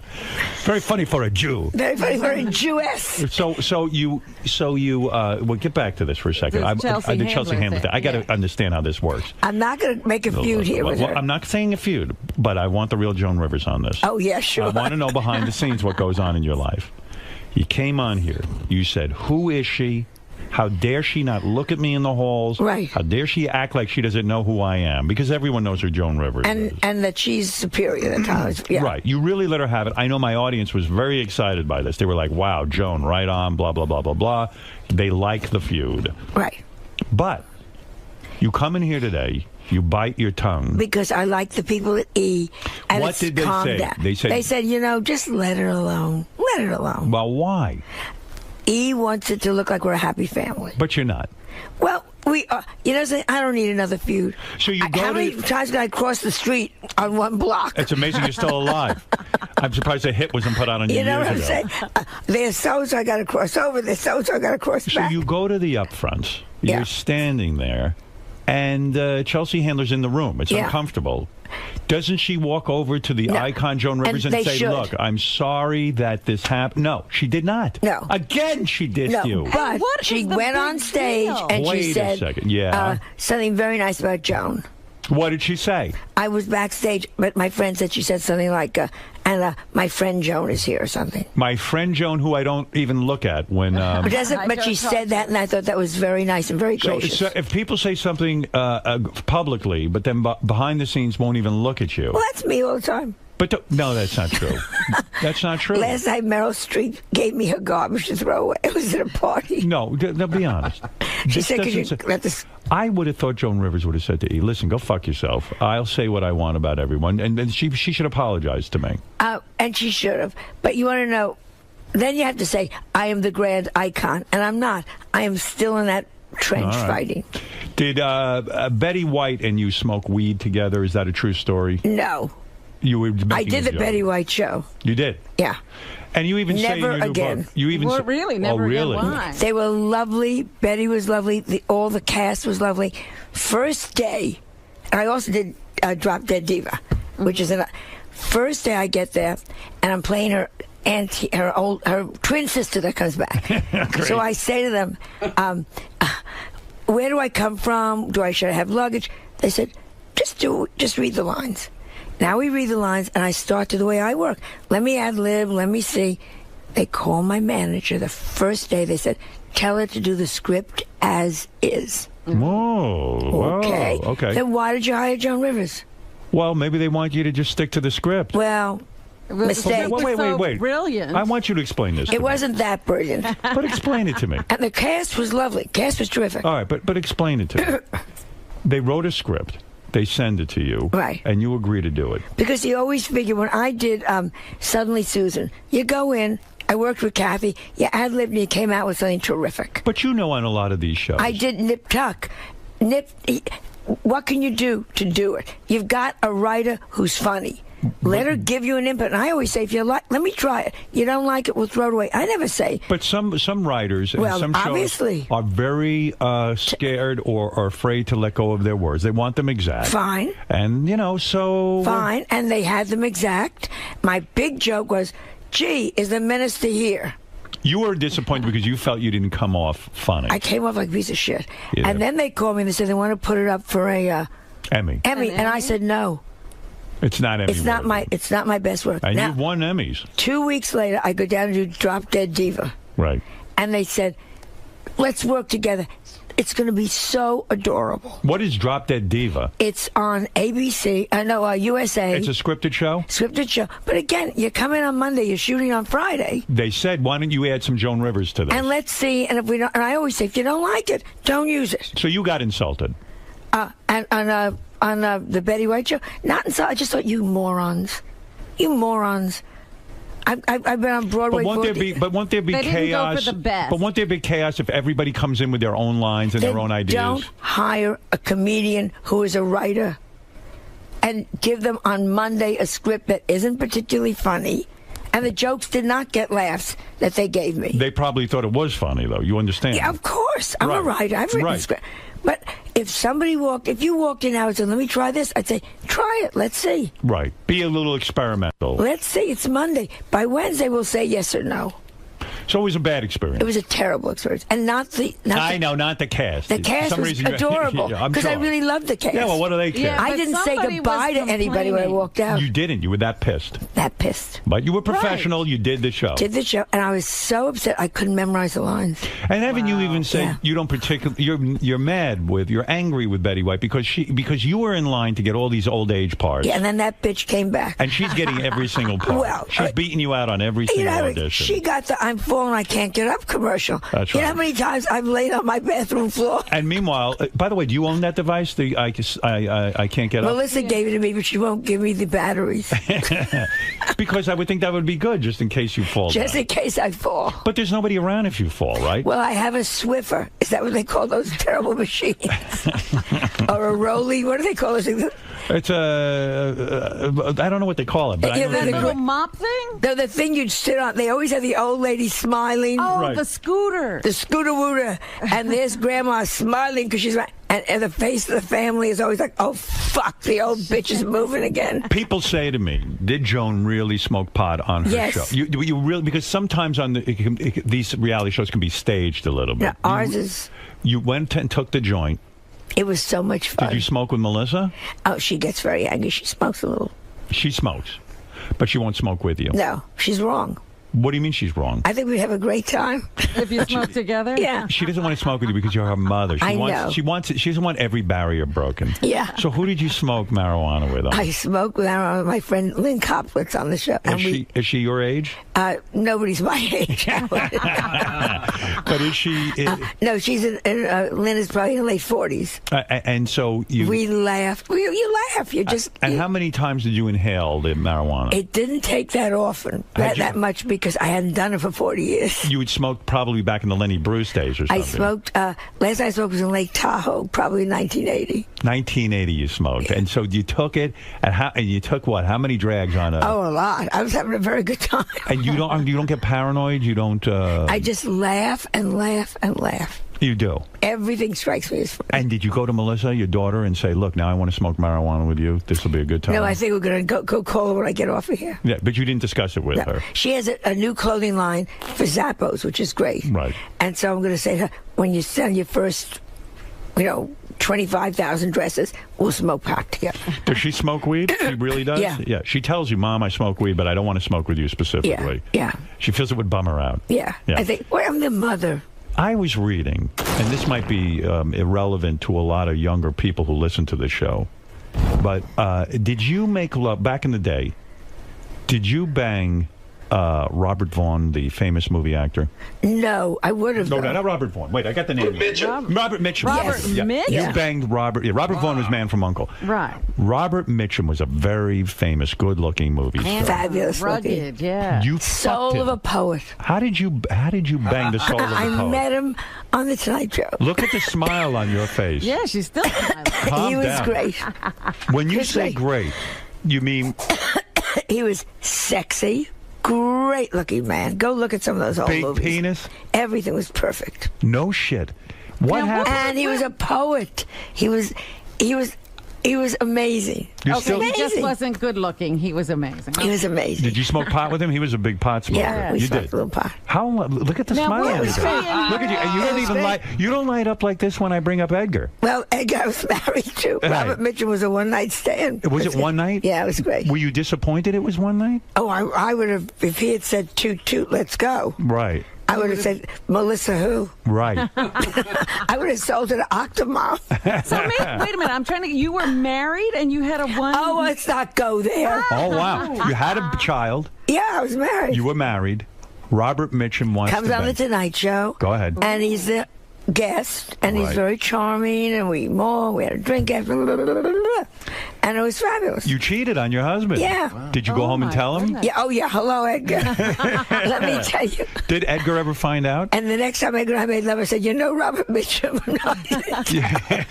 Hey, Edgar, you're not that. You know Robert Mitchum. You in know bed. Robert Mitchum. Did You you can't even write a couplet. before Edgar died? You never confessed. No. So you now talk about this because Edgar is gone. He's dead. I wouldn't do that. I wouldn't hurt Was there a lot of cheating on No, Edgar? no, Be honest. No, I mean a couple no. of times.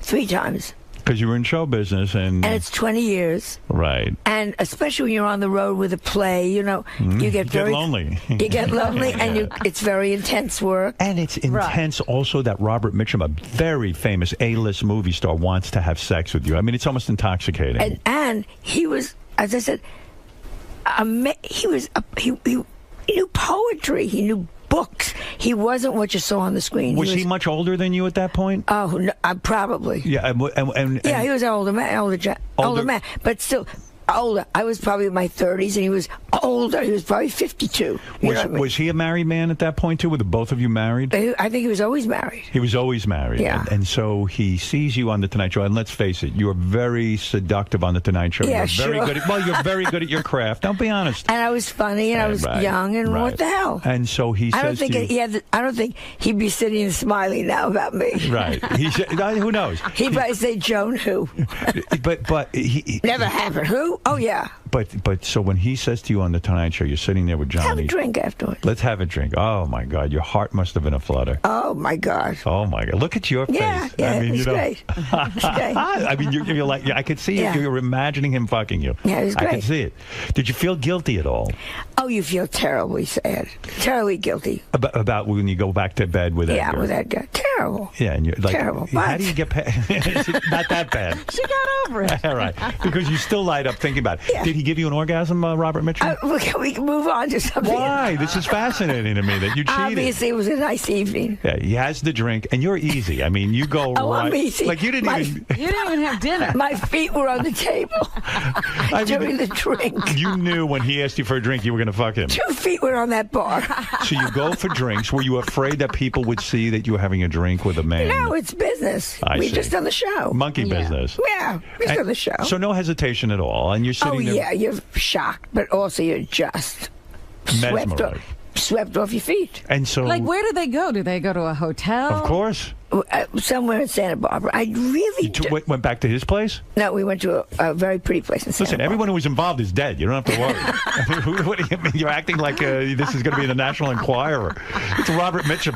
For God's sake. Nobody cares. You know when they Nobody talk about cares. these names, Yeah, and right. they say they say, who cares? But remember in that day, Robert Mitchum, It was great. he was a big star. Yeah, and he was great. Would you have left Edgar for Robert Mitchum? Seriously?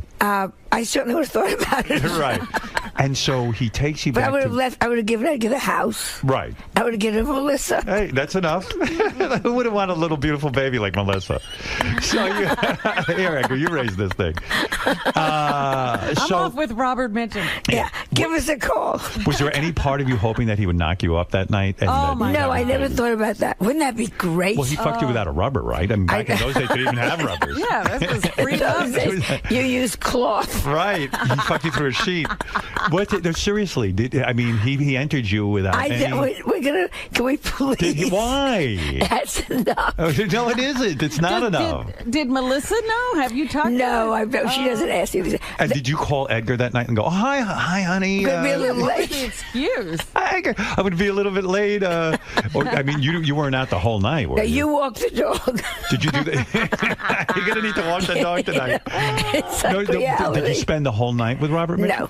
You left. He fucked you and he threw you out. Well, you remember you really taped from 5 to 7. Right.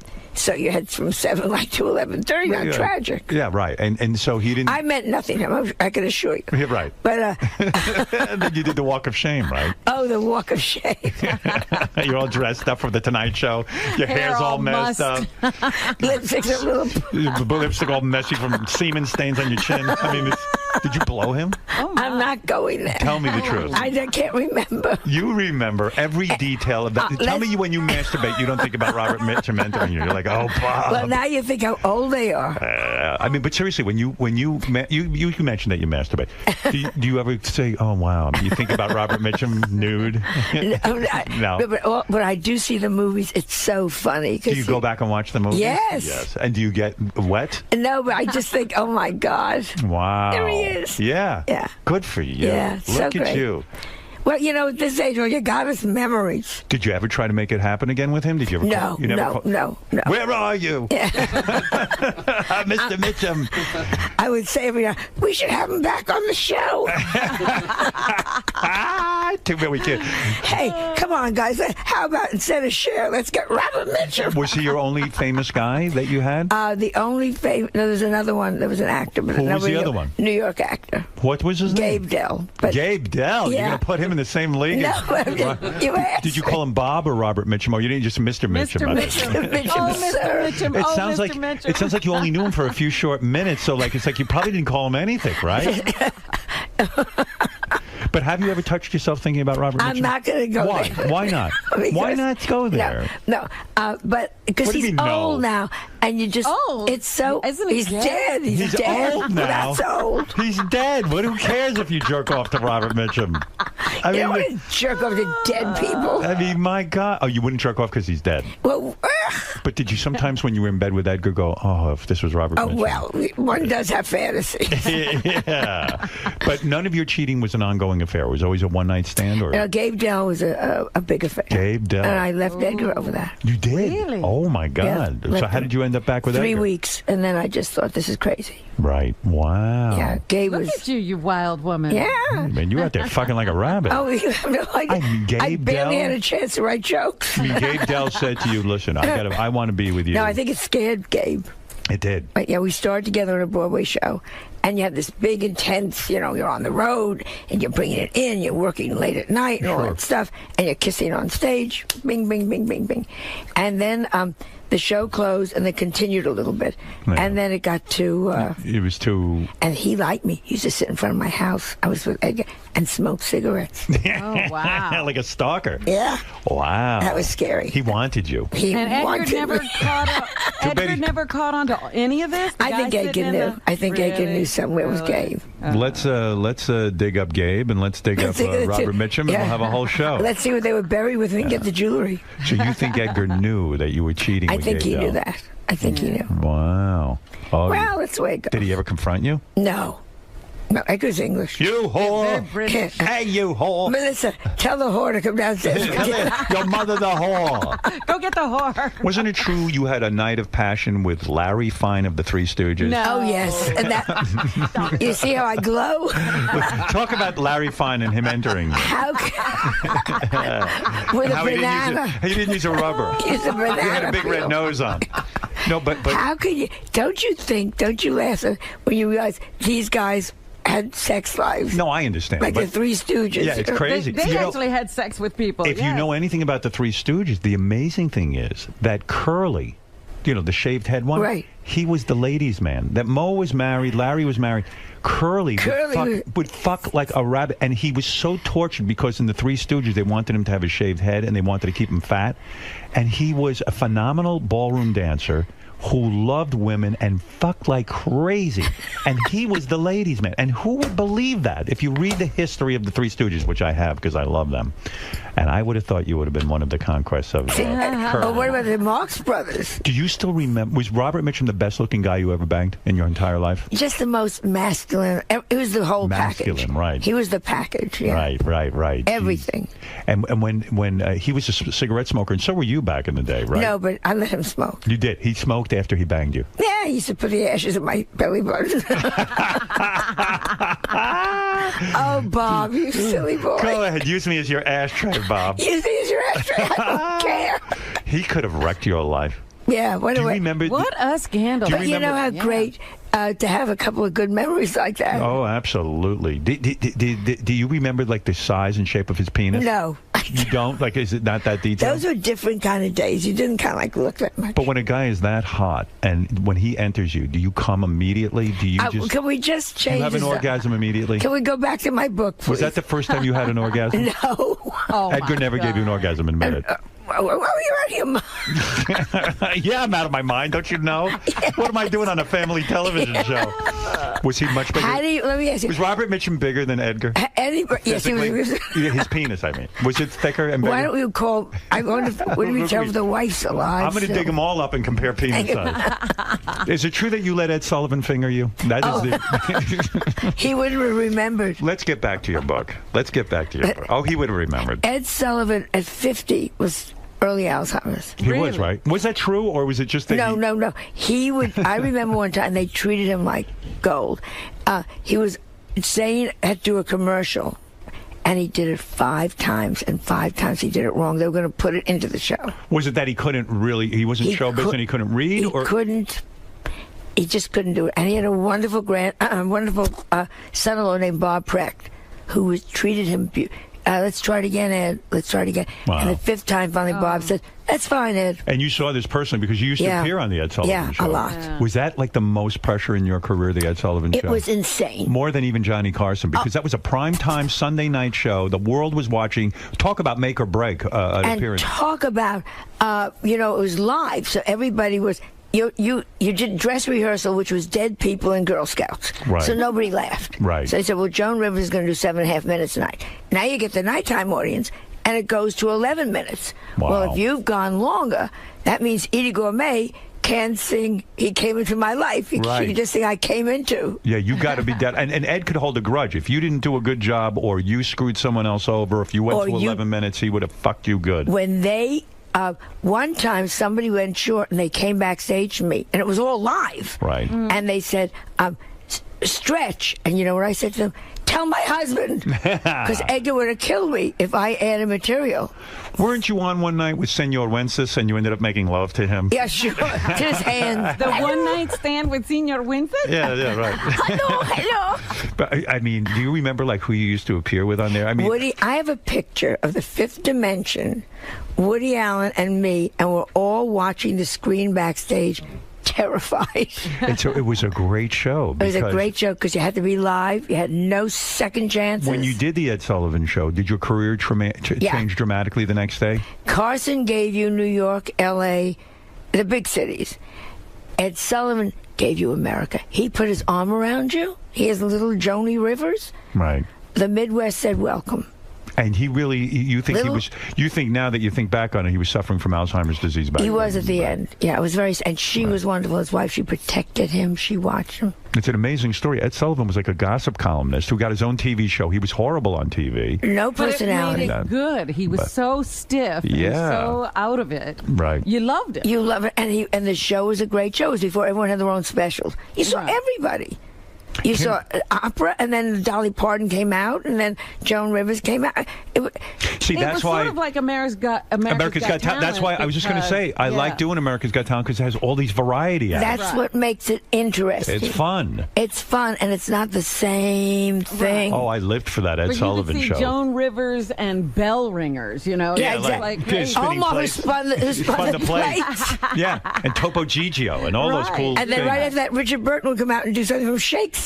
Would you send like Ed Sullivan a gift after you appeared? Like, I mean, you probably felt so grateful to him. I loved him, and he loved me. And they would buy you your clothes for the show. Wow. And if they liked you, you got to keep them. They would walk upstairs, and they would say, Mr. Sullivan, it was a whole thing, would like you to have your gown. Oh, wow. But you never knew. You took it off, you hung it up, you put it in the closet. And then they would come in and say, Mr. Sullivan would like you to have your gown. How many times did you appear on Ed Sullivan? 31 times. 31 times. Made my life. That's an accolade. Yeah. I mean, that's a big deal. And I adored him, because he liked me. I mean, and how many female comics even got on at that point? Little Joni Rivers. Joni Rivers. Who else got on there? Toady Fields, maybe. Toady was before me. Woody. Woody, right? And Woody was... Ed was. But Woody Allen thinks he's a shitty. He thinks of himself as a shitty comic, a stand-up comic. He was very. Oh, he was and wonderful. he was terrific on those appearances. Wonderful because he was prepared. He was prepared, and he was funny. Out of 31 appearances, did you get to keep the gown every time, or there were times where he didn't feel you did always well? got the gown. Always got the gown. He really liked me. Always got the gown. Well, that's an amazing story. Johnny never gave you a fucking gown. No, Johnny never even gave me a toilet seat. Yeah, but he gave you Robert Mitchum for that. That's okay. I heard Johnny paid Robert Mitchum to be with you that night. That's the story. And filmed it. And filmed it, that's right. He was with Mitchum's wife. Yeah, Joan started the whole X-rated things on the internet. Whole, that's right. Yeah. YouTube and the X-rated That's porn. right. All right, let's get through Joan's long appearance schedule because thank you. This new book, It sounds funny. It's very funny and Got great reviews, by the way. And it's my kind of book. There's no big words. You know what I mean? And the chapters are short. I like that kind of book. And it's funny. Yeah, I opened it up funny. last night. I had a good time with it. Joan Rivers' new book, I Hate Everyone, starting with me, which is good. You're self-effacing. That's always a good trick. She doesn't hate herself, by the way. That's how she gets away with all the other Hey, stuff. who are you voting for, Obama or Romney? I hate them both. You hate them both. What are you going to do? You have to vote. Well, first of all, Obama, just a man of the people. Meanwhile, Anna Wintour gave a dinner party, $40,000 a plate. Hardly man of the people. All right, but he's raising money and for Romney his is an ass. You know, they're both stupid. And with carrying on with the religious right, that Romney, that was a religious. me off. I went to a Jesus freak convention. You did? Jesus loves you. I said, the guy, if he loved you, he'd give you a chin. I don't think he loves you at all. Joan Rivers' new book, I Hate Everyone, starting with me, is in stores today. Everyone is very excited about it. Now, here's what we have to remember. What? To meet Joan Rivers, who is a living legend. She was on the Ed Sullivan Show 31 times. I don't know if you know that. Do you personally insult the people who come to get their book signed by you? I'm thrilled they're putting out their hard-earned money. Are you kidding? Yes, Marty, you're on the air in Daytona Beach. Hey now. I just wanted to say that Lisa Lampanelli will never be Joan Rivers. Oh, that's so. I got so nervous. Thank you, Marty. Usually they put in the guy that says, "Screw you, Joan Rivers." I think you're wonderful and so bright, and I love all you guys. Thank you. All right, thank you, Marty. That's so nice, and thank you for calling, Marty. It's the first nice phone call I've ever gotten on this show. You're not kidding. And because you made a nice phone call, Joan is going to tell the story when she slept with all of the Bowery boys, which is including the dog. Right. Hey, Joan, I meant to ask you, what is going on with all these cannibals? There's a guy they just arrested for cannibalism. He ate his boyfriend, and the parts he didn't eat, he mailed to diplomats. And then there was another guy, a homeless guy, who was eating the face of another homeless guy over the weekend, and he ate the entire face off while the guy was alive. All right, let me ask you, if you were stuck and there's no food around in a plane crash, go ahead. How long? Or the Donna pass? I would have been the first to say, "Pass me a knee." Really, you would eat a person. If it's survival. But these people are eating people for fun. There's food around. There's no plane crash. Well, I understand it tastes just like chicken. Right, you do. You've eaten people. No, that's what they always say. No matter what you eat, you say, tastes like chicken. All right, it's Joan Rivers, the new book, I Hate Everyone, starting with me in stores today. We will be back right after these words. Lovely I seeing love you so much. I love you too much. So much. And David Letterman, it's about time you had her on the show. Good for you. All right, we'll be back right after these words. Robert Mitchum's story. Could you imagine Robert Mitchum? Well, I got to tell you, I would never. You reach a certain age, you can talk about it. Well, yeah, he's gone. We can talk He's about gone. it. I'm going to post in front of you so you don't trip. And the wife is gone, so nobody's going to get hurt.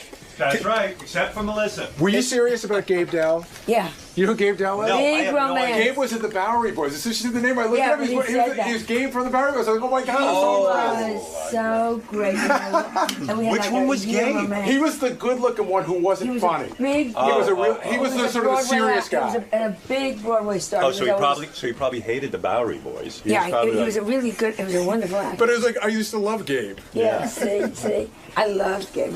Big romance. I didn't know any of this scandal I think existed. Edgar knew that. I didn't know about any of this scandal. See, well, you know.